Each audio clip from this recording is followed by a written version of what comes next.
Terry, Gary, did you guys overlap in Soledad? Did you ever work together? 1990 which? 9. Cool.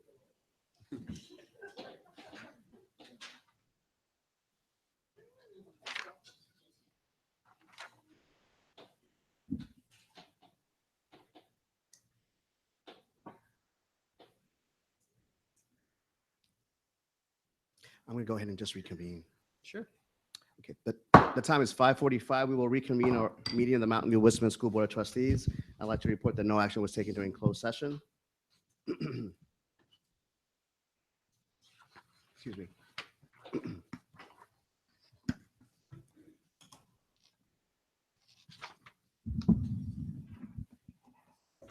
you.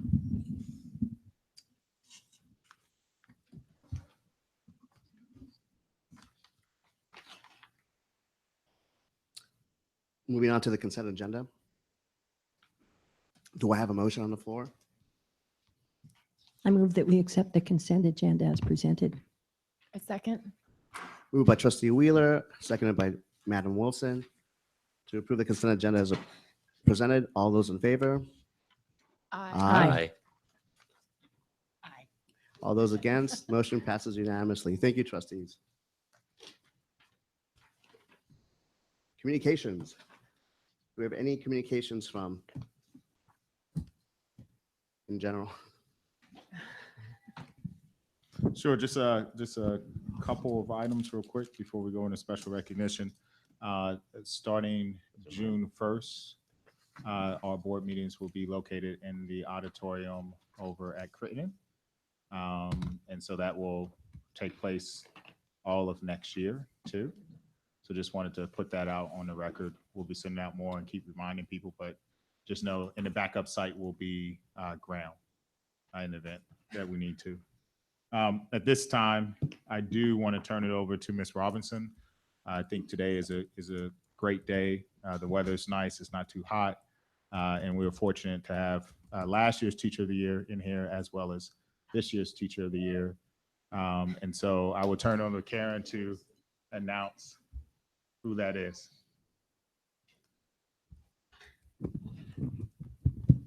Thank you very much. I have the great pleasure of doing something fun this evening. And we have a lot of people here to celebrate my announcement, which is to announce David Franklin as our Teacher of the Year. So let's everybody clap.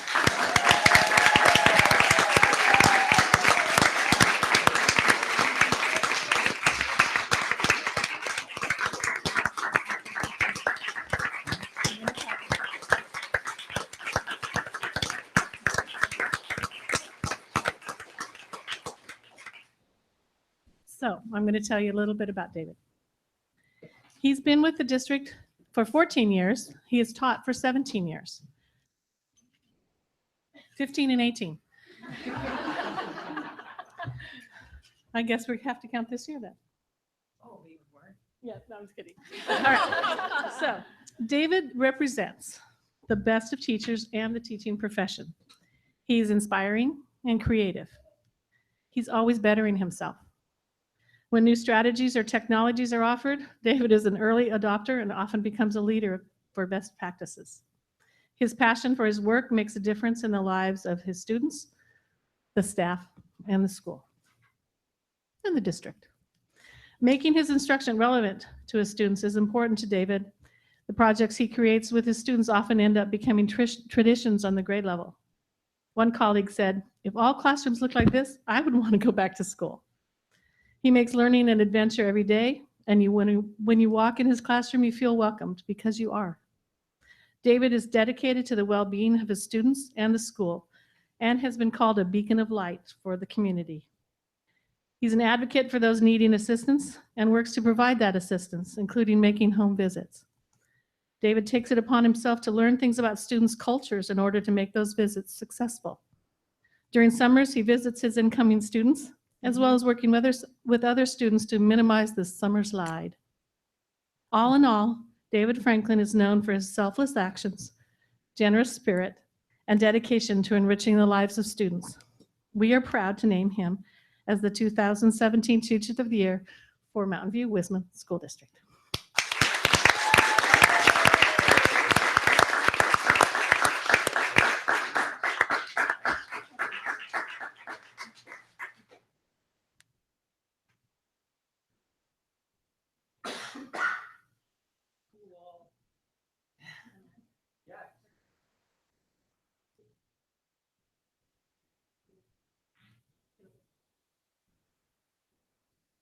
Thank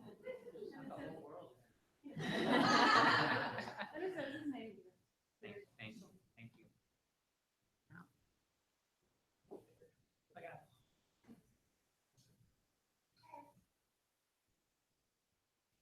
Speech, speech.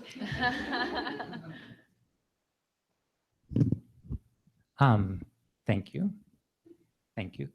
My friends and my family at the Mountain View Wisman School District. My son, Sam. I've been here for a very long time, and there's not been a moment where I haven't enjoyed being here with all of you. The families, the students, my fellow coworkers. I could not have done it without them. The leadership of the district. They think I'm a beacon of light. I just see them shining brighter than anything. The students and their families, I fall in love with every single one of them and want to do right by them. And that's why I continue to do what I do and share what I do. And I hope to continue to do it for a very long time with my staff and my friends and learning, growing, having fun every single day at school. So this is a huge honor for me, but I'm just so happy to be part of this school, this community, and this city. And thank you. All right.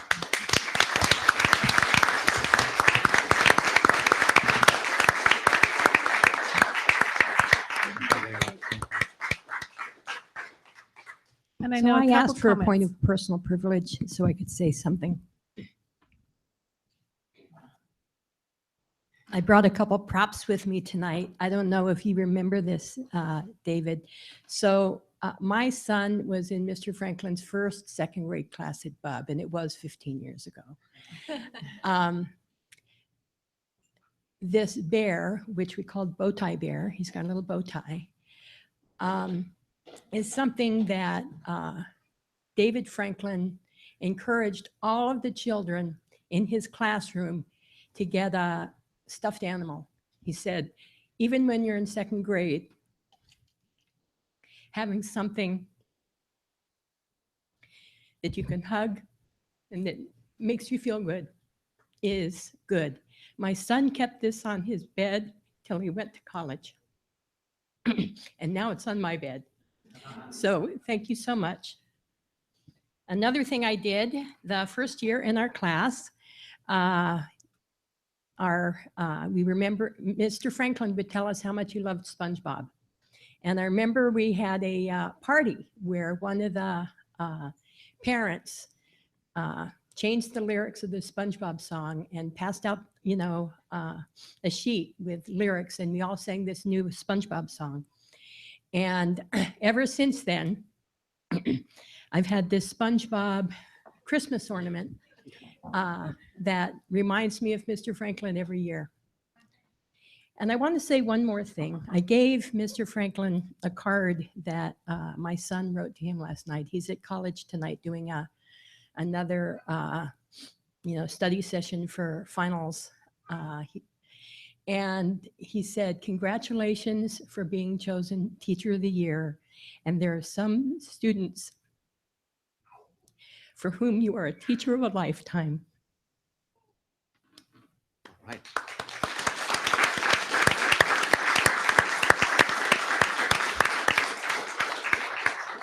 Thank you for sharing, Madam Wheeler. Thank you for your comments. Any other trustees? Okay. Sir, thank you for your help. Thank you for your inspiration. Every day, it's hard to have this type of energy. It's not easy, but with the energy that you bring to the classroom and that you've shown us your humility, I can see why the gift of teaching is just that, a gift. So from my humble perspective, thank you very much for your help. Thank you. Okay. Oh, Looks like we're gonna have a team picture here. All right. group shot.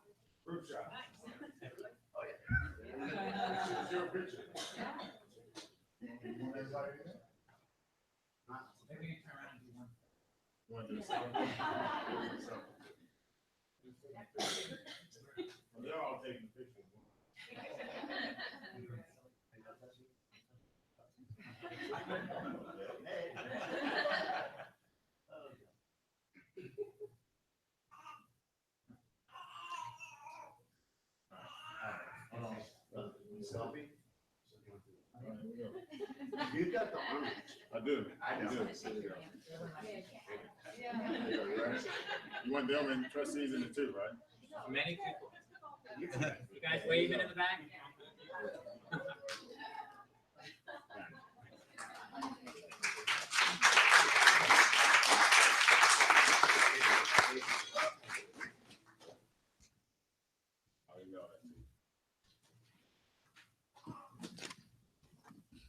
The second person, sorry, Gary, probably should did you set first. It's a hard act to follow. So the second person we just want to introduce real quick is our new director for special ed. And introducing Mr. Johnson is our current director of special ed, Ms. Geisel. Good evening. It is my distinct pleasure to introduce Mr. Gary Johnson, who comes to us from the Ollie Hall School District. Gary has 8 years of experience as an acting director of special ed. He's taught for 11 years at the middle school level. He has also has 7 years of administrative experience in both middle school and high school. He's a former Marine officer, serving both in Desert Shield and Desert Storm. He is here with his wife, Whittia, this evening. They have 3 children, ages 20, 4, and 2. So without further ado, I'd like to introduce Mr. Johnson, Gary Johnson.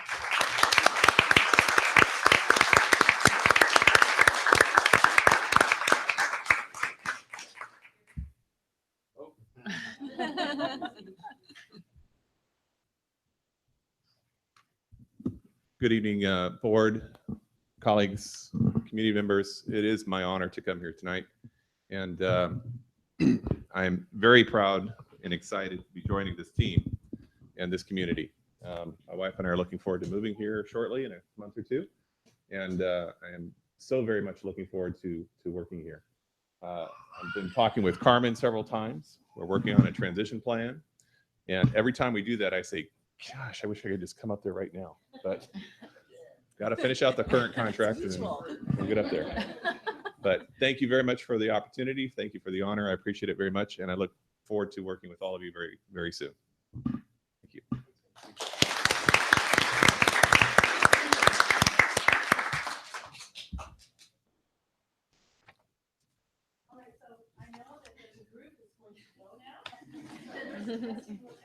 They're not staying for the Brown Act training?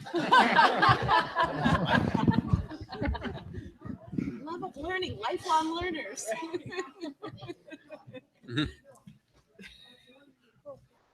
Thank you, Mr. Johnson.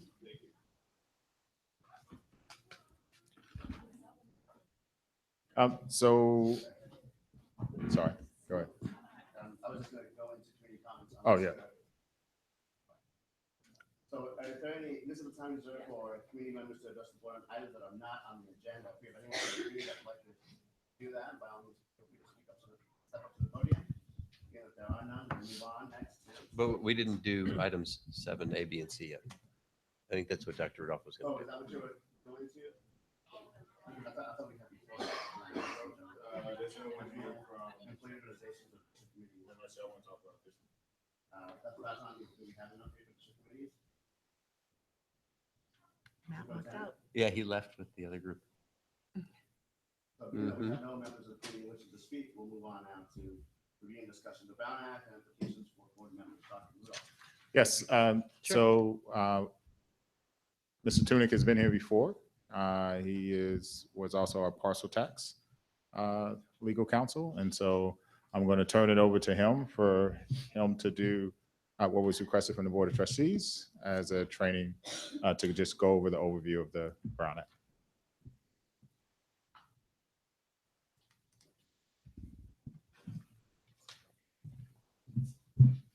Now, is there a requirement that this has to be a 2-hour item? You see That came pretty quick. That's a leading question, isn't it? Yeah, only depending on how slowly I talk, I guess. Okay. No, actually, there is not. So I've seen people try to do it in 20 minutes. I wouldn't recommend No. that. But hopefully it won't feel like 2 hours. So I'll do what I can. But the superintendent said, I'm William Tunick with Danis Waller Kelly. Appreciate the opportunity to be back before the board on a slightly different topic. And without jumping ahead on the agenda, I did want to also say congratulations. Election results. That was exciting to see that. But like I said, here to talk about the Brown Act tonight instead, which is an important thing. And also does apparently cause a lot of people to leave the room when you start talking about it. So we'll try to make it entertaining.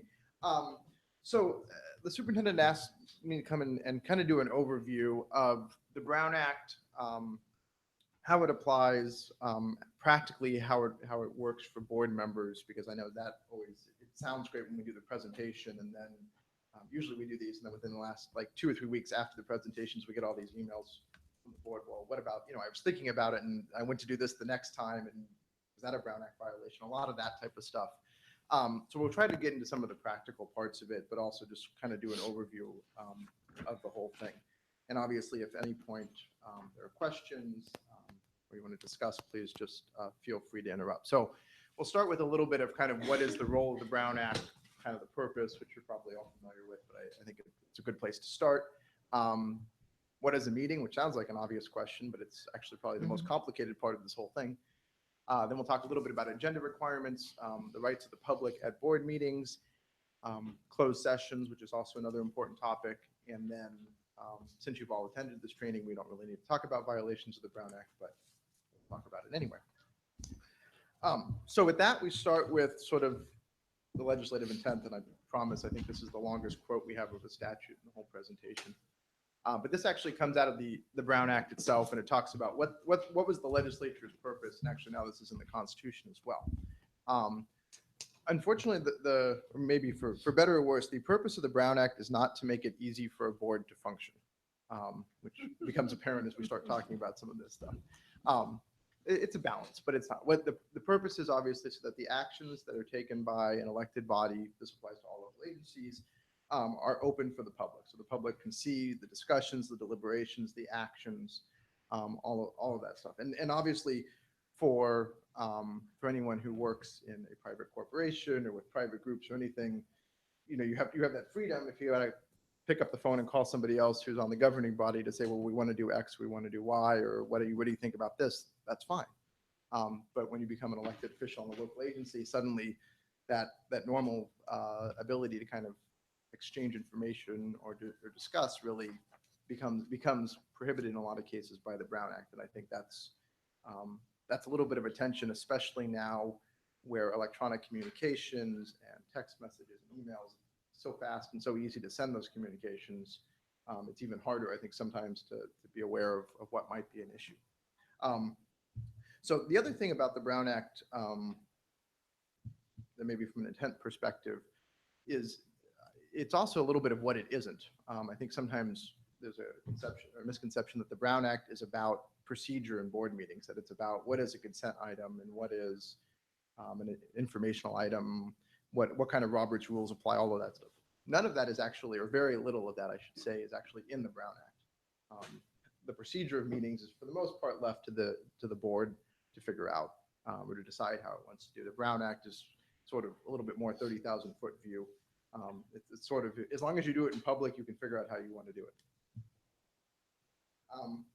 So we talked a little bit about the purpose already, obviously to keep the public informed, a little bit of a procedural framework, not very much.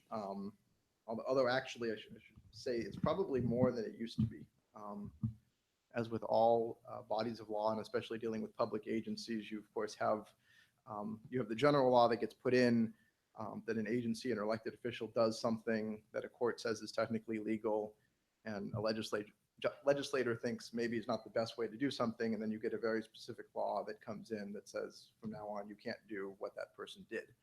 So there's actually more and more of that. I think that's a trend in the Brown Act, is to start to sort of manage more of the procedural parts of the meetings, much more than when the Brown Act first came in. But from sources of authority, obviously the Brown Act itself, which is in the government code, as I mentioned, is actually now the idea of the Brown Act essentially is also in the California Constitution.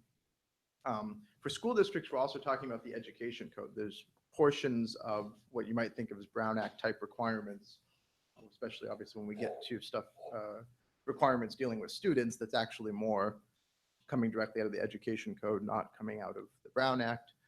The RADA Act, which is when we talk about negotiations, and actually is one of the bigger exceptions to the Brown Act. We'll talk about that towards the end. And then as far as actually implementing this, where you've got your board policy that does, in most cases, your board policy specifically is going to pretty much mirror the Brown Act and all these other requirements. There's more details, but it's pretty much the same. But as far as interpreting this, there's actually not a whole heck of a lot out there. There's some cases that tell you a little bit about what a court says about the Brown Act. More than that, there's opinions from the Attorney General's office, which are semi-binding, but binding enough that if you have a question and you can glean something from one of those opinions, that's a good place to go. And I like to think when we talk about the Brown Act, it's sort of like, it's kind of, I don't know if you want to call it a tripod or a pyramid, or I've heard all kinds of, anything with 3 legs, basically, where you talk about the Brown Act, the Public Records Act, and the Political Reform Act, which are kind of the 3 bodies of law that I think kind of discuss how elected officials interact with the public, kind of non-substantive. So not necessarily education code wise, but, what are public records? How are the meetings going to be held? What business is involved? About conflicts of interest, elections under the Political Reform Act. Those 3 bodies of law kind of go together.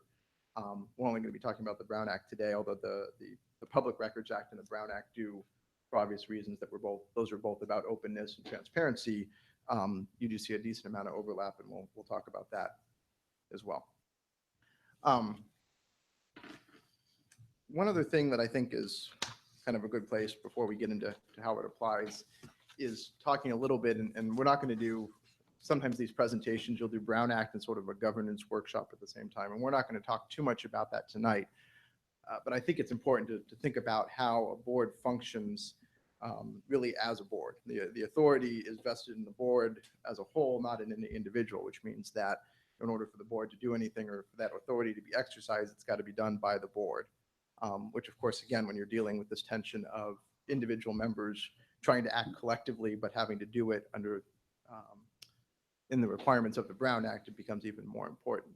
So obviously the board members, really the authority comes out of the board. And when we talk about statements or public disclosures or communicating with the public, any of that stuff, that's all going to be governed really by board bylaws. And I know the CSBA governance protocols that the board has also adopted. So with that, we'll start getting into some of the fun stuff. So at a basic level, the Brown Act applies to members of a legislative body, which sounds easy, which obviously would be you all, and as well as anyone elected who hasn't got on the board yet. And so some of you may have experienced this as well. Right after, there's always this interesting period from November, those first few weeks in November into December, where you actually have more than, in your case, 5 board members who may be subject to the Brown Act. And you got to start thinking about, okay, well, if you want to, and I think the natural urge, of course, is to start to orient that person, to try to get them integrated, understand what's going on with the district. But they've also got to be aware of what the Brown Act implications are for that person. And it changes the dynamic a little bit. So that's something to be thinking about. Of course, right now we don't have that issue, but every election cycle, that's something that comes up. The other question I think that we get, and I'm not sure this has been a big issue here, but we've seen it in a lot of districts, is what, outside of the board, everybody knows the board's a legislative body. What other committees that the district might have or might be formed are also subject to the Brown Act? And this can catch folks off guard a little bit. So obviously a committee with a quorum of board members, that is essentially the board, so that would be subject to the Brown Act. Committees that are created by, and you don't have ordinances necessarily, but formal action of the legislative body. And there's been a couple of cases with school districts where there's a question of, did the board really form a committee, and is it subject to the Brown Act? And essentially what the courts have said is if the board plays a role in the creation of the committee, then it's likely going to be subject to the Brown Act. That's a pretty broad standard. So if you had a situation where board bylaws say there shall be a committee that will do X, Y, and Z, it's obviously going to be subject to the Brown Act. Now, on the other hand, if the superintendent decides that they want to put together a committee of community members or whoever it may be, and to provide input to the district, and the board isn't involved in that creation of that committee, that's probably going to fall outside the Brown Act. So that's something to be thinking about if there's kind of this idea of, well, maybe we need a committee to look at something, thinking about how it's going to be formed, and those things are going to be important, because then down the road, that's going to tell you whether or not it's a Brown Act committee. Standing committee of legislative bodies can also be subject to the Brown the Brown Act, if they're continuing subject matter jurisdiction, or they meet regularly. So in other words, they're continuing, that's going to the standing issue. On the other hand, you've got ad hoc committees. So if you're in a meeting and you decide there's an issue that you want to have kind of some side discussion, some investigation, 2 board members are going to go and look into it and come back to the next meeting, and that's all they're going to do. That's not subject to the Brown Act. That's sort of an ad hoc committee. The one thing to know about that is it can only be board members. So you can't have 2 board members and some community members and say, that's just an ad hoc committee, it's outside of the Brown Act. That would actually dump you into the sort of quote unquote committee created by the board, I think, at that point. I have a quick question. So in terms of the ad hoc committee, from that perspective, is that also limited in time? Is an ad hoc committee then, in essence, only good for that period of time, not to exceed a certain 6 months? Yeah, well, 4 this, months? well, yeah, yeah. It would be very nice if they wrote into the statute, it shall be exactly anything under 21 days, right? And of course, they don't do that. So where you end up is in this question between what's an ad hoc committee and what's a standing committee. And so for the standing, you're looking at, is there a meeting schedule fixed by, so are we going to meet regularly? I think you could actually have an ad hoc committee that probably existed for a while, as long as it had an end point. I think that's probably a good way of thinking about it. If there's a project that maybe is going to go on for 6 and 7 months, and someone's going to, or even longer, and you're going to have 2 board members who are continuously involved in that and reporting back, but at the end of the day, it's going to end and things will move on, then I think you could probably call that ad hoc. If you're going to form a committee to always advise on something that is always within the purview of the board, like Finance committee. think something, example. yeah, budgetary stuff is usually what you're talking about there. Then I think, and on the ad hoc side, I could see something like a school site type, or a property type disposition thing that's going to go on for a while, but there will be an endpoint. So yeah, but that's definitely and again, with the committee issue, a good thing to be thinking about at the beginning, because once you've started it and you get into that process and you've set it up, then it is what it is at that point. And it's sort of hard to walk it back. The other area too, what we call the mini Brown Act, sometimes there's actually in the education code, there's a list of committees, and this actually got amended this year to include the LCAP Parent Advisory Committee, of committees that work with school districts that are statutorily exempt from the Brown Act, but they're still subject to what we call the mini Brown Act, which is essentially the Brown Act in a paragraph, which would be great if that applied to you. It would be a lot easier to do it. But it's all the basics. You have to have open meetings, you have to have an agenda, you have to post it, that type of stuff, but without all of the closed sessions and all the other things that cause all kinds of issues. Is this not the Green Act? It may also be, well, the mini Brown Act is something that we call it because it looks like the Brown Act in its mini. Okay, but I thought school site councils were subject to the Green Act. They might, well, I think if it's green with the extra E, I'm pretty sure Yes. he's got his name on a lot of stuff, so Oh, it would not be. surprise me. Okay, I think he also has a Facilities Act, there's a Leroy Green Act, Okay. and a few other things. sorry, So okay. I don't know that one. I know what the M in Ralph M. Brown stands for, but I don't know the because it bothered me why Milton, as it turns out. But in any event, So yeah, so just to know on these type of committees, there was actually a question coming into this year about the LCAP committees. There was some confusion there, and so the legislature went in and fixed that. Now we're going to get to I think this is kind of the meat of things for one of the bigger issues. What is a meeting? And why this is important before we kind of talk about what is a meeting is because all of the Brown Act requirements apply to meetings. So if you don't have a meeting, you probably don't have a Brown Act issue. Once you have a meeting, then all of this is going to apply. And what the Brown Act says is a meeting is a congregation of a majority of members, or quorum, same thing, of a legislative body at the same time and place, which is something I think is kind of important, to hear, discuss, or deliberate upon an item within the subject matter jurisdiction of the body. And there's a note there, you don't have to have action or consensus necessarily to have a meeting. And the reason that is the case is, again, as we talked about before, I guess maybe about 15 years ago now, there was a Court of Appeal case. This used to be different language, where I think it was the county supervisors were meeting like every Sunday. Either they were meeting right before the meetings or like every Sunday for breakfast. I couldn't remember which. And they'd talk about whatever was before them, and they'd get pretty close to coming up with the decision, and then they wouldn't. And then they go to the board meeting and they'd do the thing. And someone sued them, and the Court of Appeal said, well, they didn't actually take action, and that's all the Brown Act cares about, so it's fine. And then the legislature said, not so much. No. So the legislature said, we're gonna make this nice and broad. We're gonna talk about hearing, discussing, or deliberating. And to me, that hearing one is probably the broadest, obviously, because it's a passive thing as opposed to discussing and deliberation.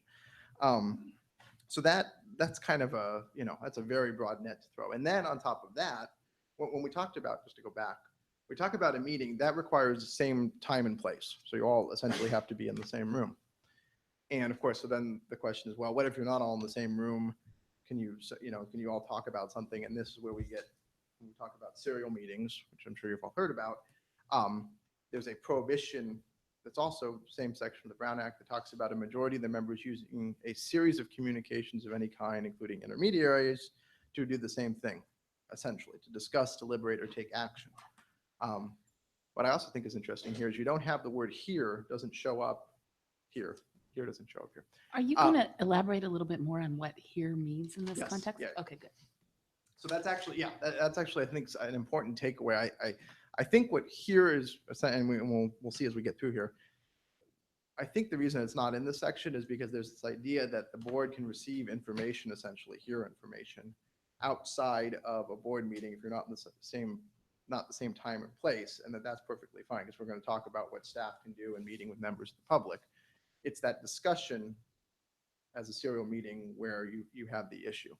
Of course, we talked about, this is more of an issue now because you've got email, text, so much easier. Maybe before you had to actually call somebody or go meet somebody, and that might have been a little more difficult than it is now. So, and I guess so we're going to talk about a couple of different types of serial communications. You've probably heard the two prototypical descriptions of this. There's the hub and the spoke, we've all heard that, and then there's kind of the daisy chain, which is sort of a variation. So hub and spoke, and bear with me, I thought since it's May 4th, I'd maybe try to incorporate some Star Wars here. So if it's bad, just tell me, I'll stop. Does everybody get that joke? Yes. Yes, May the 4th. Okay. Okay, good. Come on. Where everybody's, okay. I don't have a teddy bear, all I've got is Star Wars. So say you've got 3 board members, we're gonna call them Luke, Leia, and Hans, for lack of a better term, and you've got the superintendent, who we're gonna call Yoda. And hold on, it gets worse, don't worry. So the superintendent Yoda wants to talk to the 3 board members, calls them in, and they all talk about something that's on the board agenda. Luke, Leia, and Hans, and maybe I got to tell you, it's Han. Hans, Yeah, I was- Hans Solo. That's right. You always had the whole thing. That was great too. See, but I'm keeping everybody awake, It's so May the that's 4th, so. yes, exactly. Yeah. No, I would not normally do this. That would be really weird. So I wouldn't do that. Anyway, so anyway, they all come in, they talk, and we'll talk a little bit about how that's fine. Now, the problem would be if the superintendent says, what are you thinking about this item? Let's see, Luke comes in first, right? And then Leia comes in second and says, oh, I talked to Luke, who's your brother, by the way. And and he's feeling this way about whatever it is, and then Han comes in and the superintendent says, oh, I talked to Luke and Leia, and this is how they're feeling about it. We're going to talk about it at the next meeting. Okay, that's your classic hub and spoke, right? So in that case, the spokes are the board members, superintendent's the hub. And what you've essentially done is created a discussion between the three of them through someone else. The daisy chain would sort of be the same thing without the superintendent or the Yoda in this case, I guess. So you've had, Luke talks to Leia and says, oh, I think we should do this. And then Leia talks to Han and says, oh, Luke said this and I think this. And again, now you've got three people having a discussion. So those are the classic ones. I actually think that generally speaking, most boards are pretty good about staying away from those. I think most staff members are very aware of this as well and make sure that doesn't happen. The places where I think it gets a little bit more complicated is email and members of the public, which we're going to get to. So as we just said, staff communication. So there's actually an exemption that says employees or officials of a district can have these separate conversations with members of the board to answer questions, provide information, discuss it, as long as they do not communicate the board members' comments or positions to another board member. So that would be creating that serial meeting. Sort of interesting about this is when it actually says not communicate the board member's comments or position to any other board member, which sounds like suddenly if a superintendent were to say, oh, just one other board member said this, that would be enough. But if you look at the statute, it's actually an exception to that rule we were just talking about with the majority. So I think it still is the same thing where the 2 is okay. When you get to 3, that's where you've got the problem, assuming that you have a 5-member board. If you ever meet a board member who's on a 3-member board, you can feel very sorry for them because they can't talk to anybody about anything. Does that change? You said that board members to be whatever, I don't know what you call it when they're like elected, but they haven't been installed. Do we become a 7-member board during that interim, or? I have that question No. too. I would probably, my guess is if you tried to use that explanation with a court, they probably would not buy it. So 3 of us couldn't talk for a month. Yeah, Okay. yeah. So I can't imagine that would be, you'd be able to convince a court that the intent of applying the restrictions on the Brown Act to additional members was to then allow for a majority to talk. And by the way, I should also mention with that issue with the newly elected members, that doesn't require them to be included in things. That just says if they are, they're subject to the same prohibitions as everybody else. So yeah, obviously if you have a 7-member board, then everything we're talking about instead of 3s, it goes to 4s. So I think this is kind of like I talked about a little bit before. This is the legislature realizing that you've got to be able to function somehow and getting information from the district. You can't have everything done at the meeting. So this individual back and forth with staff, superintendent is not going to be an issue as long as they're not communicating the comments of the position to any other board member. The other, like I said, providing information, so the weekly report, that kind of a thing, it's not going to be an issue. Our favorite topic to talk about, receipt of written legal advice. If you get a memo from council, the entire board, it's a privilege, but it's also not a Brown Act violation. And certain procedural and administrative matters. So, sometimes we get overzealous folks who are like, aha, you sent around an email asking when everybody could meet for a meeting, and that's a Brown Act violation because then you all responded. No, that's not an issue. I don't think that's an item of business. Yes, exactly. That is talking about a meeting, but that is not business, scheduling a meeting. No, I think there's a question about whether or not it's within the jurisdiction of the board, but To have meetings? yeah. Okay. Could So, you go back one slide? Yeah. Before you get too deep into this one. So is it correct to understand this paragraph to also apply to everybody else? Like, No. so everyone, like the members of the public No. also can engage in separate conversations outside of a meeting in order to answer questions or provide information regarding a matter within this district's jurisdiction, as long as they don't communicate it. So So the answer to your question is that I think your conclusion is correct, but I wouldn't say that it is based out of this statute because this statutory language, and this is actually a quote, specifically talks about district employees and officials being able to do this. It doesn't. There's actually another section that talks about individuals other than board members. is there any difference in the powers of the different parties? Is there anything a staff member can or can't do that a member of the public can or can't do? That's the puzzle I'd like to Yeah, I assign mean, to you. probably, well, I guess I should say in general, maybe not. I think though that there's going to be differences as far as what kind of discussions you can have with different folks, as far as the information that they're going to have access to. Obviously, well, for example, privileged, private information, closed session type of stuff, that's going Okay. to be different for, Staff members will have that, but other people won't. yes, yeah. Um, And they can't be shared with other people. But okay. Thank you. So yes, we talk about staff members. That's all not an issue. Actually, I'm gonna go back and think about that. Yeah. And sort of also to answer that question, that section actually comes in, they kind of, they amend the statute in response to, I think it was CSBA among other groups saying, if we just have the statute that says we can't discuss, we can't deliberate, or we can't hear information, how the heck are we ever going to do how are we going to get information from staff? And the legislature says, okay, we'll put something in that says that you can go talk to staff, they can talk to you. That's not a problem. Just don't have a serial meeting, basically.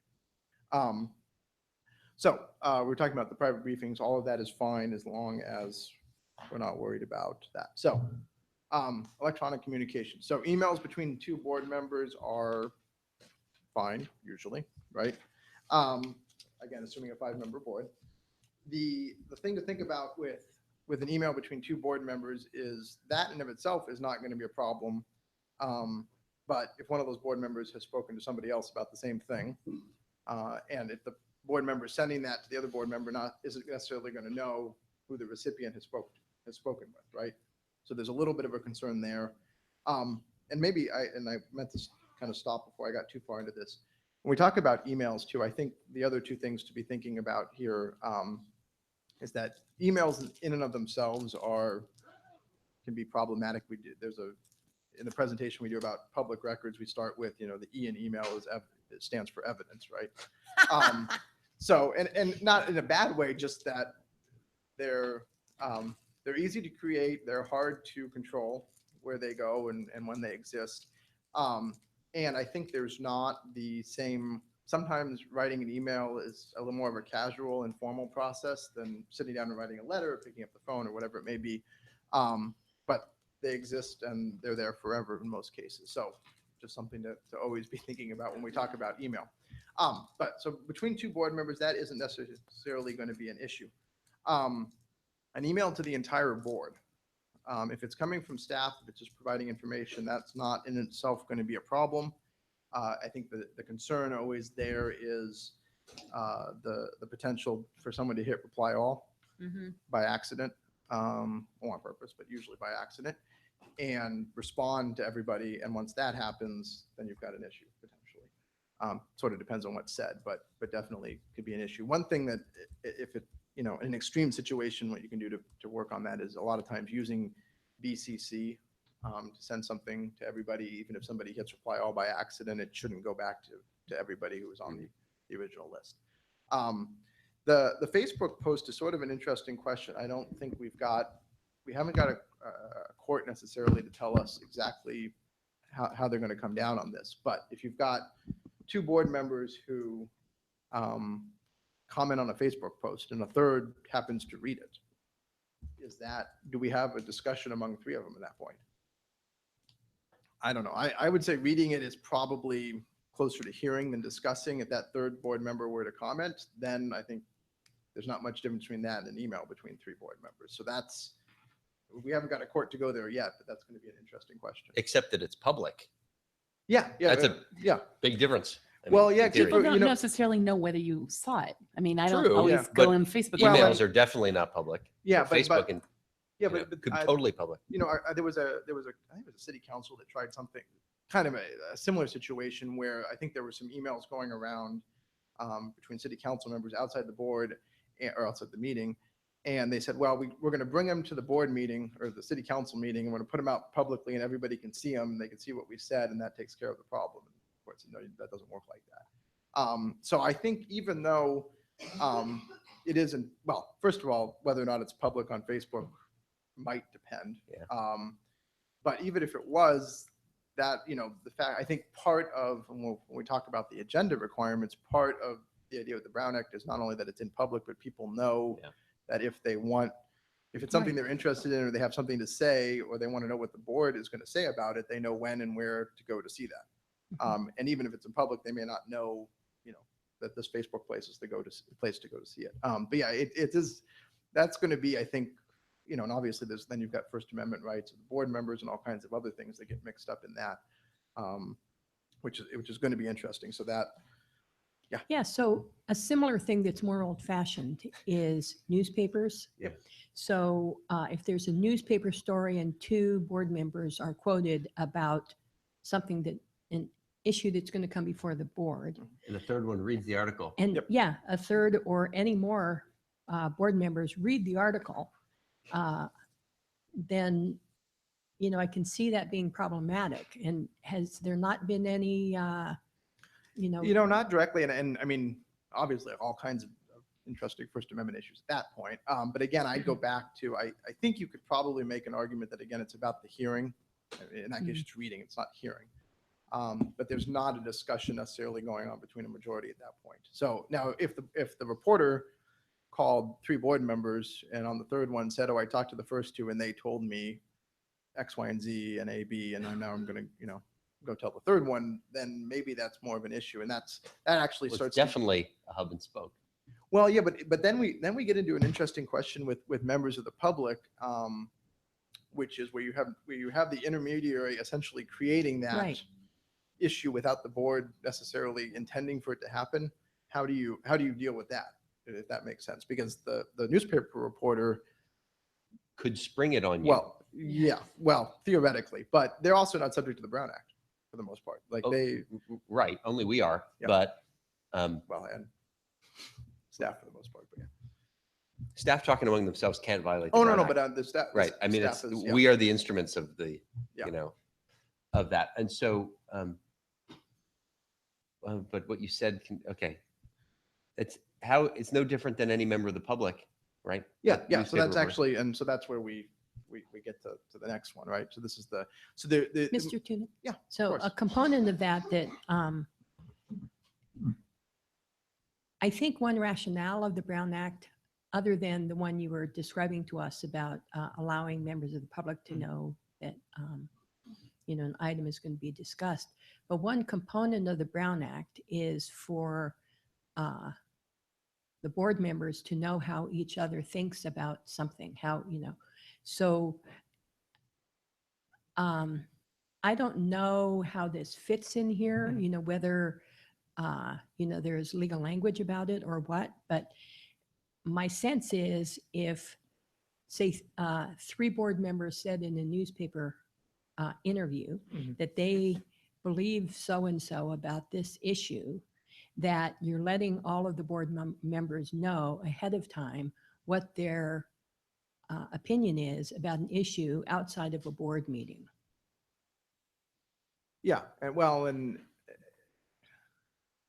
and I think, and I guess that could be potentially an issue. Although I don't know how, the only way to avoid that, I guess, is being in a board member, and we'll talk about when you get to the members of the public, is when you're speaking with somebody, even individually, trying to be cognizant, maybe even asking, who else have you spoken with about this? And, or, I'm going to tell you my views, but these need not to be, you can't go and talk to somebody else and tell them what I told you, essentially. Because, Ellen's case is tighter. You'd have to ask the reporter, who do you intend to quote in this article? Mhm. I cannot have a quote of mine alongside majority minus one other members, or else it's a majority. That's a pretty strict adherence to the Brown Act. that's a very, yeah. And again, generally speaking, and I'm not going to go too far out, but, if you look at the cases that deal with Brown Act, or even if you read it in the paper, there's usually, Real usually- concealing of things. well, I was going to say there's bad facts, right? These, and we do the same, again, talking about PRA or conflicts of interest. There's all these rules that there's definitely the strict way and technical way to read them. And then you go look at where they actually get enforced. It's because It's black and there's a white. reason that they're being enforced. Okay. So, there's always best practices and ways to try to handle these things the best that you can. And obviously, if you get in a situation where something is more contentious, that's where this starts to become more of an issue. Hopefully and the same thing when we talk about Robert's rules and everything like that. If everybody is in a place where things are working well and the board's functioning well, you don't worry too much about some of this stuff other than some of the inadvertent things that I think, we've talked about a little bit already. But to go back to the question about continue with the question about the reporter, which I think is no different than like you said, a member of the public. So there is a separate section that I mentioned that says that the Brown Act is not intended to limit contacts and conversations between a member of the legislative body and any other person. And any other person in this case does not mean, it means anybody other than a district staff official or another member of the legislative body. So the one big thing that we get, or a couple of things we get, emails from members of the public to the board. And we had a lot of questions about this, especially following the election last year. Obviously, if a member of the public emails one member of the board, that in and of itself is not going to be an issue. I think what we see a lot more times is an email coming from a member of the public addressed to the entire board and the superintendent, whoever it may be. Your governance protocols actually talk about the superintendent the board president is the one that's supposed to be responding to those. Then we've always got the question then from other board members, well, can I see what the board president said? How do I know that there was a response? Because I don't want to let it go unresponded to. But I think you run into a problem there that if the board president does share, assuming it's not just really information, but shares some sort of response, substantive response back with the whole board, you've potentially had a discussion, right? And so that's a little bit of a trick. I think a couple ways of dealing with that are there's nothing wrong with the board president saying, I'm going to respond to this, or I have responded to this, right? Then it's been taken care of, but we don't have the substantive issue. Also, if staff or the superintendent or any other staff respond, they can of course provide their response for the whole board to see, because then you're falling under that exception for staff to provide information to the board essentially. So there's a few different ways to deal with that one. But a sort of generic response like, thank you for your email. We appreciate you That would taking the be, time to write to us. Yeah, I think that would be akin to saying I've responded. The you don't mean to refer to when he said the superintendent can send an email, because they can put No, whatever. no, no. they If the can put an board elaborate president one. gives a sort of generic, yeah. thank you, we appreciate your input Yeah. Then that response. is That right. is not Yeah, I wouldn't problematic. worry That's what about we that. They're yeah. not tipping their hat. No. Okay. So, and then the other one too, and I think this goes to the question about with the reported meetings with individual board members. And I'm just going to say too, I mean, I think the reason we were seeing this a lot, kind of the end of last year and even the beginning of this year a lot, is especially after you have an election and board members are elected, I think there's even more of a need or feeling to be responsive to members of the public. I mean, we just had an election, voters elected you. And now, you've got the attorney coming up here saying you can't talk to anybody ever about anything that you just got elected on. And how's that going to work? So, I think there's got to be that realization that board members can and should be able to talk to their community, but still respect what the purpose of the Brown Act. So as far as the meetings with the individual board members, again, that's going to be fine.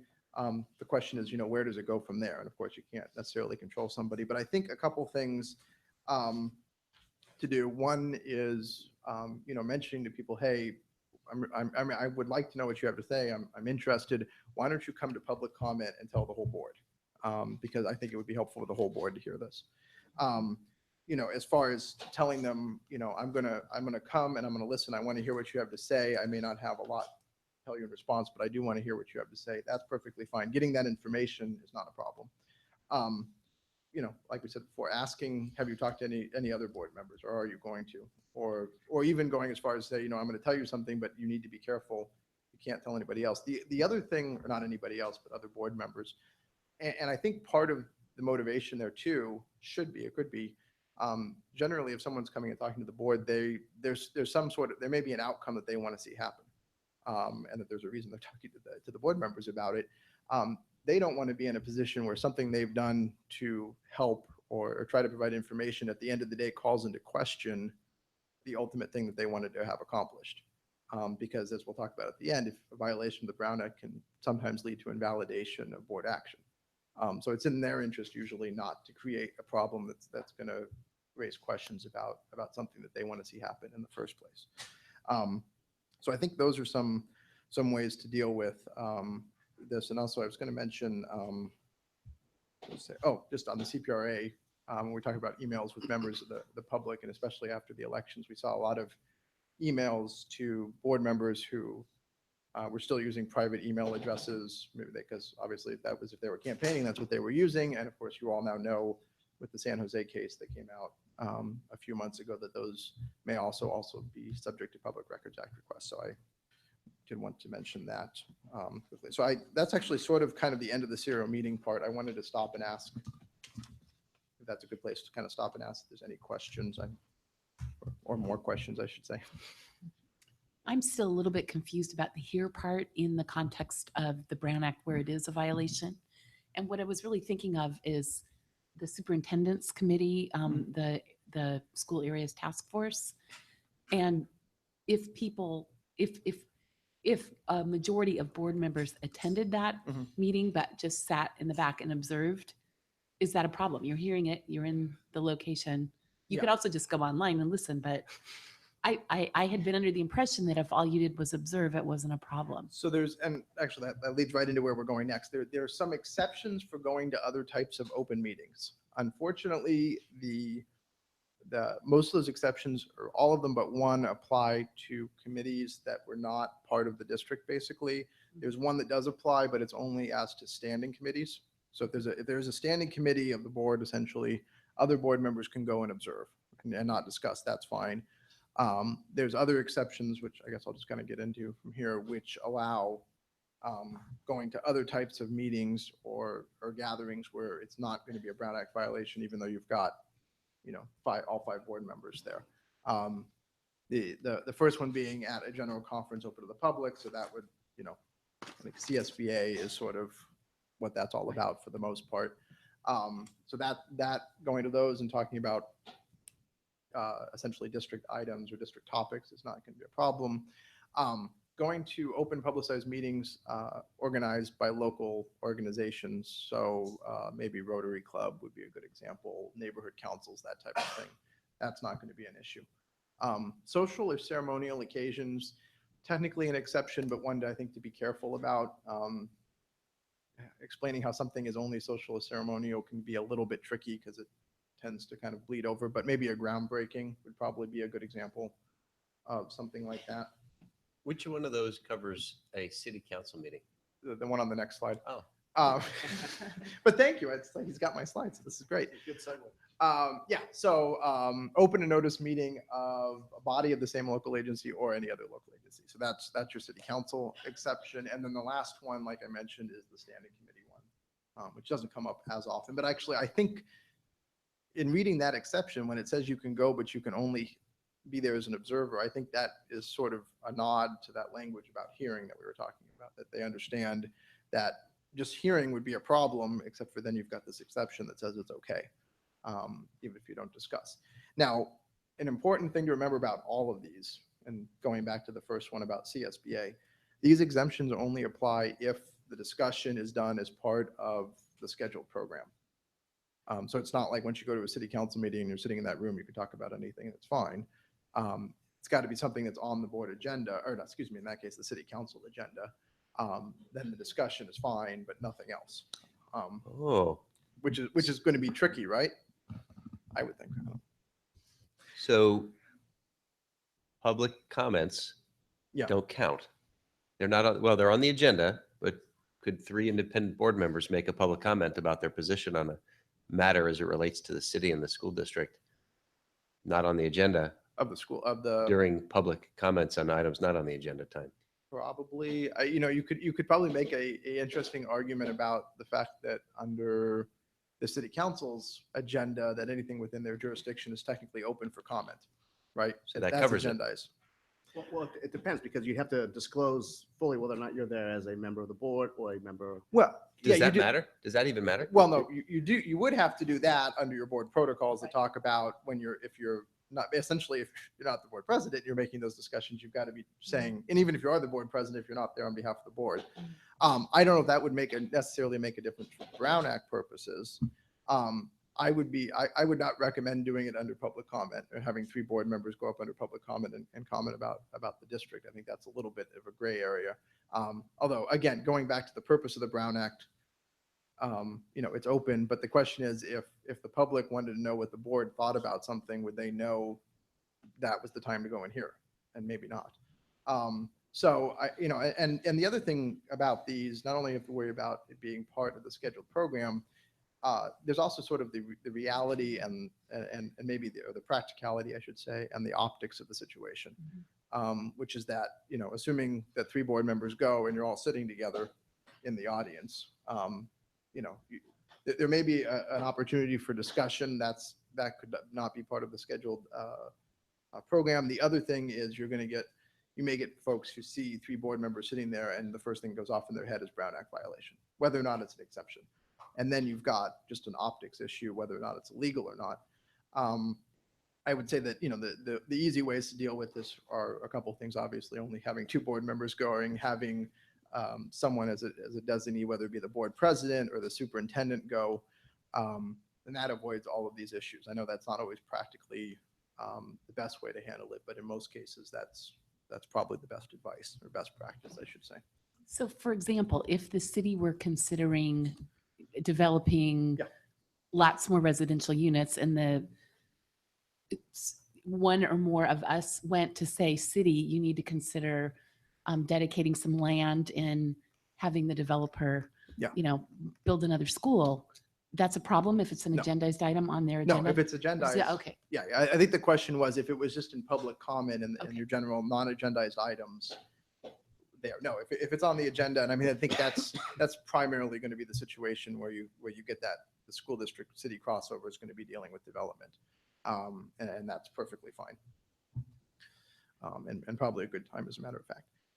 So that's sort of the end of the meeting. So that's the list of exemptions. So if you're not in one of those and you're either in the same place hearing, discussing, or deliberating, or if it's not the same place, but there's, again, discussion among a majority of the board, then that's where you're going to have a meeting and you're going to be subject to all the requirements. And of course, if you have an inadvertent meeting, you probably didn't put out an agenda. So that's the issue. But if you did, we're going to talk a little bit about what you have to do. That was the end of the Star Wars session, by the way. So now we're going to put down. So what about meetings? Well, obviously they have to be open and public. That is the main thing. Quorum always has to be within the district boundaries. Teleconferencing is perfectly fine. And actually, I think I was here at one meeting when you were doing it and everything. Sometimes districts, that can be a trip up because there's requirements as far as doing roll call votes during teleconferencing. The other interesting issue there is it's got to be open and accessible to everybody. And also, you have to post the agenda and the location where it's going to be, which of course requires someone to be there 72 hours in advance. And also, the agenda has to have the location of the teleconference on it as well. So that if you had public comment there, somebody could go and give public comment. I have not seen it happen. Nobody, I've seen board members Skype from Poland Yeah, at 3 nobody o'clock came in the to morning and Kathmandu. nobody wanted to come in. So when we get the questions about, I'm going to be on a cruise, can I teleconference in? The answer is generally no. I'm going to be driving. Can I pull off to the side of the road? No. So those types of things. And actually one of the harder ones that we've dealt with a couple of times is if you've got a board member who may be in a hospital and trying to figure that out. If they're in a private room where the public can't get to, then it can't be used as a teleconference. I think you can miss that meeting. Yeah, or there's Yeah, that. you can miss So, a meeting like that if you're in the hospital. well, usually it's the board members who want to go. It's not that, Yeah, they should take the day off. So anyway, and then obviously, non-discriminatory access, no payment, all those things. That's never an issue. Sign-in sheet requirement, I was just going to mention. So obviously you can't require people to sign in to come. And when we get the public comment, we'll talk about speaker cards as well, because that sort of goes hand in hand with that. As far as meeting places, they have to be within the district boundaries. There's some exceptions here. This is actually not a complete list. The only other ones that really probably are going to show up for school districts, and you've actually got a board policy on this as well. Actually going outside the district boundaries to do interviews for staff is probably one of the few ones that school districts are really going to be involved in. So that is acceptable. As far as agendas requirements, have to be posted 72 hours for a regular meeting, 24 before a special. This is all probably stuff you know, and that is just hours, not business hours, not school district hours, just hours. Has to be posted on the district website if you have one, which you do, and you do, so that's good. And actually, I should also mention, coming in, I think 2019, they just passed another requirement about how you post it on the website and how prominently it has to be displayed and what you have to put there and everything. And of course, the kicker is it says, or if you use one of the online, it doesn't exactly say this, but it's essentially what it says. If you use one of the online agenda services that there's companies that pay for, then that's fine too. So I think that may be where a lot of folks are headed. So that's coming down in a couple of years. But it is actually, and I would say to go to why that's useful as well. It's another trend we were talking about with the PRAs and a lot more of those coming in. Board agendas and backup materials when they're posted are a great way to deal with Public Record Act requests, because probably 70–80% of what you'll get requests for at some point might have been on, or probably was on a board agenda packet. And then that's an easy way to point someone and say, you know, there it is, and we don't have to go look for it. If folks have asked for a mail notice, including the media, you have to send it to them, it's email as well.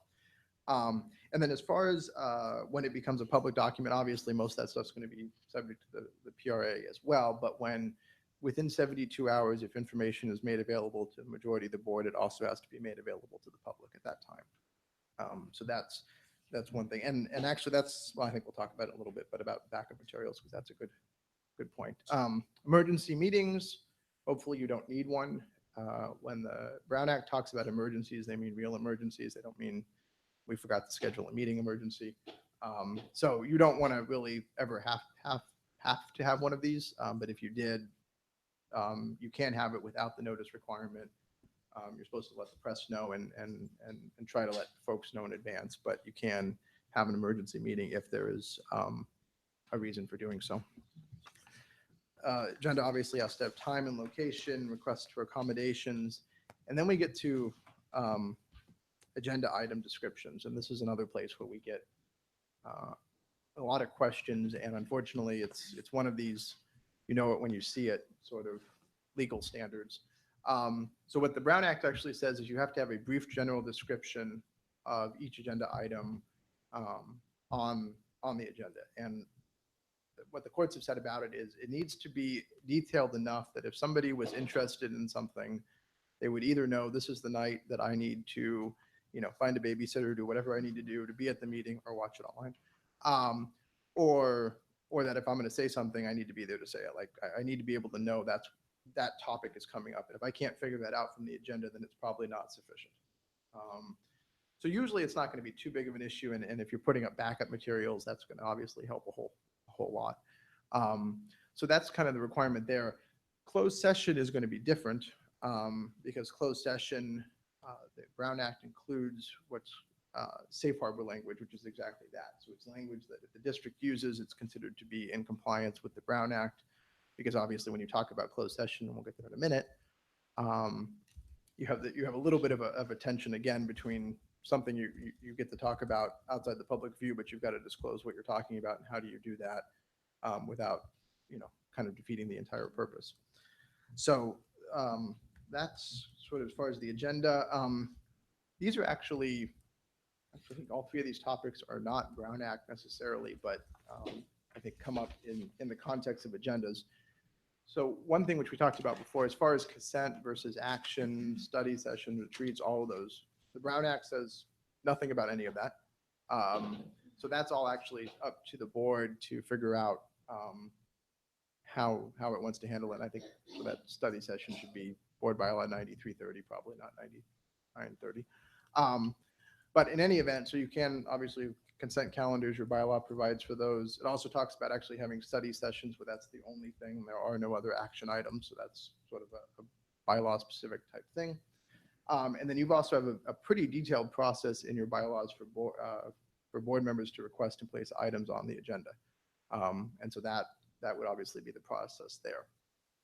The kind of on the flip side of that is members of the public requesting items on the agenda, which is also something I think, I don't know if you had it, there was I think maybe about a year ago now.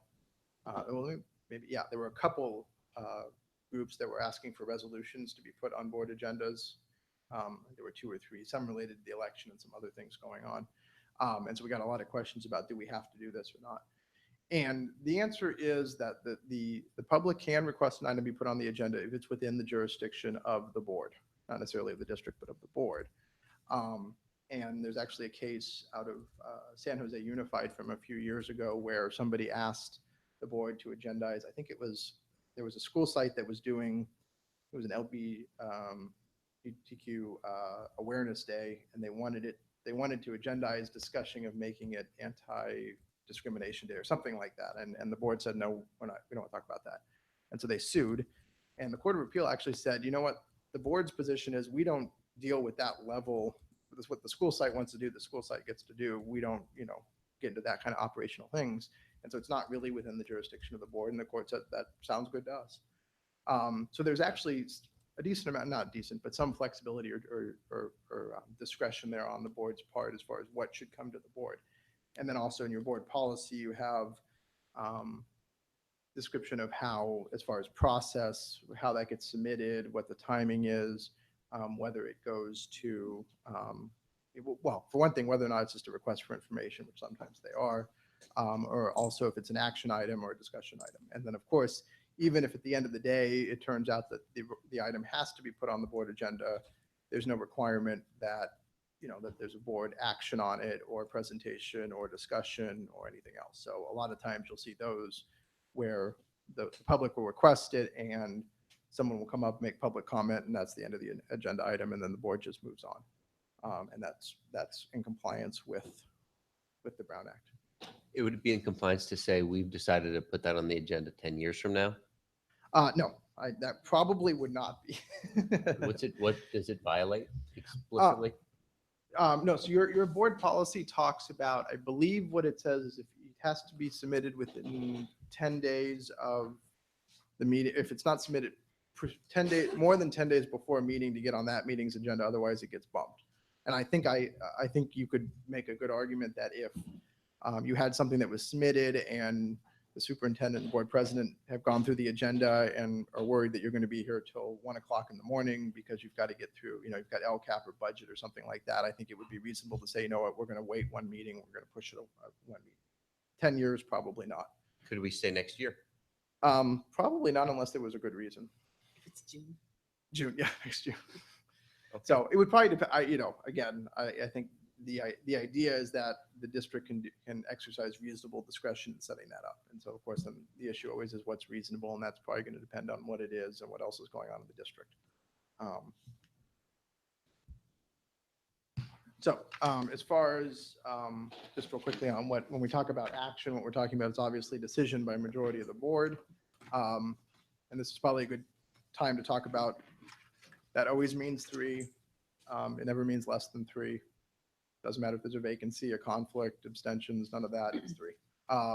So that's always a good thing to know. The exceptions are going to be for things that require more than majority vote, which are also in your bylaws. Nice long list, all kinds of interest. There was one on there, it was 4/5 unanimous for something like providing funds for like the military defense of the state or something like that, which I had never seen. But anyway, it's in there. So let's hope we don't use that one either.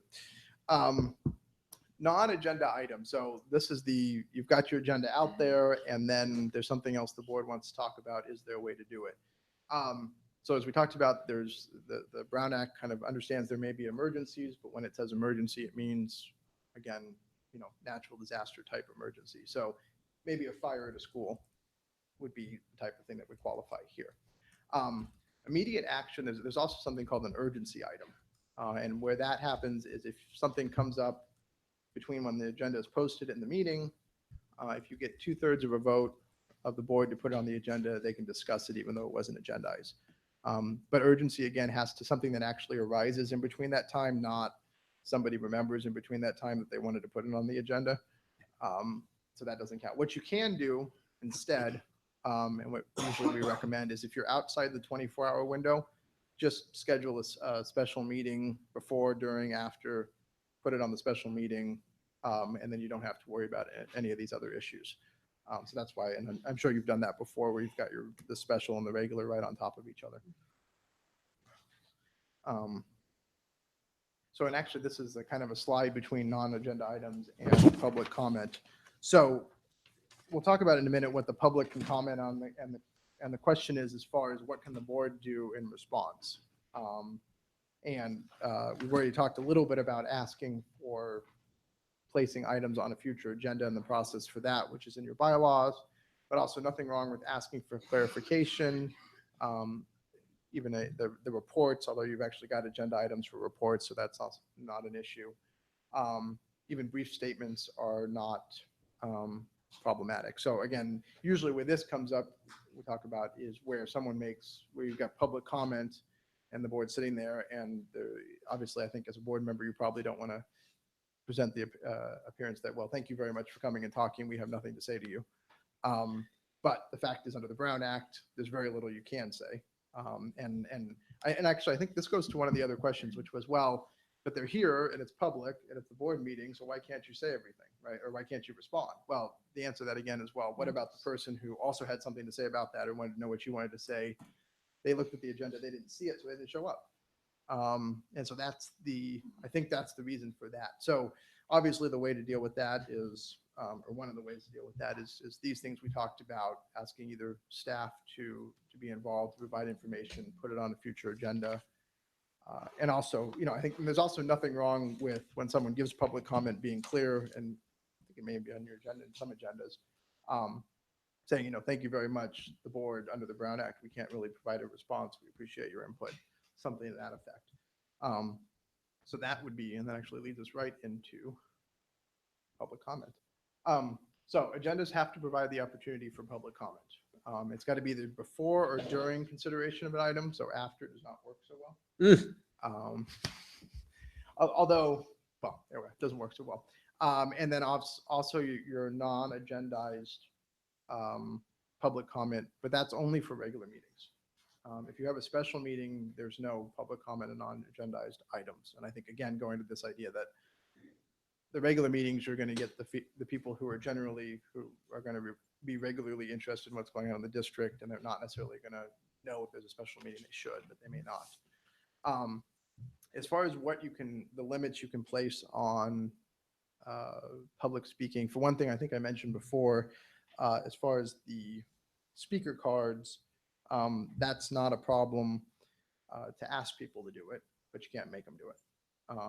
And so I think a lot of boards do have them and ask people to fill them out, but if somebody wants to come up and say, my name is anonymous and I have something to say, go for it. That's perfectly fine. I think one reason to use the speaker cards, and we've seen what happens when you don't, is we just talked about you have to have public comment before or during an item. And sometimes the boards move in and they're going through and they don't have speaker cards and they just bring up an item, there's a motion, a second, vote, and they go on to the next thing, and then someone stands up and says, hey, I had something to say about that.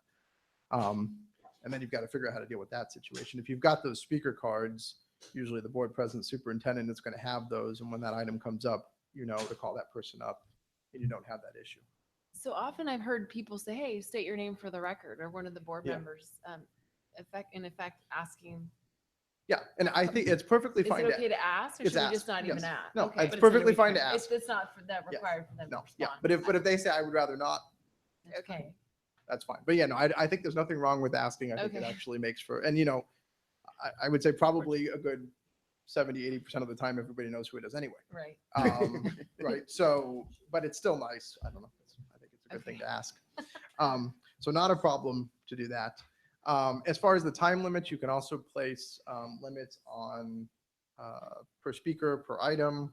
You can ask, and I think your board bylaws talk about this. Another thing that is helpful to do is to ask, if everybody has the same opinion, maybe if it would be helpful, if everybody just raise your hand. If you support somebody, that's fine, instead of everybody coming up and saying the same thing over and over. Again, you can't stop somebody from doing that, but it can help a lot of times. So that would be, and that actually, so that kind of goes into, this is the constitutional law part of the presentation, all of one slide, which is, actually, I guess there's two slides on this, but the other 1.5. So essentially the public meetings are a limited public forum. So that means you get reasonable time, place, and manner restrictions, and that's about it. So you cannot keep somebody from criticizing the board or an employee necessarily. Really the only limitation is probably that it has to be within the jurisdiction of the board. But in most cases, that's still pretty broad. And honestly, at the end of the day, there's probably a question about, is it worth really fighting about that? Let the person say what they're going to say for their 3 minutes and then move on. More speech is generally good speech. So I've got a question related Yep. to this. I'll go to the common law question. So I've seen times where somebody in the time set aside for items to comment on. Yeah. Not on the agenda, comment items on the agenda. Somebody goes up and starts talking about an item on the agenda. And I hear people grumbling as if that shouldn't be allowed, but it's not like that, right? Like there has to be a right to comment when the agenda, when the item is being Yeah. considered, but there's no reason why the person can't also say whatever they want Yeah. in the, time for kind of free for all time. I guess I would say two things. I think technically that's time for non-agendized items. So there is that topic. And I think maybe the best practice would be for the board president, someone to say, you're probably aware this is going to be on the agenda later. I think we may have some other people who want to speak to it. Maybe it would be a good idea to wait till then. It could be that the person says, well, I've got to go. Like I can't stick around for it. So I'd like to say what I have to say now. Or you'd have to interrupt them to tell them that, like if they start in on it. Yeah. Oh, okay. And then it's like, do you try to stop them or just let it go? I still think it wouldn't be bad if you could do it at the beginning to say, you know what, that's going to be on the agenda later. You might want to it might be helpful to save your comment. We can consolidate it and everybody can hear it all at the same time. The other reason for that too, is that maybe you've got, especially some districts, sometimes on bigger items will actually schedule, you've done it too. We'll schedule time certain when something's going to start. And it may be that there's going to be a group of people who show up to have comment on that item and they want to hear what everybody else is going to say. And so that's the time for that. Again, I think, it's probably going to depend on the situation. But at the end of the day, I'm not going to recommend going up there and, turning off the microphone and dragging them away if they won't stop. That's usually not a good approach at all for anything. On an airplane, anywhere else. But I think some encouragement that, that's going to be on the agenda later would probably be the best way to run the meeting would be good from the chair. Okay. Speaking of dragging people out of meetings. So disruption and this is hopefully something you don't have to deal with and most boards don't, so it's not too big of an issue. But as we said, time, manner, and place are about the only restrictions, but the Brown Act does talk about if someone's being disruptive, they can be removed from meeting, and actually it's penal code as well gets involved in this. Where you get it, so to illustrate the differences, there were two cases a few years ago that kind of tell you what is okay and what's not. So in one case, I think it was a school board in the East Bay, and they had neighbors who weren't happy about the football games, and I guess they thought the football fans were leaving a lot of trash. So stands up a public comment with bag of trash, says this is what was on my front lawn, turns over said bag of trash and dumps it on the floor. And so they have to stop the meeting, clean it up, everything, and they kick the guy out. And he sues them, and the court says, you know what? No, that was disruptive. You had to stop the meeting, you had to clean it up. That actually disrupted the meeting. So that was fine. On the other hand, down in Santa Cruz, the city council meeting had someone who, I think he stood up and said something, public comment, but anyway, he sat down, and as the city council kept going, every once in a while he gave a silent Nazi salute. And he did it several times apparently. And at some point, I can't remember if they asked him to stop or not, but at some point the city council president said, please leave the room, and then had him escorted out. He sued and he won. And the Court of Appeals said, you know what, he was silent. Maybe he didn't like it, but it didn't keep you from going on with the meeting essentially. So basically it's got to be a physical disruption that actually stops the meeting in order to have somebody taken out. If they're doing something that everybody doesn't like, but you can still keep going with the meeting, then it's probably fine. If everybody involved is getting disruptive, and this actually was I think I saw this last year in Oakland at the city council meeting, where they had a demonstration going on that they couldn't have the meeting. You can actually clear out the room and essentially have a closed session with just the press. Sort of an interesting thing. Again, hopefully you're not going to experience that, but there is that.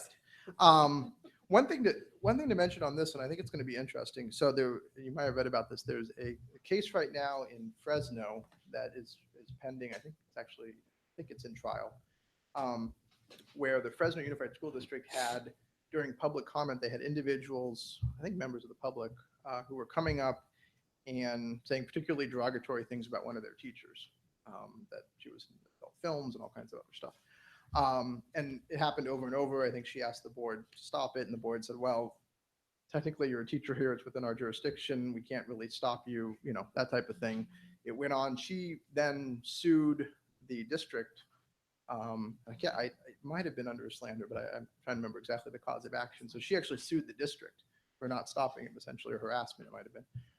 And so that's actually in trial, I think, right now. So it's going to be interesting. And the school district's position is, look, the Brown Act, First Amendment, we can't control what people say at the podium, so we can't be liable for it. And so we'll see what comes of that. But that's sort of an extreme example. You remember the name of that case? No, Okay. but if you Google, I guarantee you, if you Google Fresno Unified and Adult film. yeah, probably. I hope that's the only result. Should be the only result. I Yeah. wouldn't do that. Yeah, actually, I was gonna say I wouldn't do that. Yeah, I'm gonna go on the record and tell you not to do I'm that. not going to do that. But probably, I'm trying to think. If you probably do Fresno Unified public comment and lawsuit, you'll probably I find it could that way. go the roundabout. Yes. Yeah. way. And actually, if you can't find it, send me an email and I will. I think I know where it is. So any event, and the last thing just on disruption, which really isn't a disruption. If somebody wants to audio or videotape a meeting, in addition to what you may be doing, that's perfectly fine as long as they don't cause a disruption. I'm not sure what kind of disruption that would really cause, but nonetheless, that's not a problem. I think that's another place to kind of stop if there's any questions about public rights, meetings, agendas. Oh, okay. Thank you. Can I say right now, a long time ago, and Gloria Higgins is in the room here, so she'll remember this. Our board said, sometimes meetings get so long, I don't want to sit down anymore. I want to stand up. And we all said, fine. I'm going to stand up right now. And I know that this is being videoed. I will stand up. I am still listening, but I'm tired of sitting. In a show of solidarity, I'm going to stand up briefly as well. Well, as long as the majority doesn't stand up, we're okay. We've now gotten to the section where it's the Brown Act joke section of the presentation, so that's a bad sign.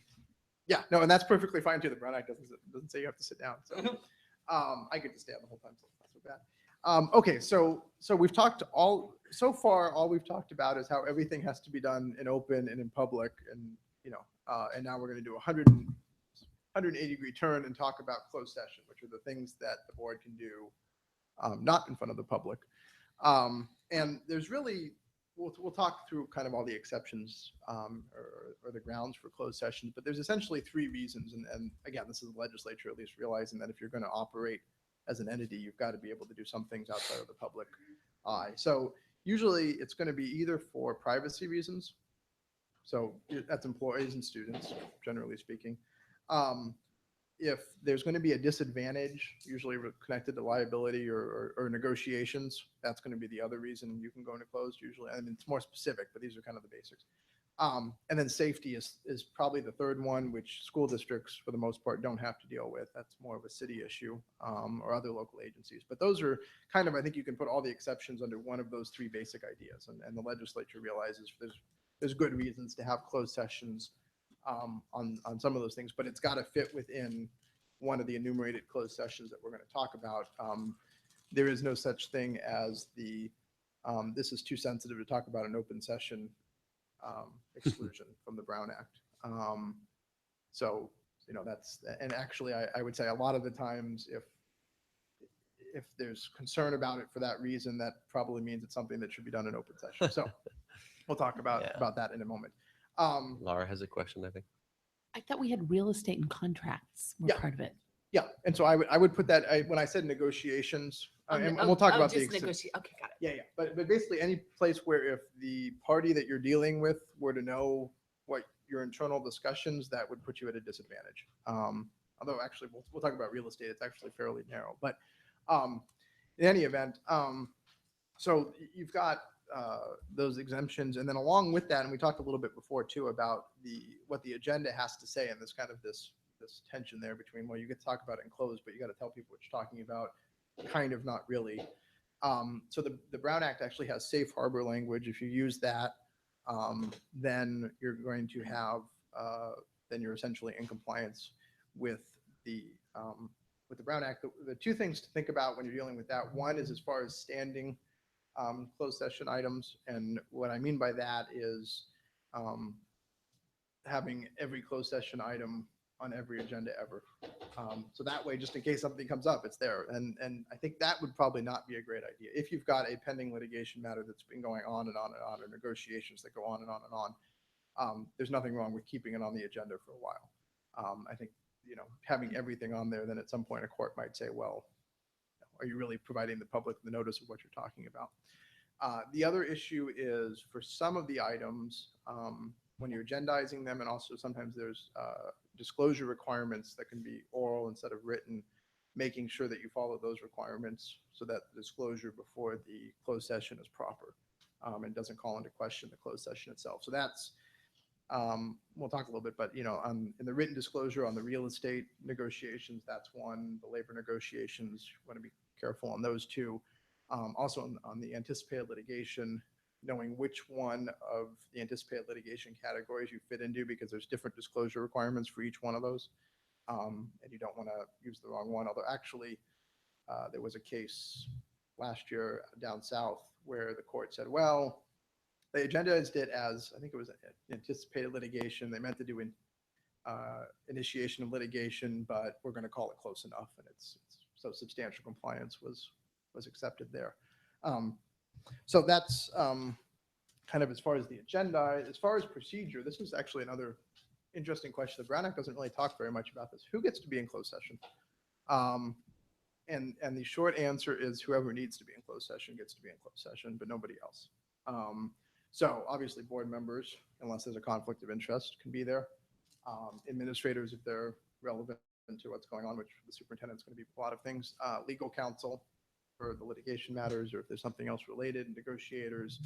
I think other consultants can be in there if they're necessary. So real estate negotiations, obviously, you may have somebody else in there. Who you can't have in there, the opposing party, a mediator, those type of folks, or like litigation mediator, I should say. That cannot be part of the closed session. And what the Attorney General has said is essentially it's got to be the people who need to be there, because if it's anything more than that, then you've got basically a semi-open session. And at that point, you're letting some members of the public in, but not everybody, and then you're violating the Brown Act for that reason. So that's a place to be thinking about. If somebody has to be there, then they should be there. If not, then maybe not. So now we actually get to the exceptions. These are not all of them, but these are most of the ones that school districts are going to be dealing with. So personnel actions we'll talk about. That includes the complaints or charges against employees, labor negotiations, student issues, which are coming completely out of the Ed Code, but are exceptions to the Brown Act, real property transactions, the litigation, and the tort claims. So yeah, like I mentioned, no exception for, it would be easier to talk about this in closed session. And actually two places where where that comes up, board vacancies. I think when boards have vacancies, there's this thought, well, okay, well, we have a vacancy, we're going to interview people, we're going to talk about it in closed and come back out and make our decision. It doesn't fit under any of those, so you can't do it. And I think that's sometimes a challenge. The other place that can come up, not to the same extent, is in hiring staff and superintendents specifically, and what parts of that can be done in closed versus open. And the answer to that is almost all of it has to be done in open session, at least at the initial. Towards the end, parts of it can move into closed session. But that's another place I think boards sometimes feel like they should be able to go into closed, and they can't. So to go through, we're just going to cover a couple of them relatively quickly. Personnel performance. So obviously governing boards, and this is when we talked about privacy. It says employee privacy, employment evaluation, discipline, dismissal of a public employee. All of those are reasons to go into closed session. And you want to make sure you get the right one. There's probably some overlap there. between which description you use. So sometimes some folks will use more than one, but usually you can get something into one of those categories. The kind of the two exceptions to know about with that, one is employment contracts. So superintendent assistants, that level, there can be discussions in closed sessions, but the ratification of the contracts has to happen in open. The other thing that, and this is where I talked about this trend of kind of more managing of board procedure. So these next couple of requirements, I think the first one's been in there for a while as far as doing an open session, but the City of Bell situation brings us the next two requirements. One is, I think that's where the one came from, no special meetings to discuss compensation. So if it's gonna be discussion about compensation, it has to be at a regular meeting, again, for the sort of obvious reason that have more public input on it. And then the other thing, this actually just came out, this was a new requirement this year. Prior to taking action, and I'm going to read it because I'm still figuring out exactly what it means. A board must orally report a summary of a recommendation for final action on salaries, compensation of a local agency officer. I'm not entirely sure what a summary of a recommendation for final action is. What I think this is requiring is you can't put it on the consent agenda, for one thing, because then you definitely wouldn't have that. And there's got to be some sort of oral description of what the action is, what the content of the compensation is that's going to be voted on. So this is new coming out this year. And again, just a real focus on compensation. I have a quick question about that. So in terms of, let's say, for example, the superintendent. Yep. I would think that's applicable to her or him, but in terms of the executive team, how is that applicable? Or is there a difference? Is there a distinction? I think they use the same, I think the statute's using the same definition as the special. So we go back to this one. When we talk about the level, so I think this is also assistant superintendent, associate level. If you go below that, I think I probably want to double check the statute on it. But I think it would extend a little bit below the superintendent. But does it mean that you would have to summarize the contract, like say, okay, we've met, here's the contract, it's this many years, this is much money, here's these other key terms. You report that, but then you also have to have the contract itself because it says ratify the contract. Oh, yeah, obviously, yeah. I mean, I Okay, think in the package. Okay. Yeah. I think what this was aimed at was, I think, city council, I don't think it's really directed at school districts, to be honest, but city council that has, 60 items on the agenda and item 31 on consent is somebody's contract and it just goes through and nobody says anything about it. I think this is to sort of at least put a little bit of attention on. So I think exactly what you just said, and obviously it's going to be, yeah. Actually, now I think about it, whether or not it's actually in the packet or not, I guess it really would have to be in order for the board to vote on it. It would obviously be a public record either way. Complaints and charges. So where there are complaints and charges against an employee, that's a different situation than all the other personnel issues we talked about because there's a requirement to provide notice to the employees that if they want to have it heard in open session, they can do so. This is one where if you've got the situation, and I know with your HR folks that they're well aware of this, but usually because it's not quite everything that sounds like discipline or complaints or charges. There's some cases that have delineated where this applies and where it doesn't. So it's something to be aware of, but I guess something really is from the board's perspective. If you see it agendized differently or there's notice, that's, this is where that's coming from. Labor negotiations. So actually this is something that can all be done in closed session, notwithstanding what we just talked about with the contracts. There's the requirements as far as identifying the negotiators for both unrepresented and represented employees. But a big exemption here, the RADA Act, which talks about the represented employees, actually pulls most of discussions having to do with negotiations out of the Brown Act. Doesn't apply. So you can actually do things, staff can talk to majority of the board members and poll board members, do other things as related to negotiations, which might otherwise be a violation of the Brown Act because of this exemption. So there's a lot of more room there than there is on a lot of other things. And again, I think that's a legislature realizing that in order to be able to have those negotiations and get them done at some point, you may need to talk to the board in between board meetings. But How's that different than the normal ability of staff to talk to board members? Because you can actually find out what, actually, I think that you could actually get a group together and actually have that discussion among a majority of board members. Oh, they could hub and spoke. They get Luke and Leia and Yoda and the whole thing. Yeah. No, really, they could talk to one board member and tell the next one, they're fine with this negotiation term, are you? Well, I think what they could do is say, we've got, we're close to an agreement. If we've got one more vote, is this For something? that could- this. Yeah, yeah. Is that something you could? Oh. I didn't know it went there. So there's a little bit more room there. Now, on the opposite side of that, real property transactions, which sounds really broad until you read it, and it's actually relatively limited to price in terms of payments during property negotiations, although that term of payment language is a little bit broader than price, obviously. So that's another one the districts use a lot. Again, identifying the negotiators, the real property, and who's on the other side is all required, which of course means that you've got to know what real property it is. It can't just be a general discussion about real property in general, because you wouldn't be able to disclose what real property it was. So that's, again, something to be aware of. It's not quite as broad as maybe it would be helpful, but that is the way it is.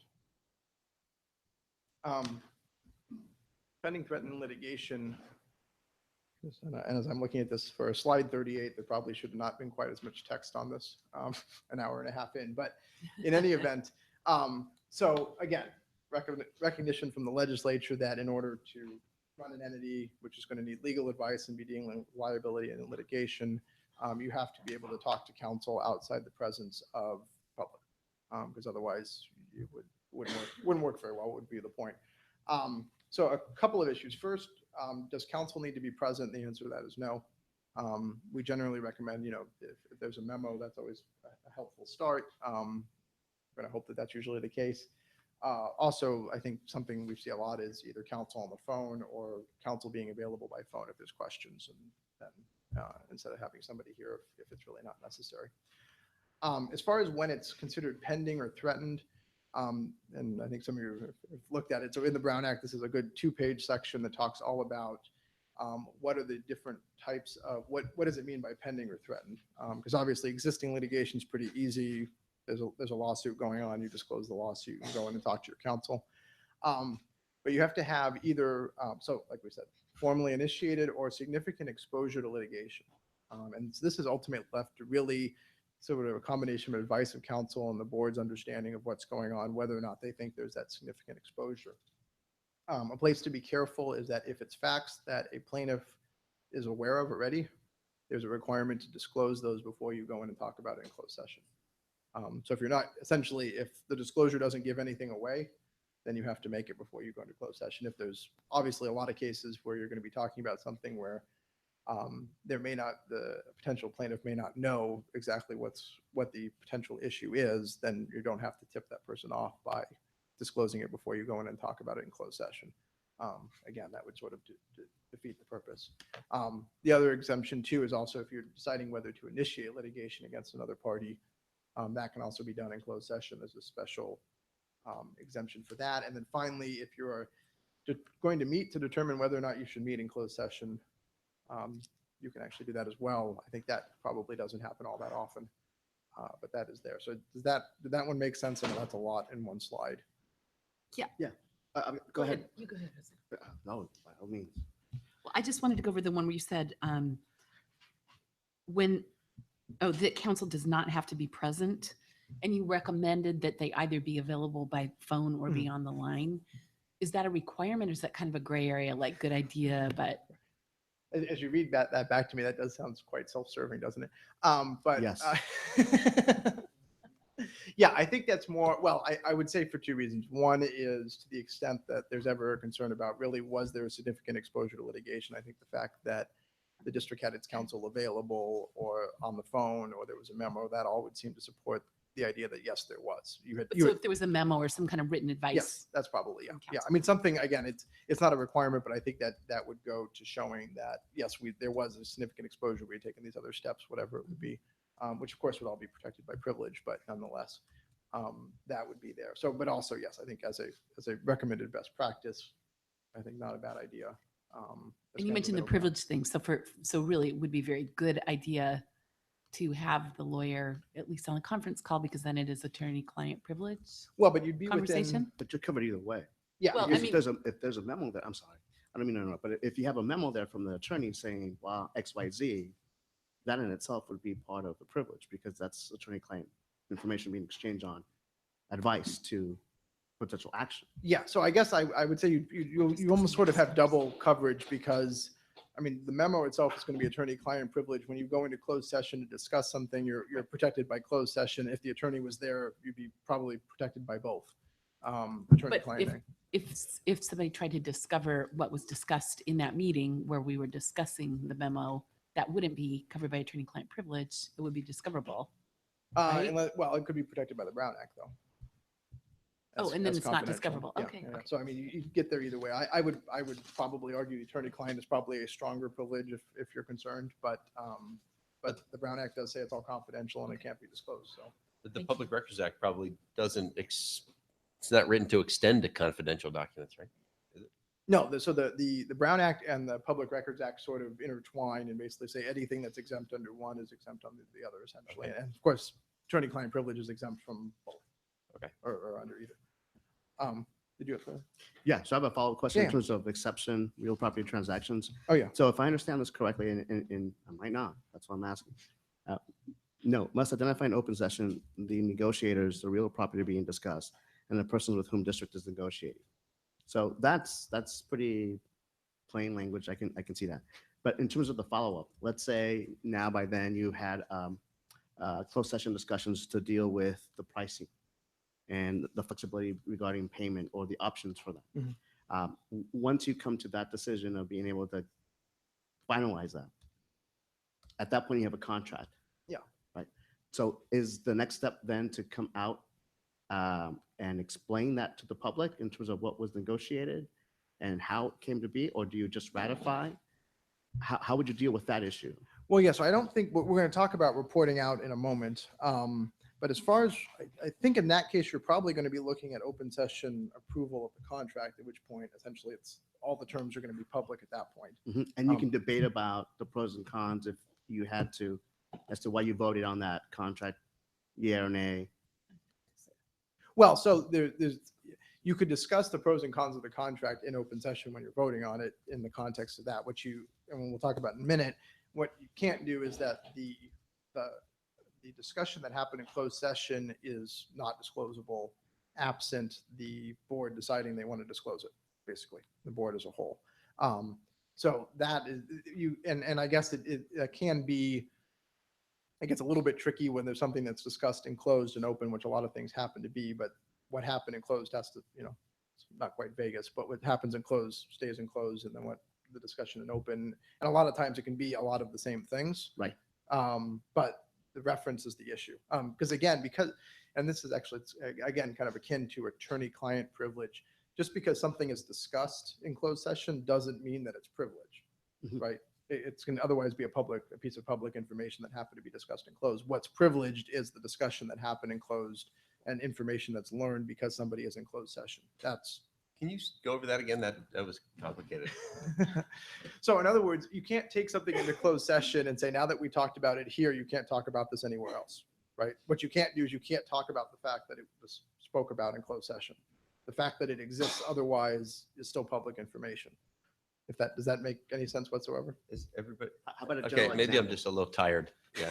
Can you Yeah, how about a general explain that again? Well, no. So I guess even in the contract context, so if you were to be discussing price in terms of payment in closed session, Okay. then later on, when it comes out to open session, you're going to have a discussion again about what the price is or what the terms, the contract. That's all fine. You can talk about it. It's not the fact that you've talked about it in closed doesn't mean you can't later talk about it here. Okay. And then you could even, and you could publicly later, of course, talk about what was discussed in open session. What you couldn't do is you couldn't talk about the content of the discussion that happened in the closed session. That's the only part that is confidential, if that makes sense. So it would be the workings to that decision, the collective decision to. Yeah, well, it's the discussion that Yeah. happens. Yeah. Well, and like you couldn't say, well, Ellen and Laura wanted this, but Tamara and Greg didn't. Right, And we taught, and that's what came up in closed session. You wouldn't say that. That stays That's- confidential. Yeah, yeah. So I mean, Thank you, Bob. I mean, why was the kind of the akin to the attorney-client privilege is what I was trying to, the analogy there is that if you're working with an attorney and you tell your attorney a bunch of facts, the fact that you told your attorney is confidential. If they give you an analysis, that's confidential, but the facts you told them don't become confidential just because you told your attorney. The facts you told them Yeah. don't become confidential. Just because so Just the because you told existence of them. the contract doesn't suddenly become, you can't ever talk about the contract again just because you talked about it in closed session, but you can't talk about the discussion that happened in closed session. If that, does that make? But I thought the last thing you said implies that if something is said in closed session that's not protected, then it actually isn't confidential. Is that what you meant to say as well? I don't think so. I mean, I guess the existence of something, whether or not it's discussed in closed session, doesn't become confidential just because you discuss it in closed session. If that makes, Existence of it. does that make? Let's say there is, Sorry. I don't know, two teachers that have a fight or something Okay. like that. I don't know. Teacher A and teacher B have a fight, and then that's a personnel matter that we talk about. Whatever we say in closed session remains confidential, but we may decide, okay, we're going to discipline them both, or, you know, teacher A was wrong, but teacher B wasn't, or something like that. That you just can't say, well, Ellen and Laura wanted this, or, you know, Jose brought up that whatever's said in closed session stays confidential. But the fact that the teachers had a fight and that you're going to take some action on that, and no disrespect to any teachers. Well, yeah, The and fact that teachers had a fight is not confidential. not if it's otherwise known. I don't think so. I mean, yeah. Is that, Yeah, I mean, I guess I was going to say the employee context gets a little bit tricky because then you're dealing with employee privacy and all kinds of other things. But putting that aside, that's why I think the contract is sort of a better example because you Right. don't have. Let's go back to the contract. Because we don't have teachers that fight. True. But yeah, again, the idea is that you can have something that I'm trying to think of another example of something that comes in and out of closed session that we talk to boards about. Well, I mean, let's see, actually something because I'm talking to a district about it next week, and that was something that, I can't tell you what we talked about in closed session, so there you go. But I do, there are can things. discuss the existence of the thing. Yes, exactly. So Which in this other is a words, contract about. yeah, a contract. So, or something else that your attorney might come and talk to you about in closed session, because that doesn't mean that then you can't have an open session discussion on the same thing. Oh, Right. And it Okay. could be, but what you couldn't do is you couldn't talk about the discussion that you had in closed session on that. That's the difference. So, So I'm gonna play devil's advocate on this Yeah. one. So in terms of the contract, in the end, let's say something, let's say something's not approved. The contract just dies, the discussion's over with. Mhm. There hasn't been anything ratified in general. It just dies. Then what? Can we come back out in open session and speak to what was previously disclosed to the public about said contract being discussed? said proposal. And right, proposed contract being discussed or extended, and then reporting the action that no action was taken? Well- Or report, what do you do then? so there, I guess there's, the question you asked is, can you? The answer to can you is yes. Okay, But the predicate to that is that the board has to decide that's what you want to do when? in closed session. Okay, So we're going to get to, the next thing is reporting out. So the Brown Act says two things, which is that you can't, that there are certain things that you have to report out if you take certain types of action in closed session. And there's a specific information you have to provide when you come out of closed session. It's actually not as broad as you would think. But at the same time, if the board in closed session decides, and a lot of boards will do this, we've had a discussion, we didn't take any action, we're not required to report anything out. On the other hand, we know that when we go into open session, there's a room full of people that have been standing here because they know we're talking about something and they want to know what's going on. This is a statement that as a board, we've decided we want to make when we go back into open. And that's, as a board, you can decide that in closed, come out and do that in open, and that's perfectly fine, because all of this is in most cases, it's permissive. The only place I would say you'd want to be careful about doing that is with employees and students, where you're dealing with privacy rights, where you may not be able to disclose it even if you wanted to. so then I have a follow-up question, and this is my last question, and I'll leave everyone alone. So let's say that you're dealing with the contract issue again, example. Okay. A is contract.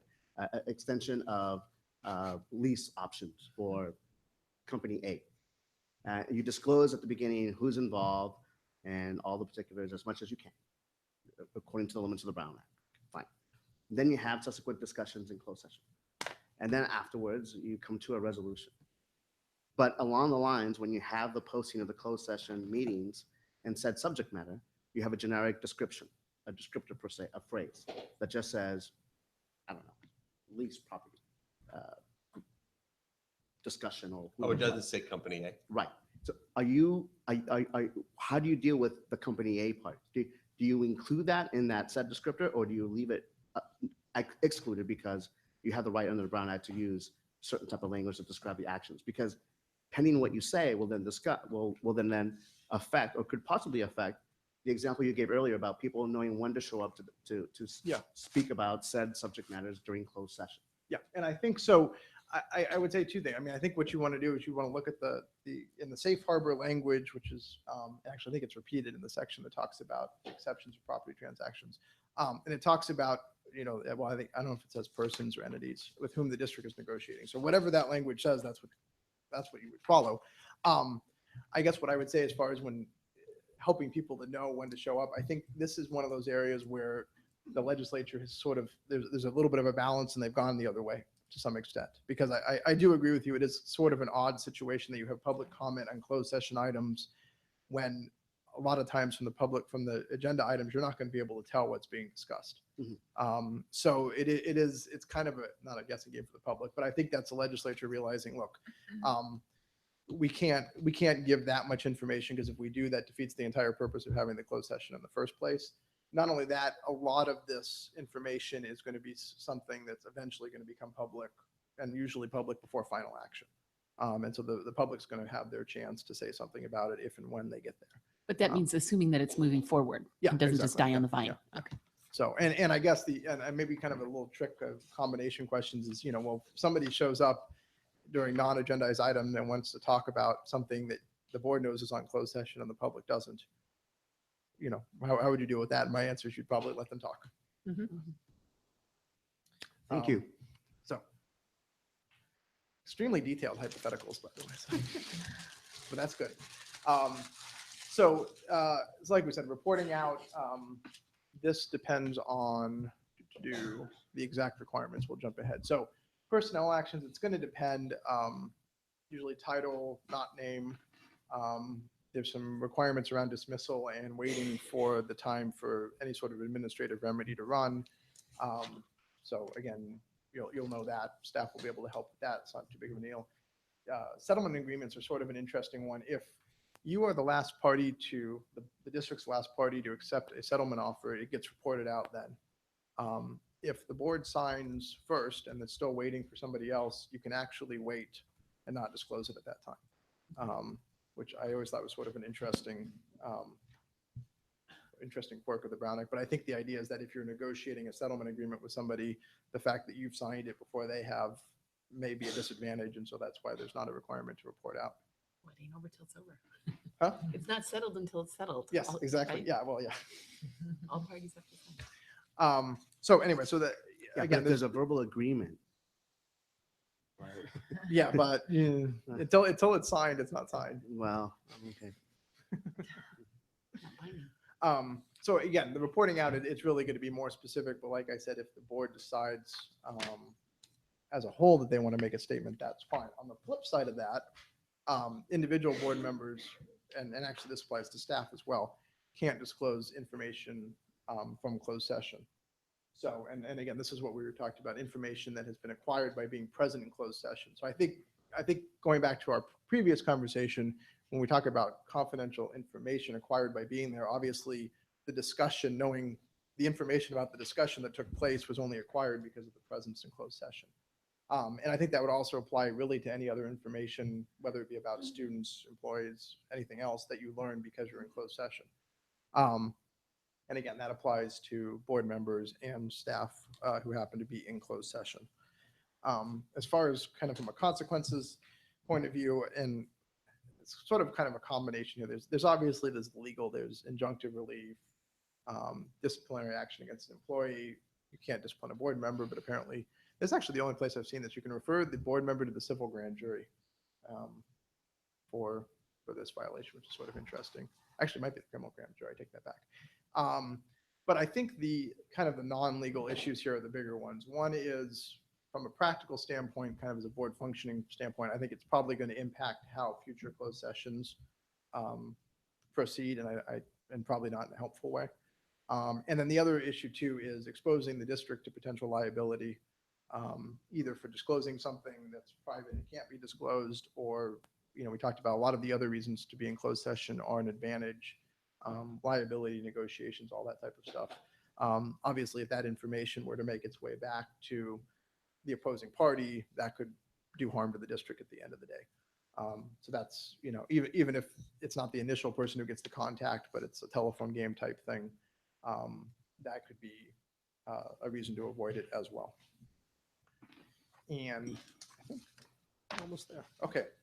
And finally, Wait, I have a question. yeah. So what do you mean by impact future closed sessions? I think well, to be frank, I think that if, Loss of trust. yeah. If people think that what they're saying in closed session is not staying in closed session, they may not say it. And I think that, as much as the purpose of closed session is to allow, is to allow that discussion to happen in that room with the understanding it's confidential so that the board can make those decisions. Okay, thank you. So finally, again, like I said, since doing this training, we won't have to worry about this, but violations of the Brown Act, there's obviously consequences. The ones that are probably the most important to know about, there's three variations on members of the public bringing lawsuits for violations of the Brown Act. And it depends on kind of which variety. The one that's been around, kind of the most used one, was the ability to invalidate an action that's taken in violation of the Brown Act. So theoretically, like I said before, if something violates the Brown Act, someone can go to court. Well, first they have to send a letter asking you to fix it. If you don't fix it, then they can go to court and they can get the whole thing thrown out. And actually, this just happened. I think it was Apple Valley, I want to say down south. They didn't agendize they had a special election on whether or not to have a Walmart, and Walmart paid for the election. And they didn't quite agendize the whole Walmart paying for the election part. And they had the election, it passed, someone sued, court threw out the whole election. Wow. Because of the Brown Act violation. So, that's a pretty steep impact for a Brown Act violation. So that can happen.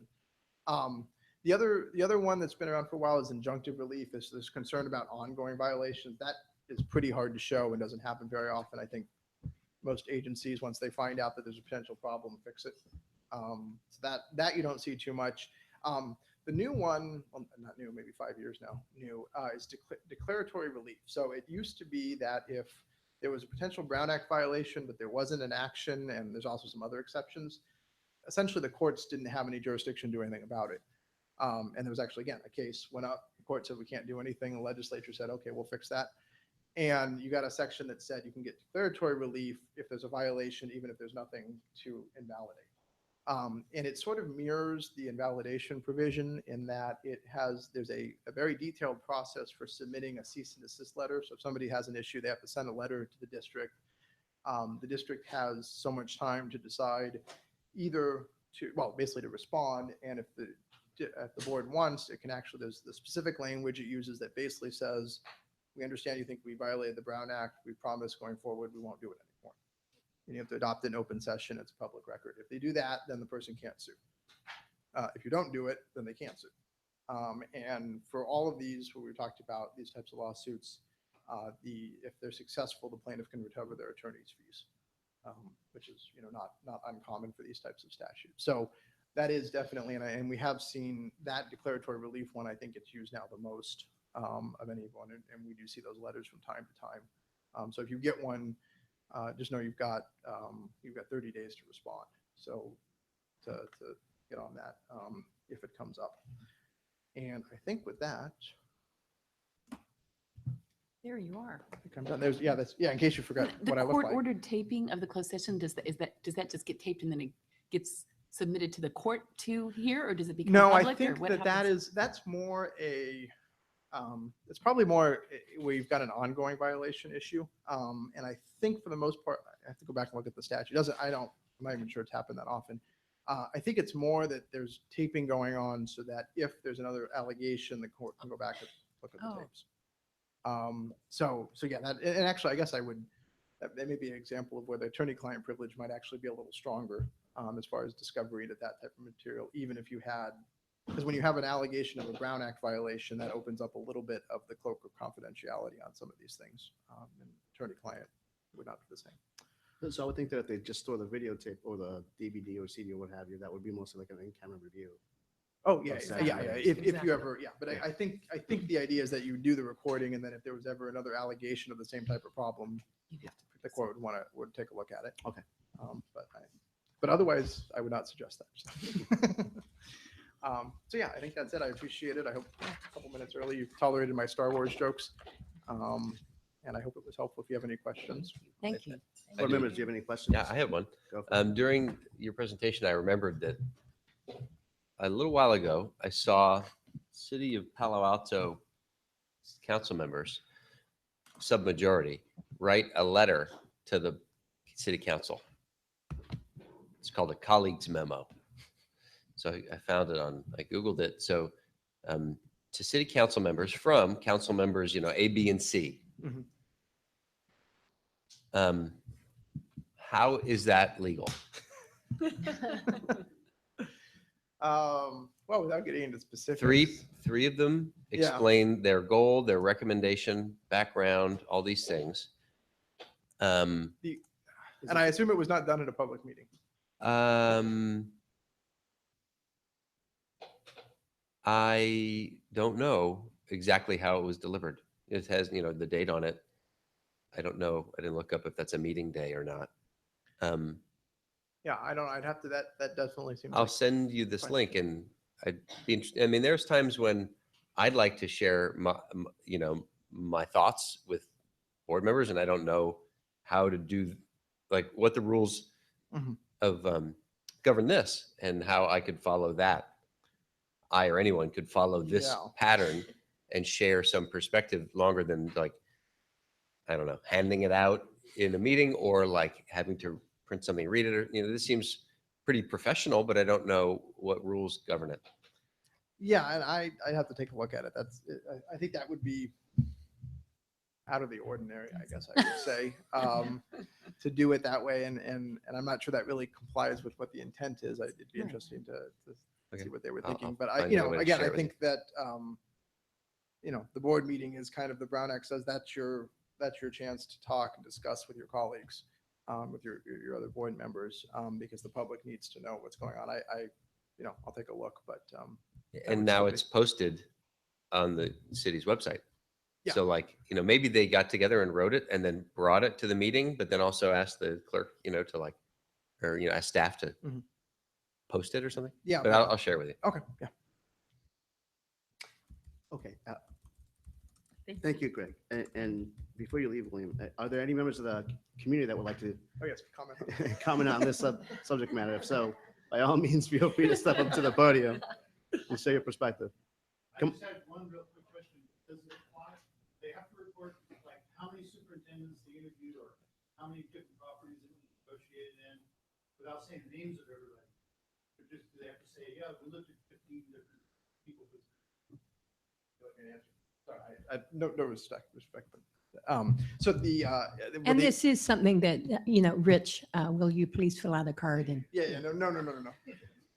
So, but I have seen some, I only do that because I've seen some board members where it's turned into let's cross-examine counsel from members of the public, and it may not always be the best situation. But I'm happy to answer the question. So I think actually the hypotheticals in that case, the interviewing the superintendents and the negotiating with different parties, that's probably things that are probably going to be public anyway, because you could do part of that in closed, but not all of it. But I guess the answer to that is not necessarily.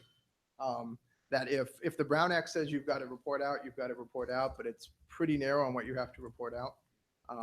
So if there's not a specific requirement, it doesn't have to be done now. Do you want to do it anyway? Maybe. But that's ultimately up to the board and how it wants to interact with the public. Okay, any further questions or comments? Okay, Thank thank you, everyone. Thank you, William. Appreciate your help. Thank you. Thank Thank you. you for staying away.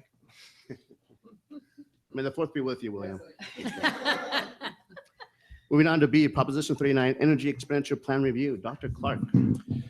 Thank you.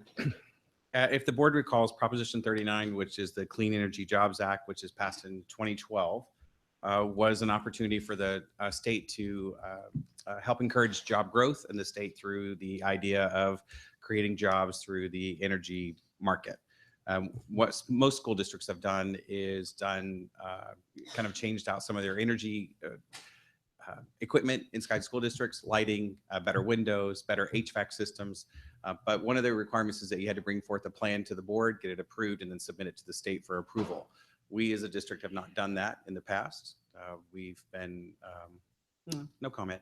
So here we are now. It's 2017. This is the final year. We have to have a plan in place adopted by the board and approved by the state by August of this school year to be eligible for the funding. For Mountain View Wisman, we're eligible for just over $1 million. Excuse me, about 1.1. And what the board has in the packet is the rough plan for us. What we've decided to do, the scope of work that's on the proposed expenditure plan is all lighting retrofit, some interior, some exterior. All schools are getting their lighting retrofit in and out both. And so what we did, knowing that we had approximately $1.1 million to spend, we just kind of went down the list, started finding, working with Greystone West, projects that we've already paid for, estimated budgets of projects that are coming, to kind of put the pieces of the puzzle together to total up $1.156076. And that's what we've done. That's why some schools are not listed. But to be clear to the board and the public, every school gets lighting retrofit. And either it's already been done or it will be done. So tonight we're here for discussion, and then it comes back on May 18th for approval. Thank you, Dr. Clark. Board members, any questions? So if we follow this plan, it's a sure thing? Yes. Okay. Yeah, I don't want to say we're late because we haven't missed the deadline, but there are many districts in the state who jumped on this in that very first year because it was a great way to supplement. I neglected to mention this will augment the capital projects budget. So this $1.1 million will go onto the budget allocation summary page as $1.1 million in revenue. So it'll help the overall capital projects budget. Good. And I think, sorry, Good. Which we bring on May 18th for an update. Okay. Right. I think you said till August of this school year. You meant till August 2017? That we August have of to submit it? 17, we have Okay. to have the plan approved, and then we have to have it spent by August of 18, Okay. which is not a problem. Thank you. So my question then is, your advice then would be for the board to give you direction to bring this back by when? Oh, it's the plan is we're discussing it weeks. tonight, 2 and then weeks. the plan is to come back on May 18th for action. For action. Okay. Right. All right. To Sounds good. approve it. Thank you. Any other questions? Members of the public, would you like to comment on this particular item? We have no such members of the public wishing to comment. Okay, very well. Thank you, Dr. Clark. We'll move on to parcel tax election results. Dr. Rudolph. All right, good evening. So the majority of the board requested that this item be placed on the agenda after the passage successfully. It's currently at 71.9%, I think. 96. 96? Yeah. 96. Who's counting? We're going for 72, Fiona? All right. So obviously a lot of hard work went into this from the community, from volunteers, or Protect Mountain View, members in here who personally spend a lot of time doing it, as well as staff, both teachers, district office, classified, who were out walking the beat, making phone calls and stuff. So really proud that we were able to extend this funding. And just a thank you to everyone who's watching at home, and obviously the eventually 72% of people who are going to vote yes. And so even though we feel good of where it is, it still takes about 30 days for it to be officially certified. But just to talk about this and then allow you to have your discussion. So the new parcel tax is $191. This moves us away from the tiered one that we had that was prior to the Barricas case, which is why we have this one. It will generate $2.8 million, which essentially is the exact same amount of money that was currently coming in. It is an 8-year parcel tax, so we'll go until 2025, and we will need to establish another parcel tax oversight committee to ensure that we're funding it correctly, or that we're using the funds appropriately every single year. And so Measure C will disappear, and Measure B will have to have a new group. And hopefully some of those individuals are willing to stay on. Okay. So we want to look at what the impact, before we start talking about, the request was to have a discussion about how it was funded. So you can see without the parcel tax, we would have had a deficit. And I want to, even though you don't see the MYP here, I want to say that we still are deficit spending. Part of that is planned, but our strategic plan does call for us to eliminate deficit spending by 2021. And the most important thing to remember is that these 3 years out is what the county sees. And so we need to be at 3% in order to make sure that we're not qualified. If the parcel tax would have failed, we would have been at 5.7%. With the 2021 school year, we would have had a $7 million deficit, which means that we would have been really in the red of negative 2.8%. Our reserve level would have been negative 2.8%. The parcel tax extends the cliff for us. So instead of having deficit spending of $4 million because we assumed the expenditures we removed the income, but we continue to have the expenditures in there. So as you can see, next year we have an operational deficit of 1.6 million. And again, that continues to rise over the next couple of years. Part of that is because of just ongoing expenses. We have obviously new curriculums that are coming online. STIRS and PERS is also a part of that, healthcare costs, everything else. And then your general operating revenue.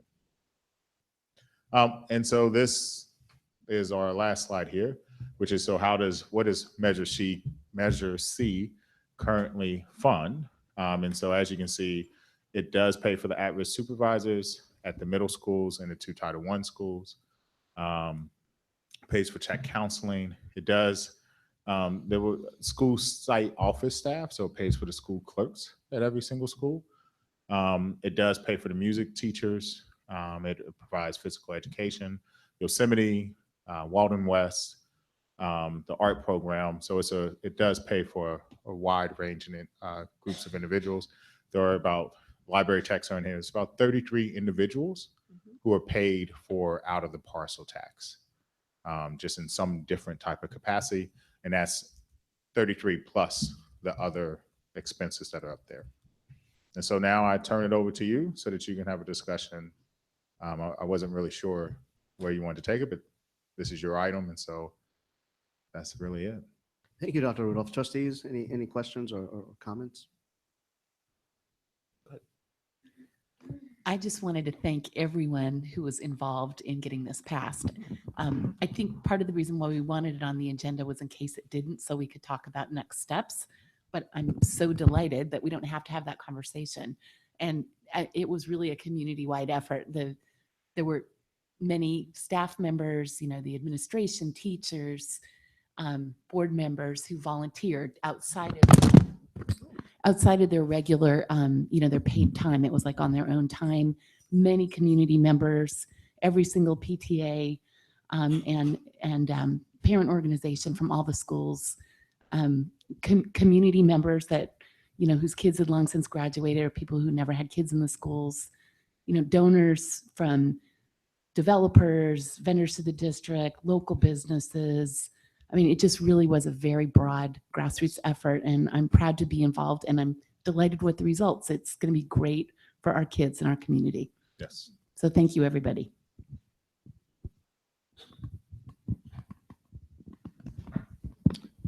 I was curious if maybe Dr. Clark can speak. You listed off 1 or 2 slides back. I was wondering what the biggest jump, what explains most, that one, yeah. Okay. If there's a dominant effect that accounts for the $1.6 million in operational deficit growth between 18 and 19. Like, is there, so the operational deficit in the bottom chart in 2018 is 2.1 million. Mhm. In 2019, it's 3.7 million. Mhm. So $1.6 million different.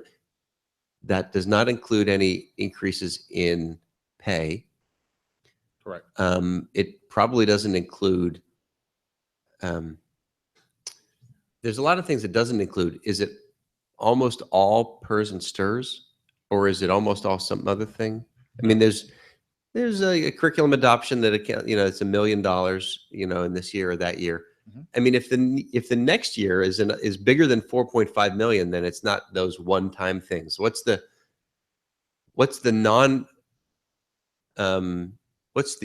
recurring driver of deficits in 2019 and beyond? So there's a couple assumptions that were put in when we did the budget assumptions earlier. So you have, for instance, in 2018, you have the introduction of a projected cost of SEAL, which is about, we budget about $900,000. You have the first textbook adoption, which would be social studies, which is about $1 million. So what you're starting to see is those things are starting to come into play. SEAL, if it was adopted, is an ongoing expense. And then in 2019, 2020, you actually have the opening of Slater, which is factored in there, and the operational costs that go with that, plus whatever supplies we would need to actually staff, as well as energy and stuff. And I want to say we've budgeted Slater at about 600,000, 660, I think. Yeah. Yeah.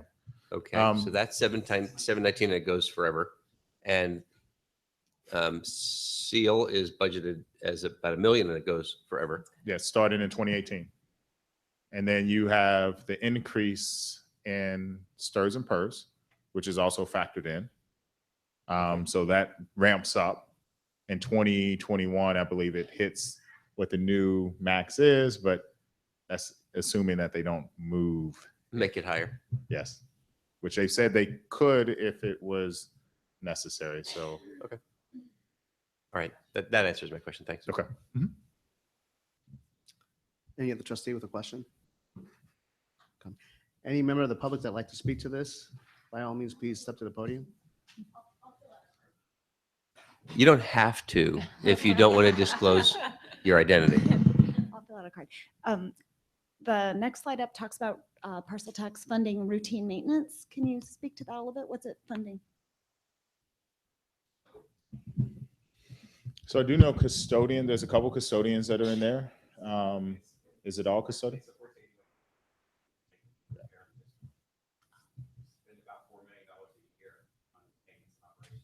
Alone. There we go. So upgrading our schools would actually save us money, as well as the energy, upgrading that'll the save money lights too, and everything the else would save LEDs. us. Yes, probably a lot of money, probably more than what we think. Any other member of the community? Nope. Okay, so finally, I'd like to just say, I'd like to follow up on Laura Blakely's, Trustee Blakely's perspective, which is to say a huge thank you to everyone who helped us out one way or another. It takes a team effort to be able to pass something like a parcel tax, right? And I'm glad to be part of this board. We looked at an urgency of the situation. We decided we needed to do something. We weren't afraid to take that step, and we figured that with community support, it would happen, and it looks like it may. And I want to thank everyone for your support on that. And I want to thank you, members of the board, for being decisive and following through with new leadership, new era. So thank you. Thank you to everyone. Okay. All right, thank you. Is anyone in support of, since we didn't spend the full 30 minutes, of taking a quick bio break? Okay, at 8 p.m., we will take a bio break of about 6 minutes. 8:07. Thank you.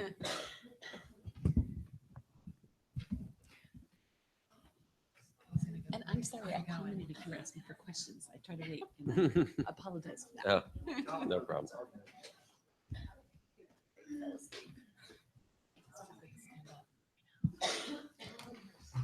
Yeah.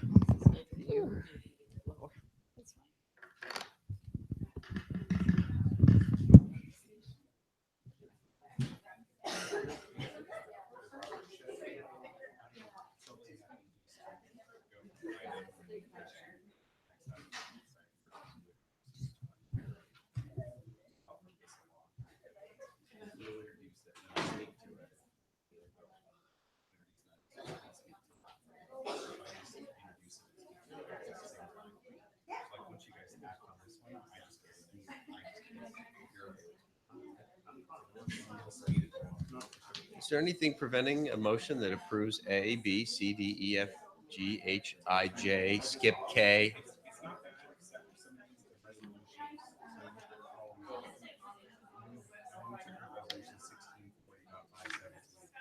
Oh, those have to be said. I've never been able to read the entire title of some of the really long ones, but if you read the resolution number and then kind of what it is, I'm kind of okay with that. But it also. It defeats the purpose of take. Say it again.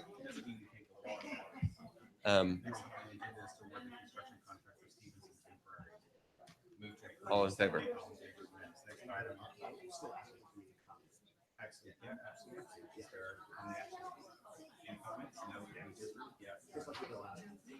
Okay, that sounds good. Do efficiency. By the way, is this a summer look? No, you look like yeah, you look like you regret it all or something. You're like, I had to shave it.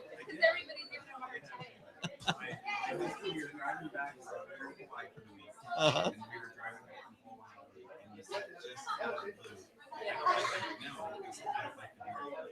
And you had no idea. And I said, really? He goes, yeah. I said, why didn't you say something? He goes, I said, well, I did. He goes, yeah, I don't like it. So I never played the game.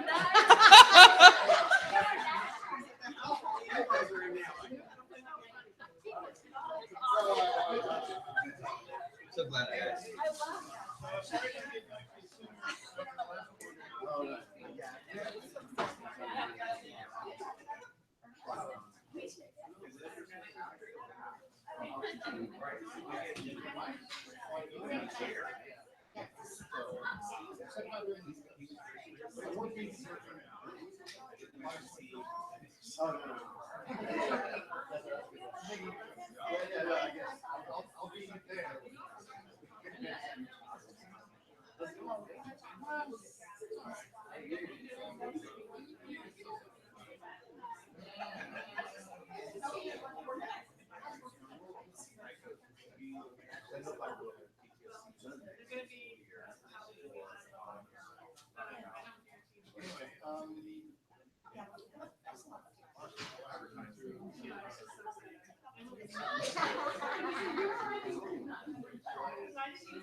No, I couldn't remember. I think my son either had a baseball game or a soccer game.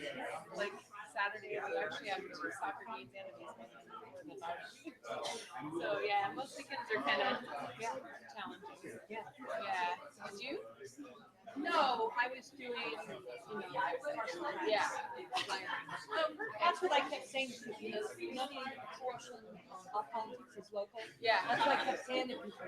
Yeah. This is my. That's good. That's really great. Yeah, I did phone banking for that. My neighbor, I actually put everybody in touch with her. She got a lot of the events at our clubhouse. So the parties at our, that's where I live. Is that yeah. So Peggy's our kids are like that. Yeah. So I did that. I did other stuff, but I couldn't do the walking.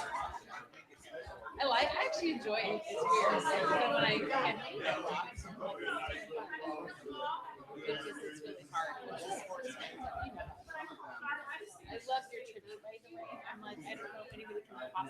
say anything. I was trying, I get really emotional. So I was like trying not to hear. It's very hard to tell. And I need to have the willingness to do that, you know, and be open. Just really be open. Everybody's got that one teacher, remember. Well, what my son says, and you know her, so my son was at Kim Thompson was his 50th teacher. So Kim Thompson was the principal at Grant. And he always says, Mr. Franklin and Miss Thompson were two big teachers. And they're totally different teaching styles, different personalities, you know, all this. So it's so interesting, you know, that, you know, yeah. Well, and that's what helps you understand that there's no one right way. Exactly. There's no one personality. And to your point, what's It'll be easy. If I'll open up, you get touched by somebody. I'll hold on to it during context. It's nice to see people recognize. I don't know if the teachers always often Yeah. know. I go all the way up to some. A lot of times if When I'm done, I'm just gonna go like this to you. Instead. I'll do all that. Yeah. Mhm. Yeah, okay, a little. Someone was just like, wait a minute. That was my goal. Redwood City, you think of a buzz, yeah. Tuesday evening or Thursday evening. You were like, wait a minute. It was more like chin length or something. Yeah. Not my imagination. It's real cold right now. What's happening? Is the door open or something? Wow. Then I put color in it, so I'm not ready for the gray all the way. I'm just saying. Yeah, and I said I have to stop putting it in a bun, so I told my hairdresser, cut it off so I can't put it in a ponytail. So that's why I use that. Thank you. Oh, sorry. I don't eat a lot of carbs. I know. I don't get it either. And I saw you're like, I'm like, Greg's never gonna touch it. I couldn't wait. I could. I've been cutting back a lot, so I'm like, I gotta eat something. Yeah. I actually have really low blood pressure, so when I don't eat, I get tired. I get really Huh. fast. Cold. I'll be good. So I was like, I'm so proud. Yeah, I heard you talking about the salad. That was, yeah, that was definitely, You see that? one of those was aimed at me. Yeah, that's what Like, who's your mom? like, oh, I can wash it. You see this? I'm so, Look at I'm pretty hungry. Wasn't that cool? I gotta show you But- the tool. It lets me put all the school sites next to each Oh, other. oh, So I now bring I'm gonna do them. it all, and Oh, we can yeah. look at the I didn't English know I learner needed them, progress. but Yeah. otherwise I would have run them. See how it lines them up. Yeah, neat. I'm tough. I And mean, then I it can- does who's suspension. no problem. It's this new, it's not in the dashboard. It's called I could Ed definitely Voice. go 2 days without Training eating a bite. I showed you. Really? And No he said you problem. can put any school. Like eating fasted? Eating a bite of food. And then what I do is. Sure. Once in a while, I just eat, have nothing but water for it. I can only do it if I have to eat that broken. And Yeah. you know, like, Oh, not counting I being like to eat- sick or dying, Yeah. but like, But this is cool. but after a few hours, you're hungry for a while, and then it's kind of like, Yeah, you can pick you any get less school you hungry. want, and you click it, and then you add it to the list. And then Oh, you just, yeah. Yeah. I'm curious to put Then all you're of like, our you know, schools there's, together. Yeah, because this is what Planning, you yeah, want to there's the know. wheel. I wanna know. yeah.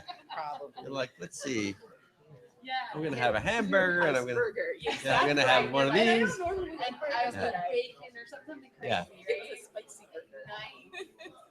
Yeah. I don't know. They say it's really good for you. I thought about it. but I haven't done it. I've been trying to eat more like breakfast and lunch, and then at dinner. That's a good way to stay, not get any heavier. Yeah. To not get any Just like heavier. those- Yeah. Yeah. I know that's what we were talking about. Yeah. What are you talking about, Ernie? You know, everything once in a while, it's not gonna. Steve coming. Oh, he's already signed up. Yeah, exactly. Yeah. I think we can Is do this yours? ourselves. We could just do Yes. a PK lesson. Don't you think? Or I'm would bugging it- us. it might be PK. It's, Oh, you're recording the meeting Yeah. for that. it deadens this. What? It deadens this. So when I put that in, and then I've got a remote mouse at home, because I would type and I kept deadens- it deadens this. So this is my mouse pad or whatever. When I put this in, it deadens it. basically. Okay. So then if I have a mouse, like I have a remote mouse at home, But what's it do? I don't know What what, is it the does. point of it You besides have to ask deadening? my the- IT guy. Oh, it's the thing that makes your mouse fire. Well, so wait now Oh, this is no, that's probably.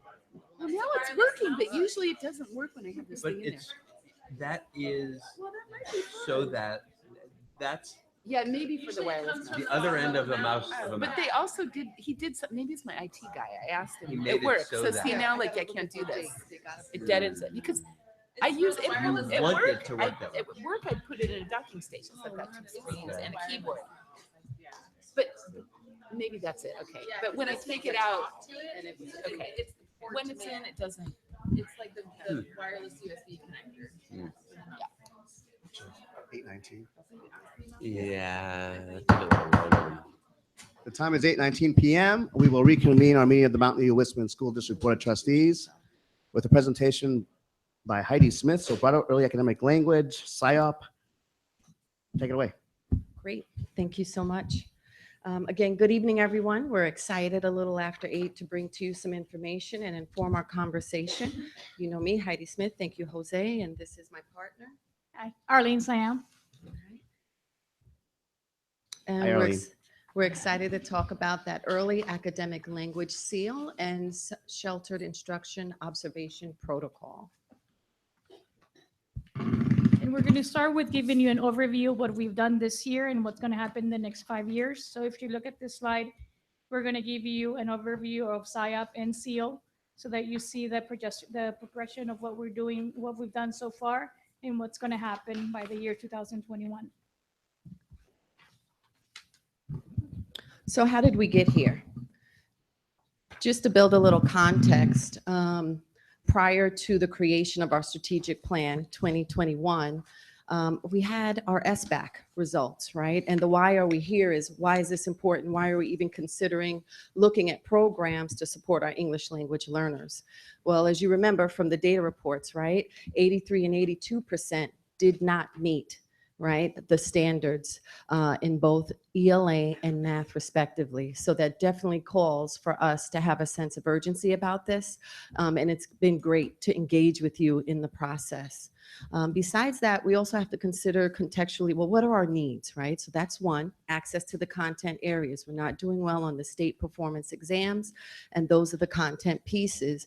We also had our district quality review, which told us a lot about our EL programs, which also netted us the inclusion or increase of our lean and EL coordinator to really be at the sites, to support the instruction, to work with coaches and principals intimately, and also to partner with the director. Also in the district quality review, there was a resounding call, right, for us to take a look at our EL program, the curriculum, and the consistency or lack thereof, right, of instruction from classroom to classroom and school site to school site, and how we were or were not at the time, and we hope we're steadily improving, meeting the needs of our English language learners. In addition to that, we do have a bright spot, which is our AMAO, those annual measurable achievement objectives, right, that are tied and linked to No Child Left Behind, but still important for us, even though we have ESSA, Every Student Succeeds Act now. What this AMAO tells us is the progress that our English language learners make every year. So our goal is for them to go up at least by one language level. So if I'm a beginner, I'm going up to early intermediate at a minimum, and so on. AMAO 2 is the piece that, and I think, Greg, this is the piece you're passionate about, right? That reclassification, right? Mhm. What's the rate? Within how many years? Is it less than 5 years or by 5 years or more? And we do pretty well in this piece, in this area as a district. And also just remembering that language acquisition is the piece or the bridge when we conquer that well and prepare our students and create the scaffolds that allows them the access to the content. So just thinking about that whole big picture and what are the needs of our district particularly. And then we had the birth of Strategic Plan 21, right? Putting it all together, really having a guiding framework for our entire district, which included targeted support for our English language learners and in Goal 2, right? Many of the actions in closing the achievement gap are tied to our English language learners, and that's why we're talking about these two pieces tonight. And then coming to the realization that when we think of the DQR, okay, where we're doing well at, and the other pieces where we really do want to get more consistent, a need and a call for a uniform approach. piece I want to share with you this evening, also as a part of our context, is, well, what are the schools impacted by this particular action step, right? 2.2, which is that early academic learning program that we're trying to find for us, right? Kindergarten through third grade. So I thought it would be helpful to show you, well, who are we talking about, right? How many children would that impact, and where are they as far as our schools here in Mountain View Wisman? So if you take a look, we do have on the left side for you the sites that would most likely be eligible for our conversation later on when we talk about requirements and eligibility for SEAL. And to the right would be our non-eligible sites for SEAL. That aside, what's interesting to look at would be the percentage of English learners at the site. So I have to share with you that this data is from our SARCs from the end of last year. So I had to pick a data point, a time and place where I could pull all the data that was the same at that time. So actually right now, even though Castro is showing 76%, already this year, Castro is at 70%. Just to show you how rapidly our school district is changing. And again, when you take a look, what's also most important for you to see would be the reclassification rate, right? And that's usually telling us how good our program is. And as an entire district, our reclassification rate is about 27%. 28% of English language learners are reclassifying within that 5-year period. That's pretty good when you compare it to the national comparisons, but of course, not our best. And then about 60 or 59% more than 5 years, and it varies. This is a piece I do want to drill down data-wise because that's our LTEL information, right? Exactly where is it at 6 years or 7? So we are learning more about that. While we're transitioning to the new system of accountability as well. You'll see these pieces look very different in the California dashboard. So just to let you know, the reclassification rate, which is the last column here, and those AMAOs are now in the EL progress area in the California dashboard, where those Harvey balls in the colors. So I just kind of wanted to give you that picture, and hopefully it's helpful a little bit. So they combine the two now, and it becomes that pie chart. Do you want to take questions afterwards, both presentations, or about this? I think probably after. Okay. If that's okay, but please, by all means.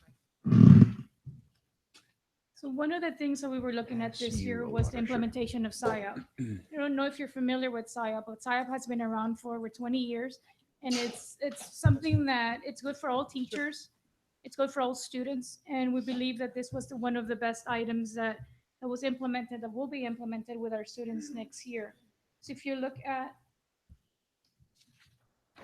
one of the things that we looked at when we were looking at something to implement for our students, we realized we needed something that was going to be good for all students. Not only ELs are in the classrooms, so you also have other students in the classrooms. So SIOP is a tool that it's if you look at a toolbox, it's more strategies for our teachers to use when they're teaching in the classroom. Whether they have a lot of ELs or they don't, this is just good practices to use in the classroom. So if you look at our outcomes, the reason why SIOP was the best thing that we discovered at that time was to increase the proficiency over English language learners. We want to make sure that not only are they getting reclassified, but they're also doing well beyond that. A lot of times we look at their reclassification as the end goal, but we forget that there's more to it than that. So SIOP is something that we're going to be using in order for them to continue acquiring English and to get, be ready for high school or college. Okay. SIOP is going to provide additional tools for teachers. A lot of our teachers acquire the tools when they went to, teacher college, but there's just things that we forget and things that we were like, oh, I should have used that, or this, this was, in a book that I learned a long time ago, but I forgot. So SIOP is going to be reminding us on things to do with our students all the time when we have them, not just for ELD. SIOP includes 8 components. And, you look at the list of the 8 components and you don't want to overwhelm your teacher. So we want to make sure that we start out slow. Next year, we're going to be starting out with only the first 2.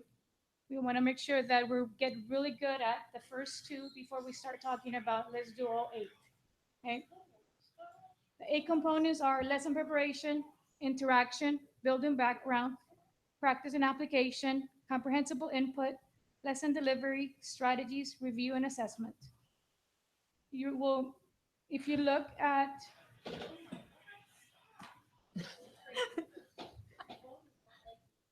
You know who's winning? It happens. if you look at the 5-year plan, what we've done with Heidi and the team is we've looked at what are we going to do first. So for the year 2016 and 17, we decided that the best thing was to start with all the principals and the coaches so that they understand what SIAP is. You know, a lot of people have heard that the term SIAP, but you don't really know what it is. So we wanted to make sure that all the admins in all the buildings knew what SIAP was before they went in talking to their teachers. We trained the administrators. We also did road shows for all the sites. So Heidi and I went into all the different buildings and we talked about SIAP and what it was going to look like for the next 5 years. And from the beginning, we started doing SIAP Lens walkthroughs. We know teachers are not trained, but we know that they already have a lot of the strategies under their belt. And we wanted to highlight the things that they were already doing. So we've been going in with a team of teachers and a team of admins, and we've been just highlighting the positive things that they're already doing. So that when SIAP comes in next year, a lot of them are going to understand, oh, I already do that. Let me figure, it's not something new. It's not something that the district has adopted and it's going to go away in a couple of years. Okay. The only thing for this year that hasn't happened yet is the parent information nights, and that's going to be coming in at the end of the month. We're going to be putting it in the calendar, and we're going to be inviting parents to understand what SIAP is and how it's going to look for the next 5 years. Next school year, the year 2017-18, we're going to start with lesson preparation and building backgrounds. For lesson preparation, we're going to be focusing on language objectives. A lot of sites already focus on objectives, but this time we're going to make sure that they are focused on language because that's what's going to get our ELs to talk more in the classroom, especially in the middle school grades. 2018 and 19, we're going to move to academic language and interactions. Academic language is something that, it's going to come in handy for anybody, for our kids. But we want to make sure that it's language that it's going to be able to be transferable to all the other subject areas, not just the OD or language arts. And for interaction, we're talking about students being able to talk. And by way back in the day when I started teaching, it was really good to have a really quiet classroom. When your administrator came in and they saw and noticed the classroom was really quiet, it meant that everybody was listening and everybody was, a good student. So nowadays we want to make sure that there's a lot of interactions going on. Students learn when they're talking to their group mates, they're talking to each other, not just sitting there listening quietly. So interactions is going to be really important when we do that in 2018 and 19. 2019 and 20, we're going to do strategies and comprehensible input. So as you see, for the next 4 years, we're going to be doing 2 of the components at a time, but we're always going to be asking for input. We're going to make sure that teachers know that if for some reason, let's say we need a refresher on language objectives, we're going to go back and make sure that we're always reminding them of what they learned, the years prior, or if we get new teachers along the way. Okay. After the year 2019 and 2020, we're going to end with lesson delivery, review, and assessment. Review and assessment is going to be one of the hardest ones to do because we have to figure out, what assessments are really good for all kids. Not all students are really good test takers. So what else can we do to make sure that they are learning in the classroom? The next slide is going to talk to you about how much it's going to cost. So if you look at the 5-year plan, for the first year, we're going to spend almost $50,000, and that includes training, SIAP coming to us going to San Diego to get trained. It also includes some of the books and the materials that we had to purchase. Next year, because they are training all of our teachers, it's going to go from $50,000 to $105,000.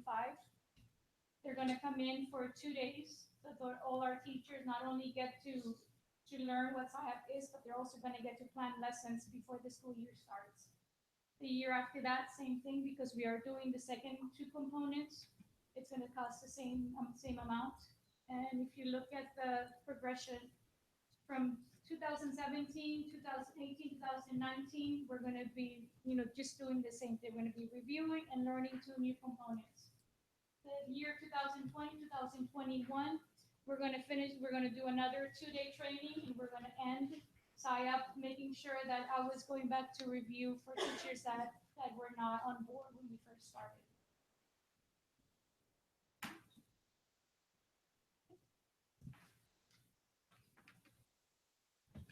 So back to Strategic Plan 2021, the piece now that we're investigating, right? What are the options? SIOP was an option that was selected, and it's great. We're able to move forward with it, and that's where we are. But now we're talking about that early learning language acquisition program, right? How do we address this in our strategic plan? And the outcome, again, is to increase the proficiency of English learners, but really focusing on that K-3, right? Not waiting too late in the game to support the language development and really getting more proactive, right, about that piece as opposed to triage much later on, right? And again, see that last bullet is really important for us in many districts, right? Being consistent. Like Arlene said, a teacher says, oh, I remember that, right? But being consistent. This is embedded. This is a routine that I use because it is good for learning, and I'm going to make sure that it's consistent not only within my own practice as a teacher, but across grade levels, right? That we can guarantee that quality of language instruction. So when we take a look at the implementation plan, it's a little different from SIOP. We have 2 years of planning per Strategic Plan 2021. This year, as you know, we've engaged in some visits of the Sobrato Early Learning Academic Language Program. We jumped right in with that because it was a piece kind of known a little bit towards the end of last year. So might as well honor it and take a look and learn more about it right at the start of this year. The other piece too that was added was engaging the Specific Learner Needs Task Force, right? Which includes coaches, principals. We have a few members here. I see Principal Higgins here, and also parent Ms. Quill. We're just grateful. And we also have Trustee Gutierrez, who's also been on the committee. So we have a nice mix of folks who are talking about the teaching and learning and supporting the parents and families of ELs and families with students with disabilities. But the focus here is there's actually a subgroup assigned to this action item in the strategic plan. So they've been helping to research some other alternatives for us to consider, right, when we're trying to find the right program or supports for our students. Next year, also, the plan is to continue learning more, engaging in a committee process, right, for what we select goes into classrooms. That's a new piece for us that we've talked a bit about this year based on our learnings of how we do that, what we select children are engaged with, or what we choose to pilot and try. And then full implementation should be happening in 18-19. That has been communicated with our SEAL partners. They've been really great to work with, and they love seeing all of our partners, and they like how we're being intentional and including everyone and asking, learning about their program. And we look forward to following similar processes, right, with everything that we select for our district.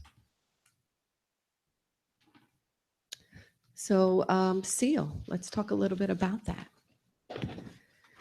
So most of us, as far as board members, have been on the visit, but I know we have community members who have not, and also our district team, but I'll go through this briefly. It really is a partnership with an organization who's very serious about doing something about the achievement gap, right, and underserved communities. You can only but respect that. So I think that's a big piece that comes across with SEAL, is that it's not just, it's not a curriculum, it's not a bunch of strategies. You're connecting with an organization that has a core belief, one that we also believe in, otherwise we wouldn't put this in our strategic plan to look for something, right, that serves the underserved. The other piece too that we is big for SEAL is that it's teacher created materials and curriculum, right?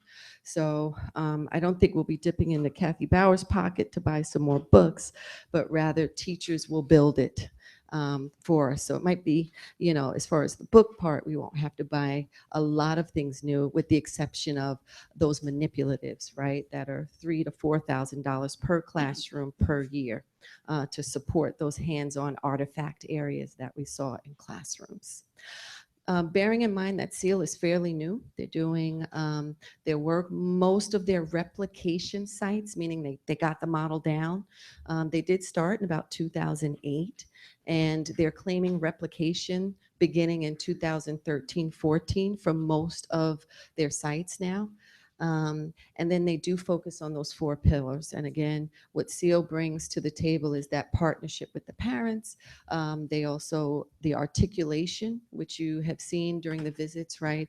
The connection from one grade level to the other and among the teachers within a grade. And also the focus on the powerful, precise, and a lot of language, right? And vocabulary work. So these are the instructional components. If you recall, it's kind of similar format as SIOP, and that when you look at a program or package practices or what we want to do differently in classrooms, you will see, well, what instructional pieces, right, are included. And again, it's that vocabulary, making learning authentic and writing for a purpose, right, rather than make believe. Again, graphic organizers, a lot of visuals, dramatic play, and the world in the classroom, right? Keeping it current and again, making those connections. Common Core, we call that relevancy, right? So we've increased that over the years, and SEAL, it definitely embraces the Common Core piece as well. And again, it's a rich literature-based and high-level informational text. So when we saw a lot of science or social studies, that's that informational text piece coming through connected to Common Core. So what are the requirements to be a part of this Sobrato family, right, partnership? And when we take a look at it, at a minimum, we'd have to sign on at the start with at least 3 schools. Again, they're looking for a particular demographic to meet the needs of high needs schools. They will consider dual immersion programs. So we did talk with them at the onset about that because we have one. Again, big fidelity piece. This is a brand, right? And they worked really hard on this. So they want to ensure that anyone that's a part of the partnership, that we're serious. And I definitely respect that. They are recommending now, which is a change. Remember, I think in the former literature, it said a halftime coach. But some of you may have heard in the presentations, they've learned that a full-time coach is more appropriate to guide the work of teachers. And again, the coach should not, that's that fidelity piece, be doing any other initiatives or anything else but the SEAL focus, because they want it tightly aligned to that framework that they've spent time creating. We do need to consider that there's a 10 to 12 teacher release days per year. Now, what that includes is 4 to 5 curriculum days where the teachers go off by themselves and they build their curriculum. It also includes the training pieces with the coaches in the ramp-up period of how to do this, what are the components of SEAL, those 11 instructional practices that we saw a few slides before. Teachers get training in that, they're shown what it looks like, and they spend time with SEAL folks and our coach that we would designate and pay for to help them understand what that looks like in the classroom. And then also a mandatory 10-day summer bridge program. So what that is at the end of the summer of each year of training, and it's kind of like a set 3-year framework. When you're done with the 3 years, you've kind of gone through all the modules. There is an expectation that you put that into practice even more in the summer school setting. And they do have actually where the teachers co-teach, right? So team teaching there is a piece of that. So how much does all of this cost? What are we talking about? And we tried to do similar formats for you, you know, like a 5-year plan or 3-year plan. As you know, the first 2 years are research and planning. It cost us a little bit of gas to get there. They gave us some nibbles, so we didn't have to buy any food. So I think we were okay for this year, and investigating SEAL, not too much of a cost. When we look at the first year, there is the SEAL partnership. So I'll just highlight some of the bigger pieces or the bigger rocks, and that's that $350,000. That means we are committed, we are part of the partnership, and that's a one-time only fee. So you'll see the NA all the way across, and it's their intention that once that is paid in the first year, you don't pay every year that fee again. The full-time coach, and I just tried to cost it out at 4 sites, even though they said 3 minimum. We have 4 that would most likely be eligible based on their criteria. would be about 432,000 a year, at about 108,000 a year per each coach. That's what we're averaging right now. And again, as I mentioned, the classroom materials, costed it out. Remember, when you start off in K, it's only your K classrooms. So year 2 is K and 1. Year 3 is K1 and 2, right? So each year it increases. So you'll see the increase going up, or the quantity of classes. And then Summer Bridge, of course, would be the cost of the teacher's time. And then the release day cost, which would be sub coverage. That's the cost there. And then totals across the bottom. And then if you want a 3-year cost, which we try to kind of keep the format the same of the other programs presented for you, which may be helpful to the board, it's a little under 3 million. And then when you look at just the year 1, like, Heidi, tell us what year 1 is going to look like. What do we have to lay out? We're just under about $1 million there at 993. Sorry, did I? 3 million. Oh, 1.6. Okay, sorry about that. Okay. Okay, sorry about that. Make that change. Thank you. I think I was trying to save money in my head, but didn't work.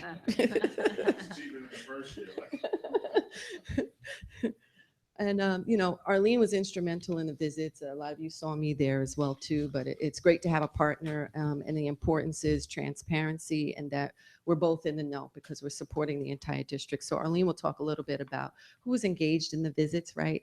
Who are we engaging in this process of selection, which is important for us as a district.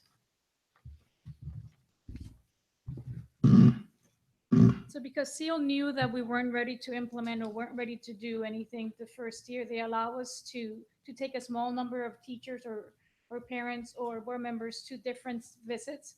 They gave us particular numbers that weren't really ready for us to bring a large group. But we were able to bring teachers from Castro, Mistral, Therica, preschool, and Monteloma, just for them to see what the classrooms look like and we were able to talk to a couple of the teachers that were in the middle of teaching. What we've done is not only have we included some of the staff members, we've also included people that were part of the specific learner task force. Because I know they have been looking at CO to see if this is something that we need to bring to our district. Instructional coaches were invited as well. Besides Heidi and myself, Terry has come from Castro, and so has Terry from preschool. I think most of you have gone to the visits. And one preschool teacher also brought one of her staff members so that she could see the program in action. We had been to classrooms that were in Spanish. We've also seen classrooms that were done all in English, so that we could get a variety of student needs and student levels. We went to Redwood City and also a school in Alum Rock.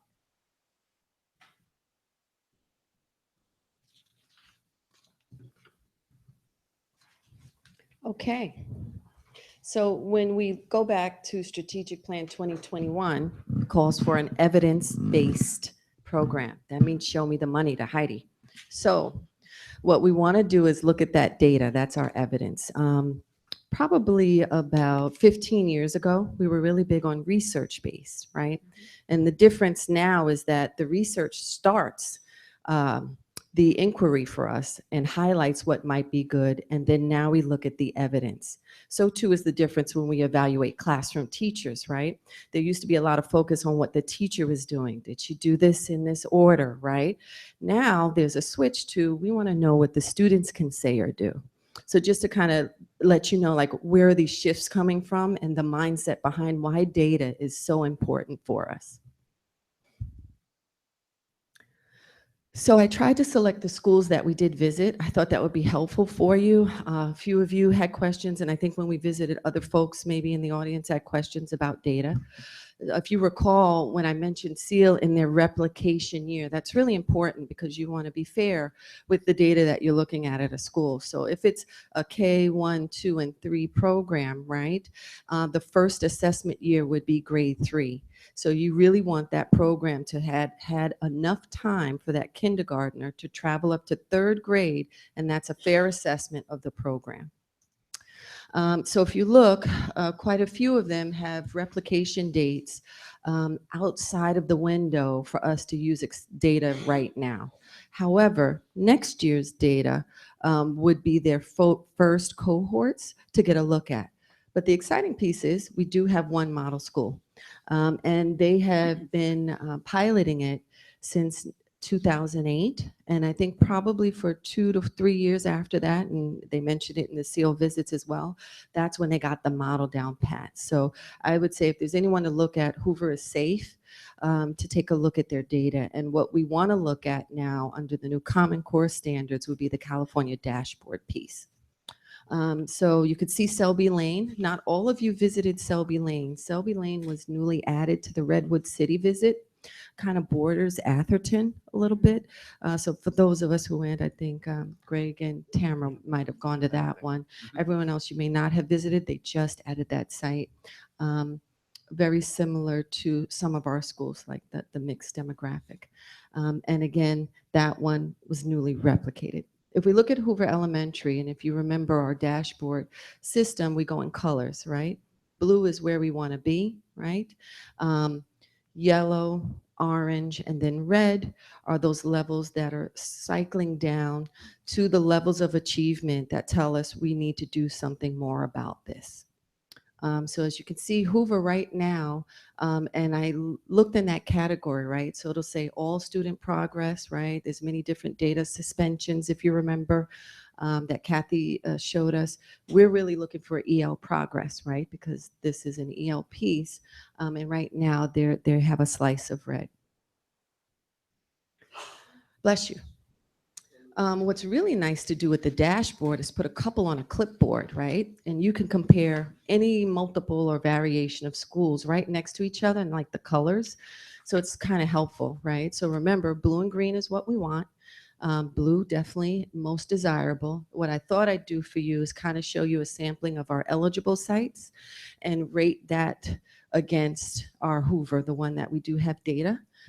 So go to the second column. I couldn't separate the colors, unfortunately, so I apologize for the other pieces. But in that second column, when you look at EL progress, we have our Castro, who's yellow. We have our Hoover Elementary in red. We have Therakoff in green and Montaloma in green. I have to put in a plug for my colleagues. I'm really proud of their work when I see those colors. I do want to say that separate from our conversation. Sorry, shameless plug for great work. But yeah, and then what you want to also look at, because I'm sure there'll be a question about this, is see that English test scores, right? Remember when we talked about the access to the content. So for us, we do want to look at ELA SBAC scores. We do have Castro in the orange. Now we're in the land, right? The gold rush, but now mining takes on a different look. It's called data mining. Let's look at that little orange piece a little further.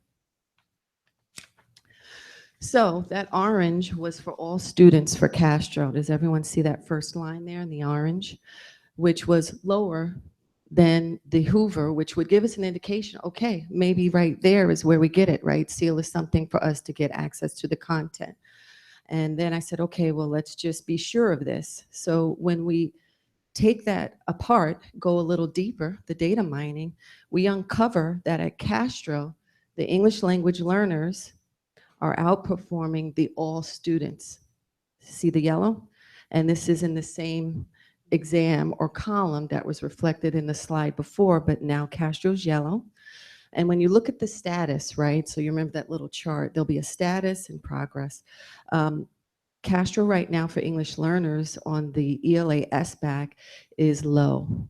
And the DF3, which means distance from the target of everyone being proficient, her DF3 at Castro is 31.3, away from the goal.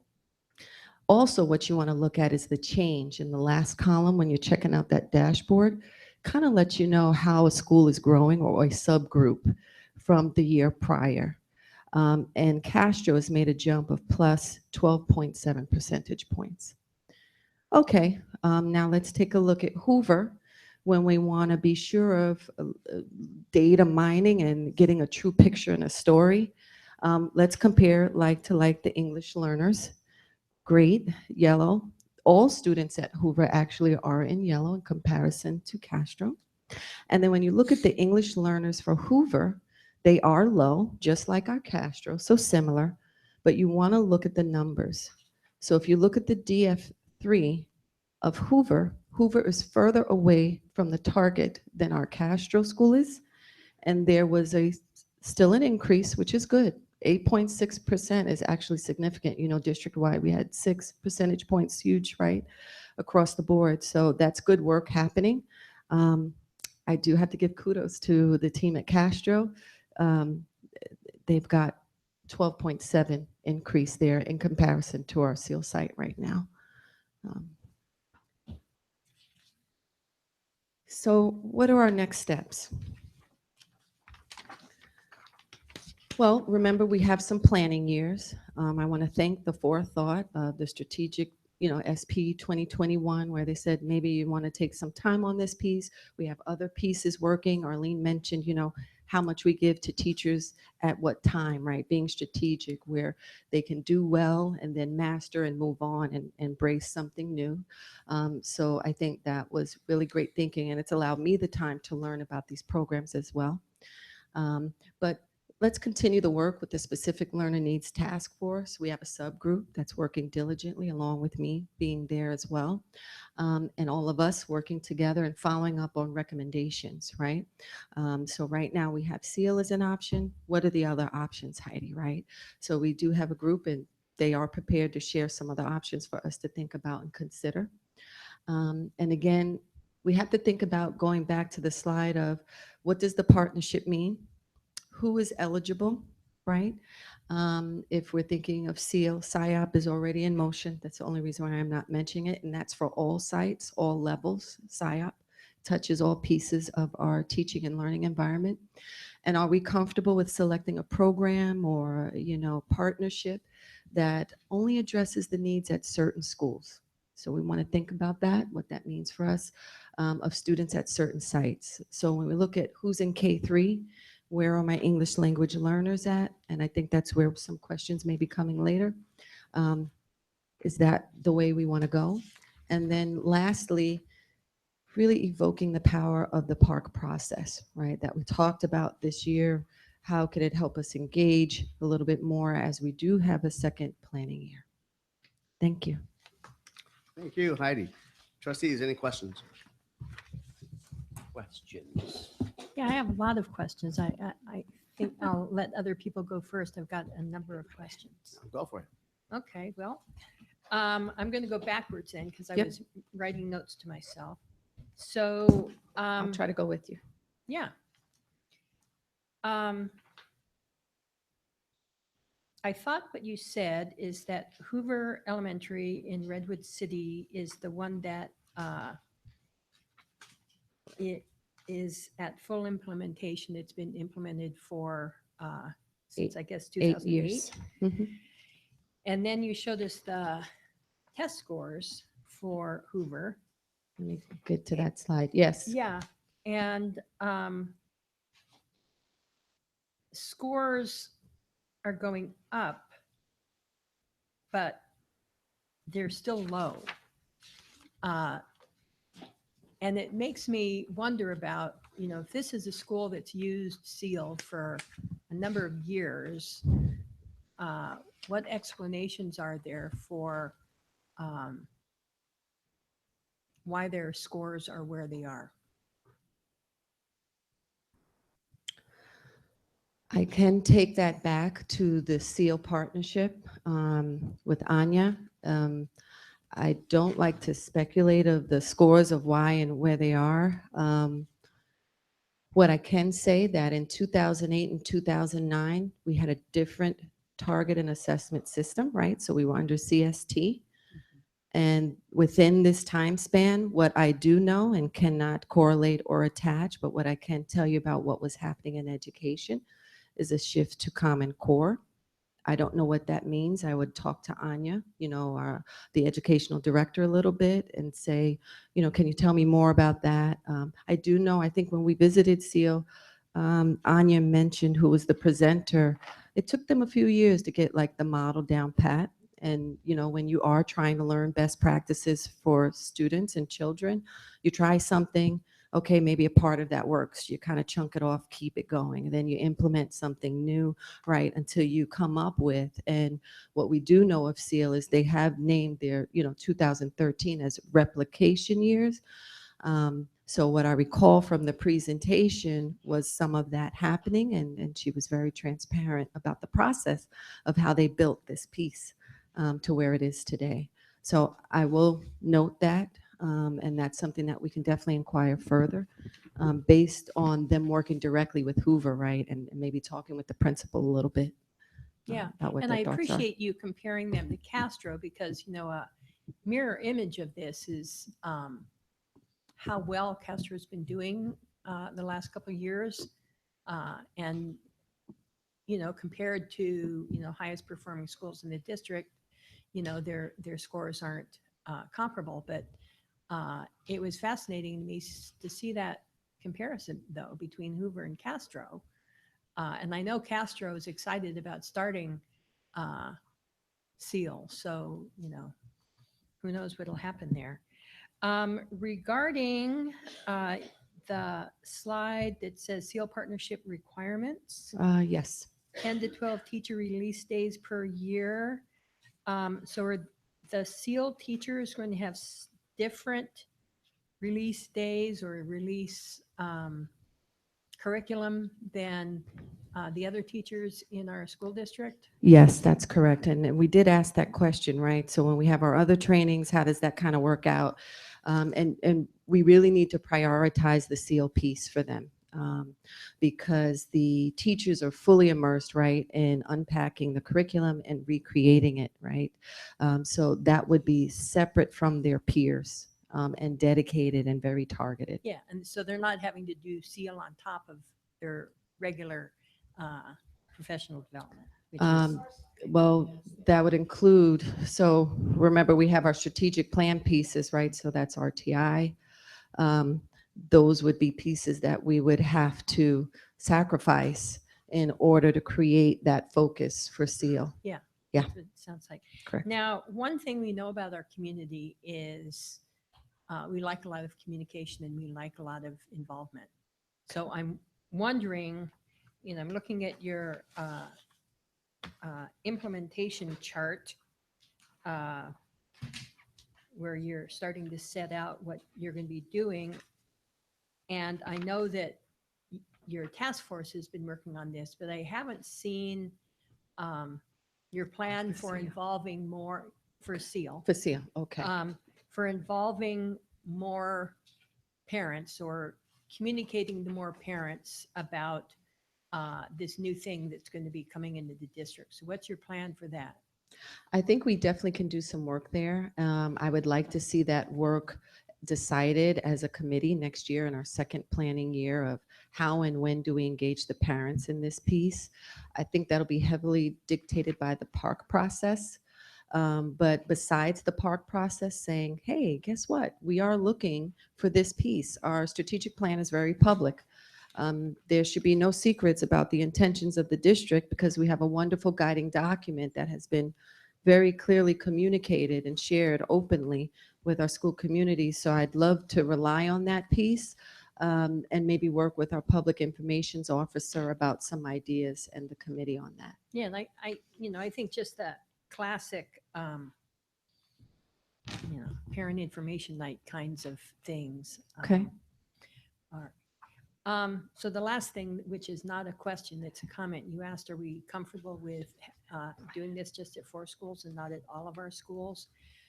My opinion is that yes, I am comfortable with that, and largely because this is an English language, it's largely an English language development program, and those schools are where the highest concentration of those kids are. So when we don't have an unlimited amount of money and an unlimited amount of time, I think it's a good idea to focus our resources on the schools that need it. Definitely a rhetorical question and meant for your conversation purposes, but sounds like you've started us off, Ellen. So, Well, I just had, I guess, a comment and a couple questions. After doing the visit at both the Hoover site and the, I'm gonna get the name wrong, the one Oh, that. yeah. Shelby Lane. Thank Shelby, you. yeah, Selby Lane. Selby Lane. I really was so intrigued by the cross classroom collaboration. So we Yes, went to a huge. preschool classroom that was looking at life cycle of plants. They were actually playing with seeds, growing plants, learning, in my opinion, pretty technical knowledge. And I have some botany background, so I was pretty surprised and impressed. And but that ran across all levels of classrooms from the preschool through the third grade. This leads me to my question. If we have 4 eligible school sites, Mhm. I was under the impression this program works from either pre-K or preschool Yes, it through can. third. I'm not aware, are all 4 of those available sites to implement? Do they all have pre-K? They do not all have pre-K. Okay. We do have TK at Landos, which Yes. would be in, thinking of this piece, trying to bring all of our babies in on this, right? We want to be proactive. And of course, all the schools have kindergarten, so that piece we're solid in. But pre-K was definitely engaged, and it's the intention. Whatever we select, that pre-K and our TKs would be included. Okay, so what about our preschool? Even though it may not be at the 4 sites, would there be any way to do it at the preschool level? Well, our pre-K is preschool, or am I? Oh, okay, sorry. Oh, but I guess there's TK and then there's pre-K. I guess maybe Oh, I'm okay, confused. too many Ks. Okay, Sorry, Tamara. Yes. okay, They are being Yeah. included. okay, perfect. Yeah. Thank All you of for them? clarifying. Mhm. Yeah. Yeah, That's wonderful. she came to the Okay. few visits. That's wonderful. And do we have any indication, at least in terms of SEAL, like, has there been any teacher feedback at all? I know that hasn't been through the PARC process. I'm quite certain they want something that's don't proven think and we- effective and working. Do we have any information on that? And if not, that's fine. I can gather that even more. We did have teachers go visit. Boy. Can of Um, worms. Yeah, it's okay. We got a can opener. So we did have teachers visit. One, they definitely gave feedback that it was clear that the collaboration time structures were there. That's what all teachers crave, right? The other pieces that I think, and Arlene had the biggest group of teachers, so that's why I'm going to defer a little bit that we can generally share, and we can bring that back to the table too. A little bit, I think, was just negotiating, right? The time needed that Right. came up a little bit, right, Arlene? For preparation. There was a lot of work, a lot of time that was taken to do just the lessons. You gotta remember that for SEAL, you only teach it through language, arts, or social studies. You still Science. have to plan for everything else. Science too, yeah. Okay. So I think those were the concerns that we heard maybe from the group. I did not survey them, so I think that might be a nice next step to include voice. It doesn't hurt. And I'll try to make it anonymous so nobody's feeling, they're out of their can and exposed. So I'll work on that piece and get back to you. I just had one additional question and then I'll pass it off. It was just actually in regards to the SIOP program, and it may be that I misheard you, but when you spoke about the parent information nights, when are those scheduled? We're gonna schedule one at the end of the month. That's the only thing that we don't have on the calendar yet. Okay, that's what I thought I heard you say. We're trying to fit it in with our reclassification Well, ceremony. there's so and many things probably that could've coming up planned at the better. end of this month. I'm kind of concerned we may not get it may not be well attended just because of there's so many events and openings and anyways, I'm sure you'll make it work, but it was just a concern I We had. also look at it in August, since teachers are getting trained in Maybe August. that might be better Yeah. place. beginning of the school year, so parents are aware of what I just think as far as scheduling, planning and getting kids to bed and evening events, it's something to consider. No, definitely good input. Thank you. Do you want to chime in about that first? No, go ahead. Trustee Baker, go ahead. Okay. The floor is yours. So I was surprised to see that the results, if you're just looking at the testing from Castro is better than the testing from Hoover. And and I know you need to talk to, I don't remember her name, Anya An- Hurwitz, Anya, Dr. Hurwitz. Yes. to get more data, but I was wondering, are they teaching to the tests? Maybe not. I mean, I was also like Tamara, very impressed. I was at Hoover, not Selby Lane, but with the content and the detail that they were going into, and we went to some science classes. You were with us, so Yeah. some science classes, some social studies, just a lot. You know, it was a whole bunch. I Wow. thought it was all the content that they did. I didn't Seen think that it was way in just the two rooms classes. that they there might was have there was just history, said. there was geography, there was a lot of writing, language. Yes. And so I'm wondering whether the standardized tests maybe don't reflect the learning so much because that whole thing is testing really the way to go. You need a test, but I'm wondering whether the standardized tests are designed to really show the mastery that these students have gained in the classes. And then on one of your slides, it said it was just the grade 3 data, testing data. Yes. Did the one with the graph with colors, Go back. was that all grades or was that also just grade 3, the one with the blocks? That one's all that one. grades in the Yep. dashboard. That one is all Like grades, the full dashboard. school performance on the SBAC.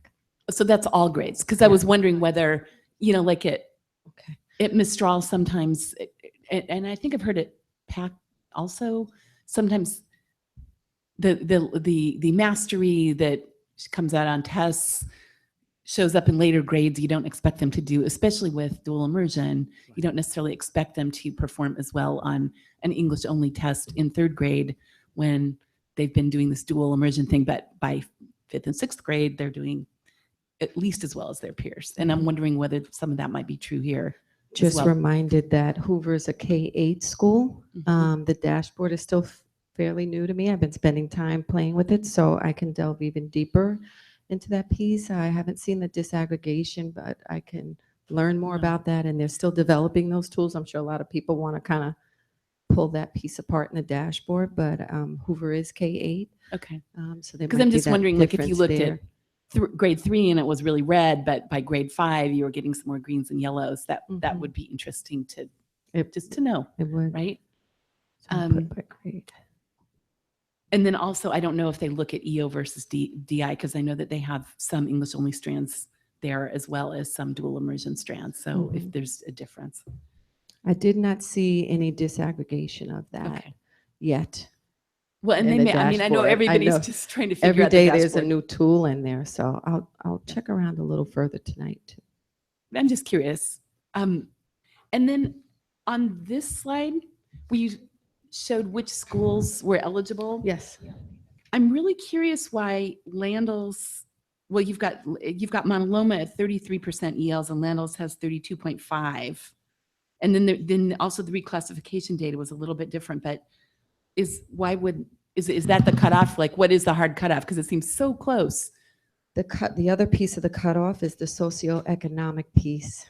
And okay, Landals doesn't meet that, but I'm so glad you see what's happening at our Landals. It's like a little UN over there. They have the highest number of newcomers. Right.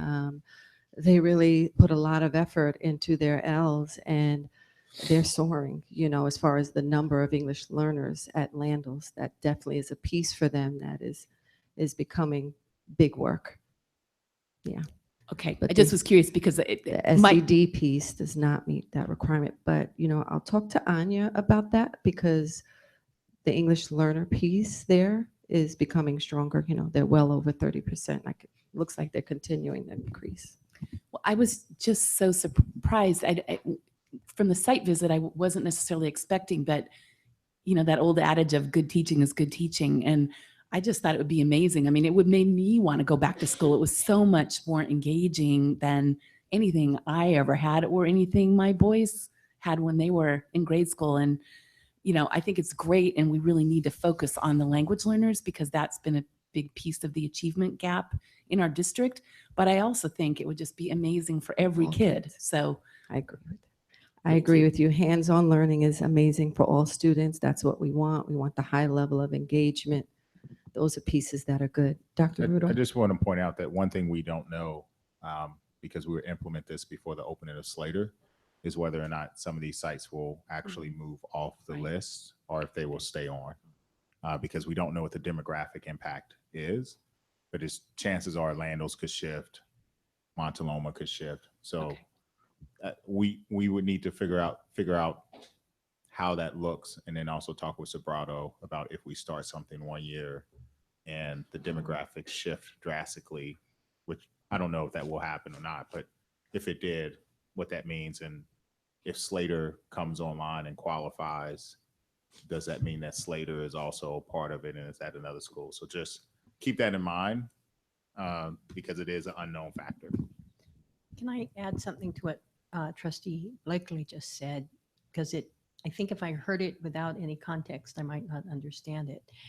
It's my understanding that everyone in a classroom, everyone in the SEAL classroom is going to get SEAL instruction, whether you're an English learner or not.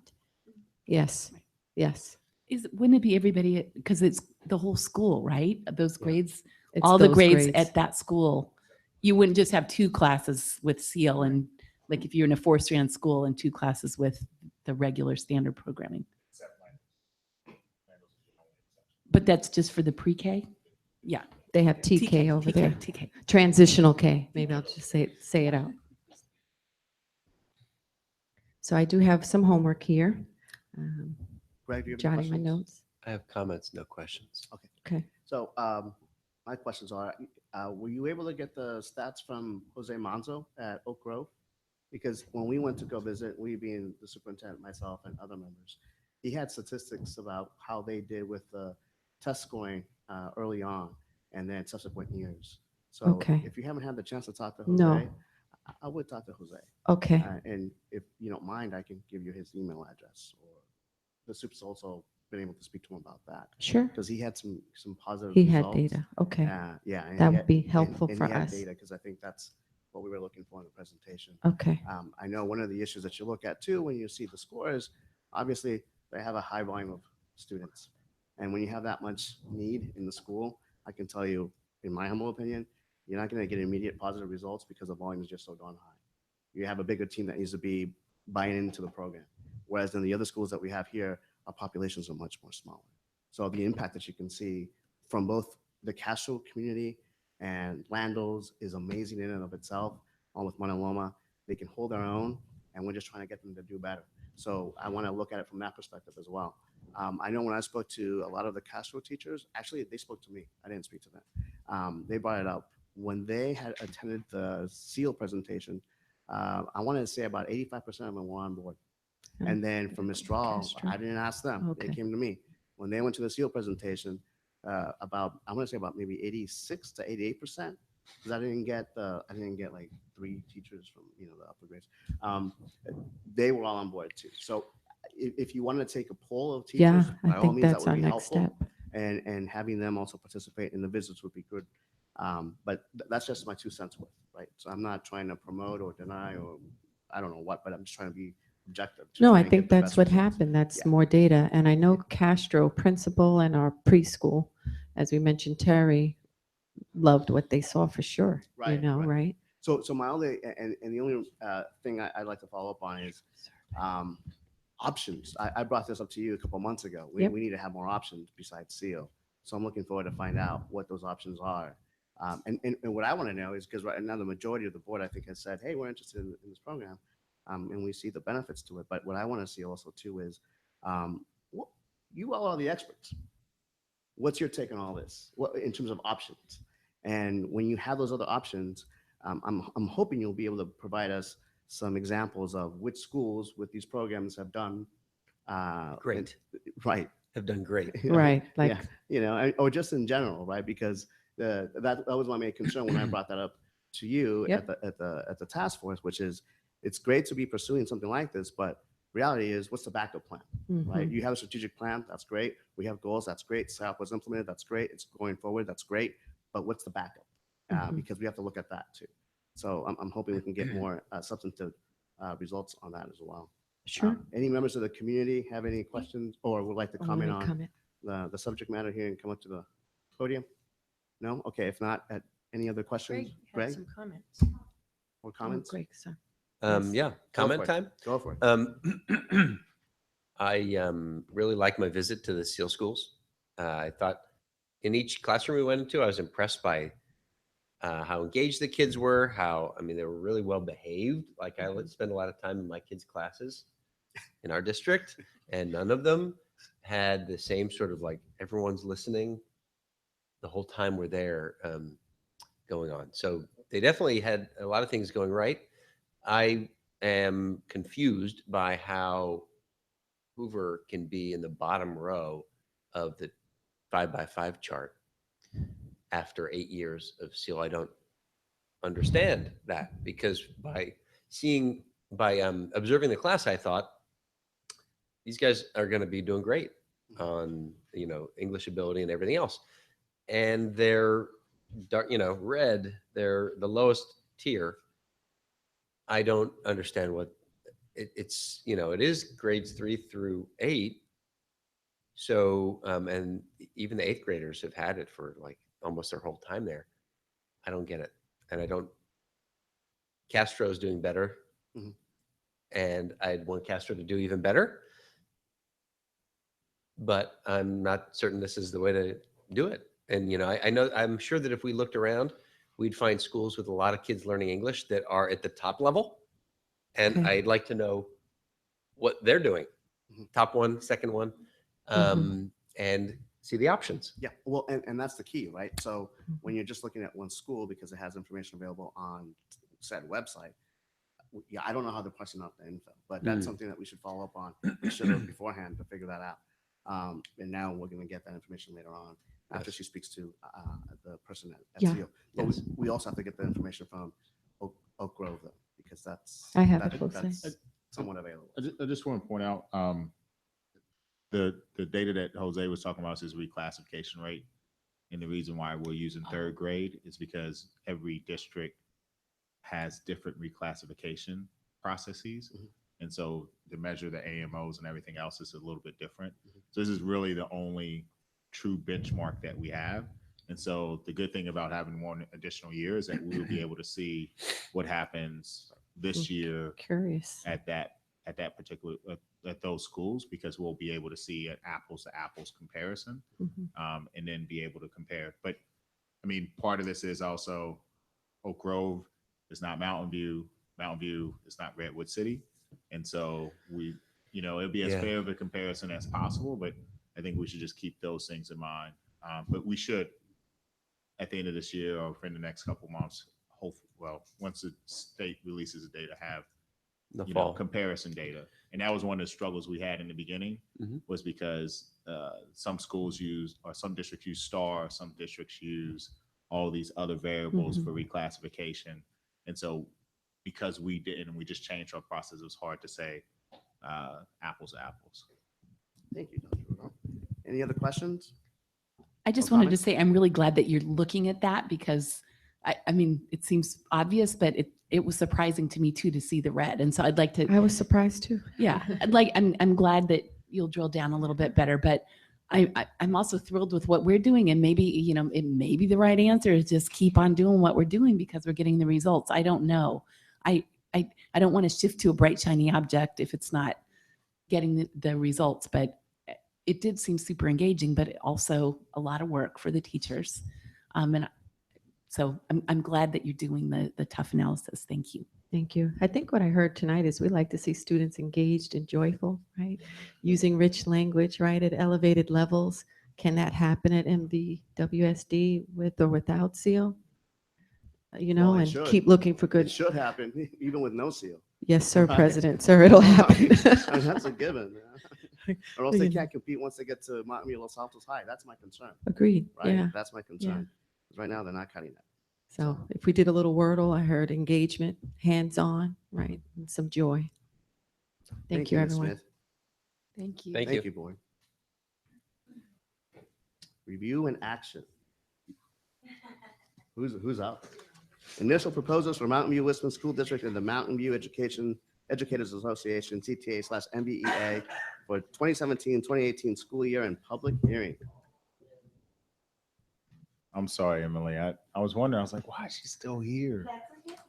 Oh, no, I apologize. We should have had this item earlier. A long time ago. Oh, At least, yeah, okay, sorry. So we are here to to present our. Okay, let's restart.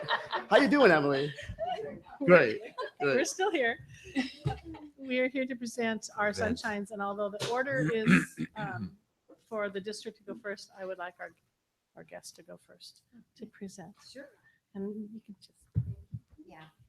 So I'm just here to present the articles or sunshining from our collective bargaining agreement. And just to give you some background information is that we conducted a job satisfaction survey in March, and we had 118 of our members respond to that survey. We also asked for additional feedback from our membership, which is why we have chosen the following articles to sunshine. Article 3, hours for the purpose of maintaining employee well-being and student success. Article 5, salary and benefits. To recruit and retain the highest quality educators is essential to the success of our school district, and this is why we chose this one as well. Article 7, class size. In order to support higher academic achievement, we have an interest in ensuring student success and narrowing the academic gaps. Article 16 is association rights, and this is just for us to continue support higher quality educators in the district.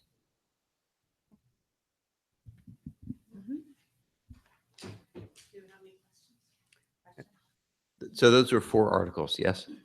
Yes. That is the union, all the ones the district opened and all the ones that, This is just for MVEA. four articles. One of them is a law that's Yeah. being changed. It's not. Oh, Yes. okay. It's about agency. Yeah, it's, we asked that too. It's okay. We clarified before we went on. So for the district, under the 5 core principles of negotiations, we opened Article 3 hours as well. And sorry, my computer is not cooperating. The first one, consistent with our core principles, the district has an interest in exploring, clarifying, and amending the article, including providing more specific language regarding unit members' professional responsibilities and options and flexibility relative to the professional workday. And we opened Article 5, compensation and benefits. Consistent with our core principles, the district has an interest in exploring fair and equitable total compensation adjustments. And we opened Article 10, evaluation. Consistent with the core principles, the district has an interest in updating and improving the evaluation process and applicable agreement language, including the language for peer assistance and review.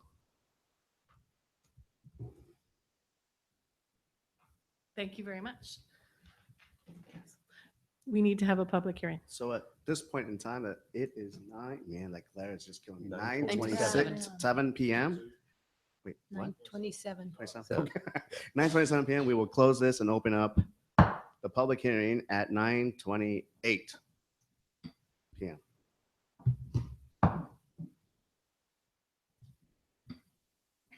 Anyone?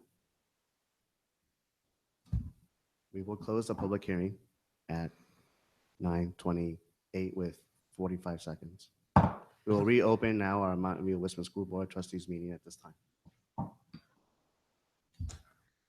So at this point in time, are there any questions?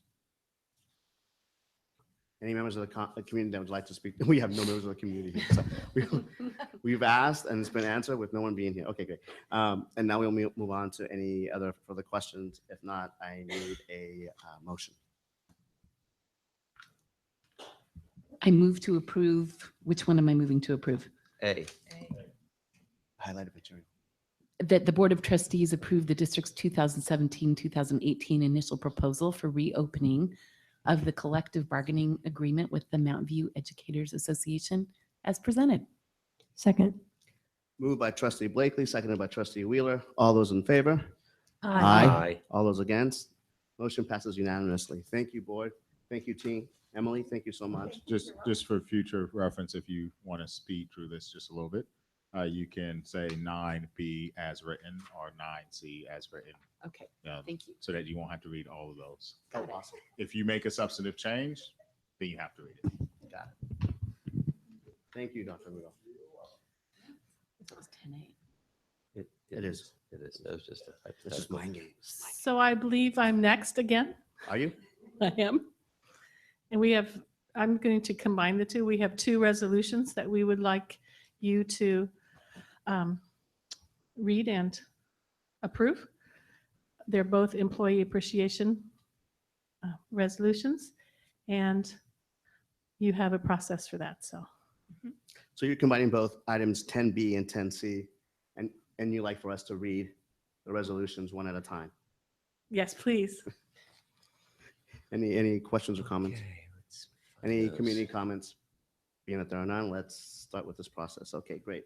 So the first resolution is that we approve resolution number 1641.5/17, recognizing May 10th, 2017 as the Day of the Teacher. I have the resolution here. We'll just Pass it. read the whereases and pass it along. I will start. Resolution number 1641.5/17, recognizing May 10th, 2017 as Day of the Teacher. Whereas education is the most vital activity we as a society undertake to ensure the well-being of the nation, and Whereas education is in large measure the result of the talent and commitment of teachers and their ability to inspire, encourage, and enlighten. And Whereas teaching is a profession characterized by skill, knowledge, discipline, tenacity, and creativity in the delivery of instruction. And Whereas teachers are a source of caring, concern, counseling, empathy, warmth, and love, and deserve recognition and gratitude for the invaluable work they do. And Whereas teachers in the Mountain View Wisman School District have made a crucial difference in the lives of students and are true champions for children, schools, and community. did we miss one? Yep, which one? Oh, teachers, whereas teachers. the this fifth one. We didn't do the fifth one yet. yes, whereas teachers in the Mountain View Wisman School District educate and motivate students, including those that require unique skills and compassion. And now therefore be it resolved that the Board of Trustees of the Mountain View Wisman School District and the superintendent express their gratitude and commend the teachers of the Mountain View Wisman School District and join the Governor and Legislature of California in designating May 10th, 2017 as Day of the Teacher. And Be it further resolved that the Board of Trustees of the Mountain View Wisman School District and Superintendent encourage activities to recognize and honor teachers on this day. Adopted by the Board of Trustees of the Mountain View Wisman School District on this 4th day of May, 2017, by the following vote. Aye. All those against? Motion passes, or resolution passes successfully. Bravo.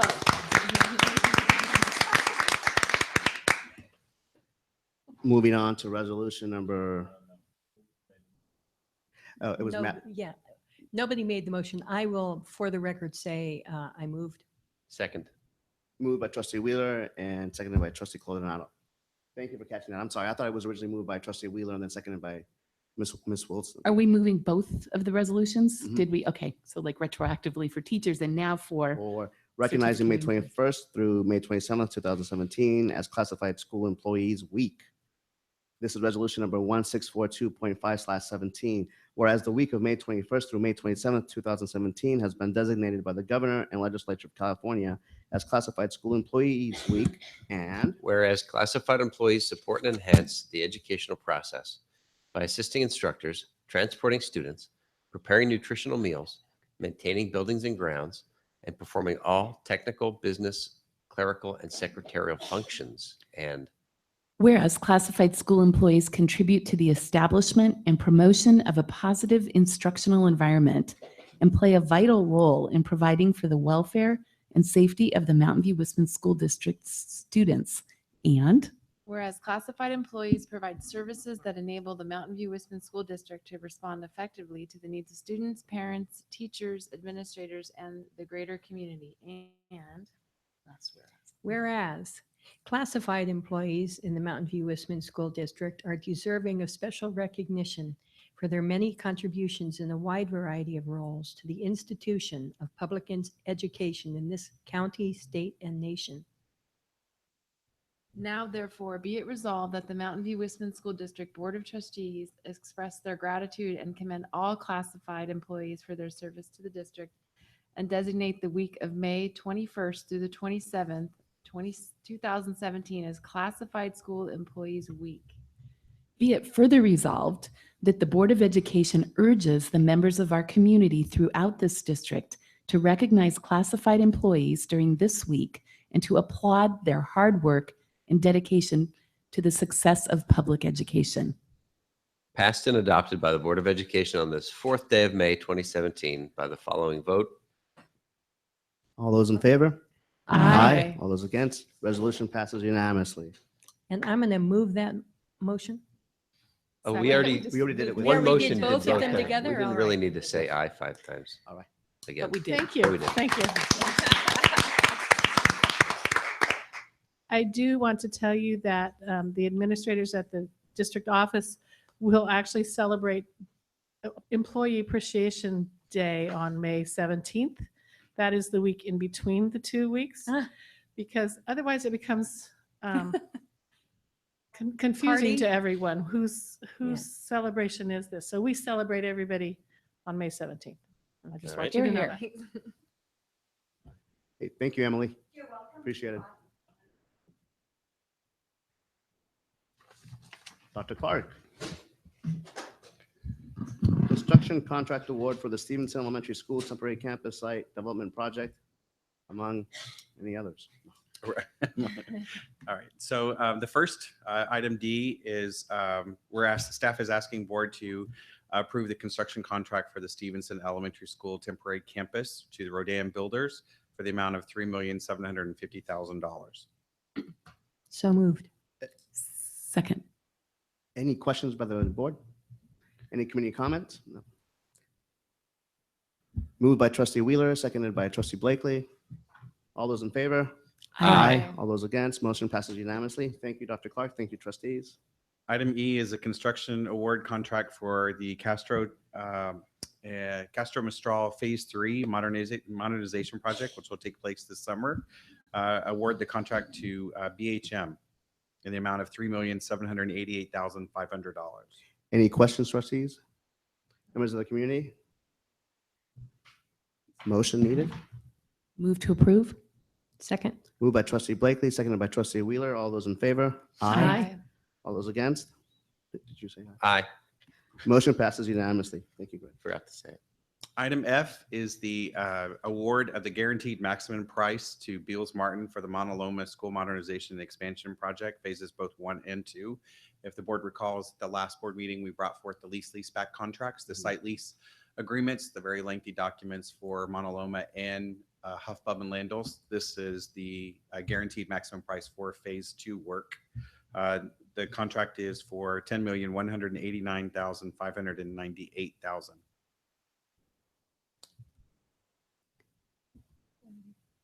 Oh, yeah, are you going to do questions or do you want us to move?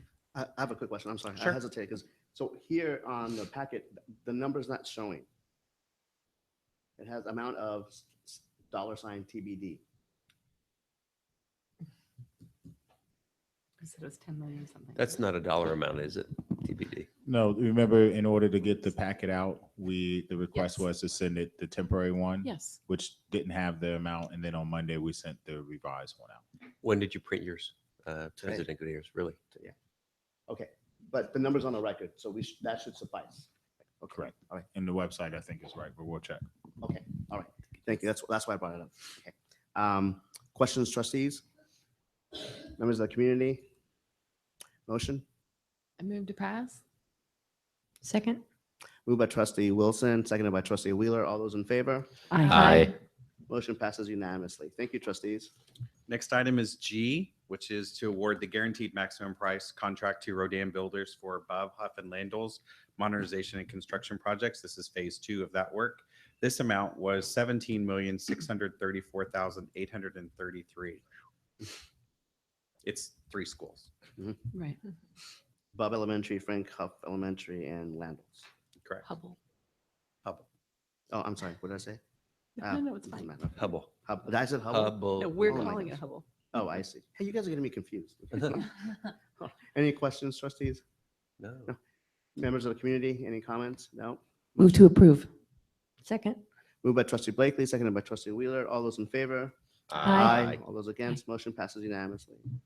Items H and I go together. Item H is the approval of the mitigated negative declaration and reporting plan for Stevenson Therakoff, the preschool and district office, with the including the comments and the responses that were received after the public comment or during the public comment period for the MND. Any questions, trustees? Members of the community, any comments? Motion, please. So moved. Second. Moved by trustee Wheeler, seconded by trustee Blakely. All those in favor? Aye. Motions pass unanimously. Thank you. Item I is the actual resolution to approve those findings and comments and responses to be filed with the state. Okay. Questions, trustees? Members of the community, any comments? Motion? Move to approve. Second. Moved by trustee Wilson, seconded by trustee Wheeler. All those in favor? Aye. Motion passes unanimously. Item J is the adoption of the resolution to for notice of for the determination of BUB new construction project is categorically exempt from CEQA. We're not doing anything that we're doing minor addition, which is less than 25% of the square foot of added to the campus or 10 classrooms. So we are categorically exempt from filing a CEQA document. Questions, trustees? Any community comments? Motion? Move to approve. Second. Moved by trustee Wilson, seconded by trustee Blakely. All those in favor? Aye. Motion passes unanimously. Item K was deleted. Item L is the same determination for categorically exempt from CEQA for Huff. Questions, trustees? Any community comments? Motion? Move to approve. Second. Moved by trustee Blakely, seconded by trustee Wilson. All those in favor? Aye. Motion passes unanimously. M was deleted. N is the categorical exemption from CEQA for Landals, the resolution. Questions, trustees? Any community comments? Motion? Move to approve. Second. Moved by trustee Blakely, seconded by trustee Wilson. All those in favor? Aye. Motion passes unanimously. And item P is the notice, is the resolution for the determination of categorical exemption for Montaloma. Questions, trustees? Any community comments? Motion needed. Move to approve. Second. Moved by trustee Blakely, seconded by trustee Wilson. All those in favor? Aye. Motion passes unanimously. The next two items are for the many projects of this summer is the moving. These are the contractors that we put together a pool back in 2015 through an RFQ process. We had 3 vendors in the pool. We put out the RFP for the moving projects or the moving work for this summer. The first one was Montrose. So we are recommending approval to award the contract for Castro, Mistral, BUB, Huff, Landals to the Montrose Moving Systems Incorporated in the amount of $31,420. Any questions? Community comments? Motion needed. Move to approve. Second. Moved by trustee Wilson, seconded by trustee Wheeler. All those in favor? Motion passes unanimously. Item S is to award the contract to Sadith for Stevenson Montaloma's moving projects this summer in the amount of $23,232. Questions, trustees? Any community comments? Motion? Move to approve. Second. Moved by trustee Wilson, seconded by trustee Wheeler. All those in favor? Aye. Item Motion T- passes unanimously. Perfect. Item T is the MOU with CSMA for the following school year. It's the contract for music and art at the elementary schools in the amount of $372,143. Any questions? Community comments? Motion? Move to approve. Second. Moved by trustee Blakely, seconded by trustee Wheeler. All those in favor? Aye. Item U is the contract with Nature Bridge to provide the Yosemite overnight trip for our 8th graders at Crittenden and Graham. Crittenden's estimate at this moment is $114,430 and Graham is $155,640. Sure. And just to clarify the record, previous motion passed unanimously. For this current review and action item for Nature Bridge Yosemite overnight field trip, fall 2017. Any questions, trustees? None? Community comments? Motion? So moved. Second. Moved by trustee Wheeler, seconded by trustee Blakely. All those in favor? Aye. Aye. Motion passes unanimously. And item V is the contract with Pearson for the SIOP program, which is in the amount of $105,000. Questions, trustees? Any community comments? Motion needed. Move to approve. Second. Moved by trustee Blakely, seconded by trustee Wilson. All those in favor? Aye. Motion passes unanimously. Thank you, Dr. Clark. Thank you, trustees. Madam Wheeler. Yeah, I think it'd be worthwhile at this point in time for anyone watching at home to get an explanation that this was an example of how the board members received their board packets a week ahead of time. And, and that gives us an opportunity to submit questions to Dr. Rudolph, who spreads them around to any of the people in charge of it. So like questions about these last couple of things would have been sent to Dr. Clark. And then, any questions that we had, we would have gotten answers to ahead of time before this meeting. So that's why we were able to run through this portion of the meeting so quickly. And that's our standard protocol for Yes. each and every single board meeting in general.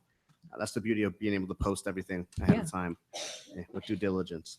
Thank you so much, team. Board updates. Would anyone like to share that, or will? I would like to say something. Yeah, so I Sure. submitted a lengthy update to Ms. Loca, but I would like to say, because I learned that not everybody reads everybody's updates.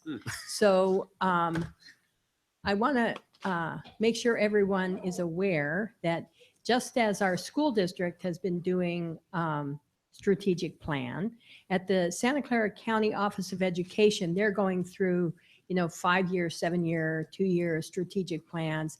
And I'm on the strategic planning committee for 2 committees through the county office. And I'm happy to answer any questions anybody has about these things, but I would at least like you to know that I am deeply involved in these things. And one of them is Artspiration, which is the countywide work that's been done since 2009 for arts and music in classrooms all around the county.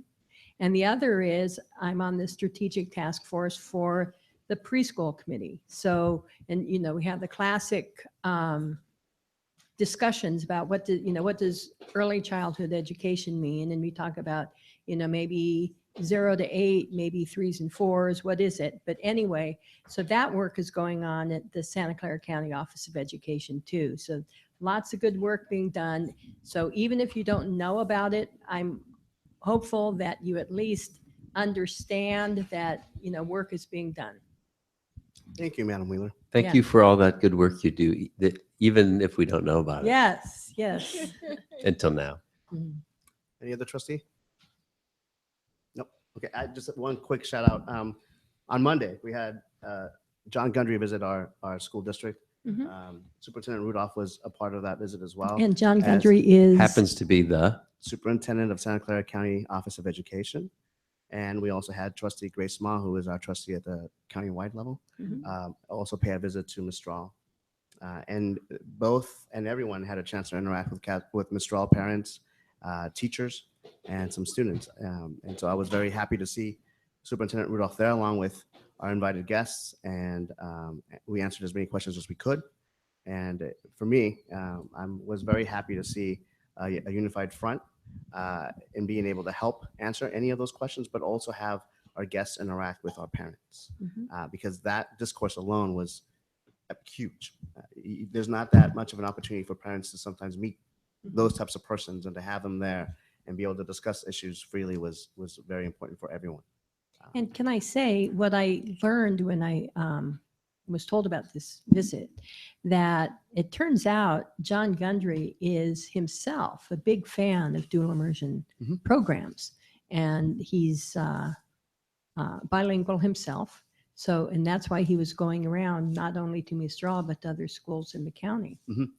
I think by what I heard, I might have misunderstood, but I think one of the goals for the county is to be able to have at least one dual immersion program in each school district site that's a part of their family. And I had the chance to also introduce John, because I had been before, with the parents by mentioning what you just said, formerly of Houston proper, and was a teacher in the field, and he taught him Spanish. And that was something that the families weren't used to and weren't expecting. So when he was able to converse with them in Spanish, that was a bonus, which is great. I guess I have one thing to add. I don't know if this is it's seemingly pertinent given what you guys are talking about. I was at the state capitol last week for a carbon accounting meeting, and one of the persons in on that meeting was like, "Hey, you want to go meet Mark Berman, your Wow. assembly member?" Yeah. And I literally walked right into his office. He met with me, gave me his That's card, great. and said he'd be happy to meet with anybody in the district. So we've got a lead in at that level. I was just surprised that you could walk right into Yeah. somebody's office. And he endorsed our parcel tax Yes. measure Yes, as he well. did. Yeah, Excellent, so he's very excellent. accessible and He very is. willing to talk to community members and education leaders. So And nice to If get a that's pertinent to contact him. with him as he's starting out his legislative career. exactly. Build that so relationship. unprompted. Boom. Thank you, Madam Wilson. Any other updates? No. Okay. I'll send mine in, Ms. Loga. Items for future agendas, we don't have any. Future board meeting dates, those are listed. Though, actually, Are in the we- packet, we have creation of ad hoc board subcommittee to discuss development of potential new school sites, board policy number 3312 regarding contracts, and after-school programming. So those all look like interesting subject matters to discuss very soon, hopefully agenda before is the that? end of June. Is this the time to suggest items for Yes. future? Yes. Oh, okay. Could you Go just, for we it. don't have any, and I'm like, No. Yeah, we're Well, rushing on through. this one, oh, got it. it wasn't listed, but Yeah, then that I printed agenda out the doesn't one that print it. actually had it. Well, just coming off of the recent parcel tax election, and I don't know if this is something for this school year to look into or next school year, but I know that there are some districts that where they change the voting age for school-related things to 16 from 18. And then also there are some where there's not a citizenship requirement for school board items, or I guess it's elections of school board only. And I don't know how those get adopted, if that is something that the district would have to look into, or if it's something at a different level. But I would be interested in exploring that in order to increase participation in the community in the school board. So I'd be interested in learning more about that. I hear that brought up quite frequently, and I think the actuality is there are not very many places that do it. But I'd certainly be interested in a information meeting about it. Definitely would need to be exploratory.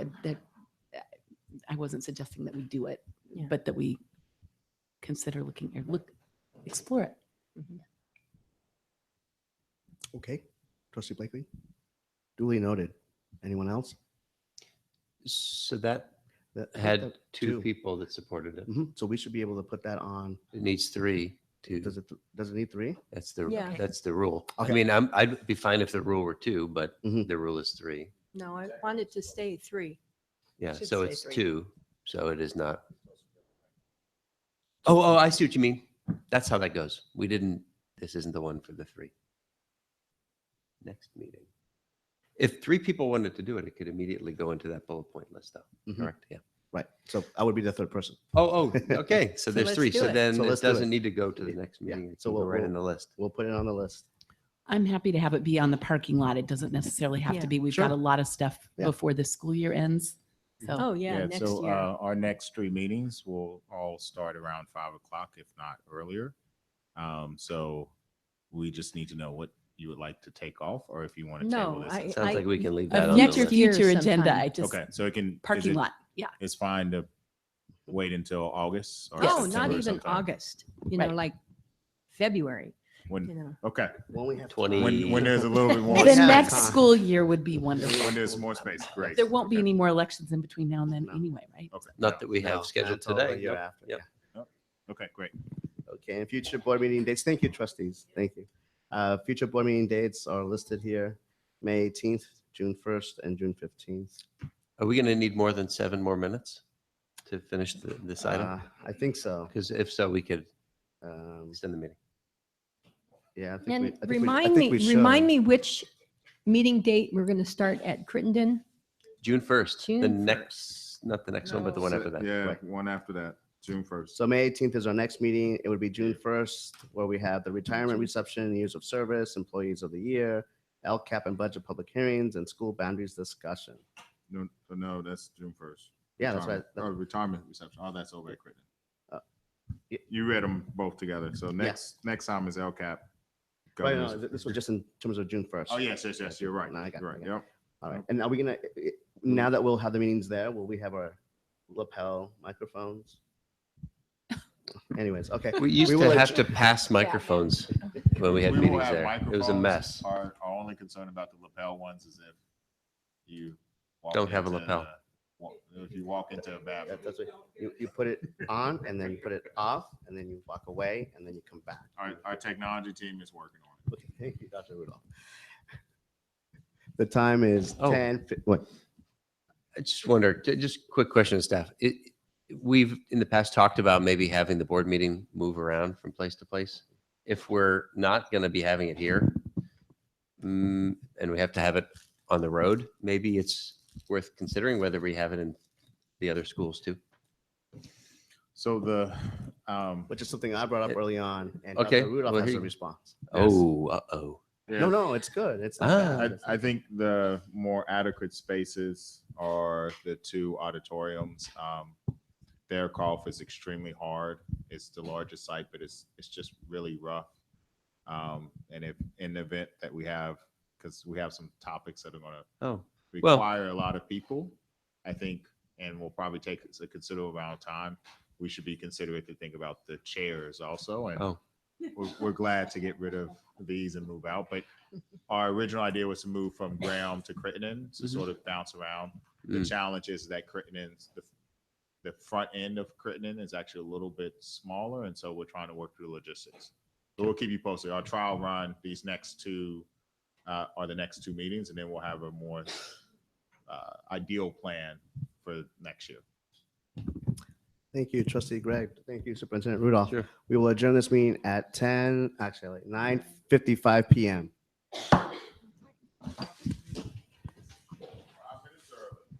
Good job speeding through those agenda items. You're a machine.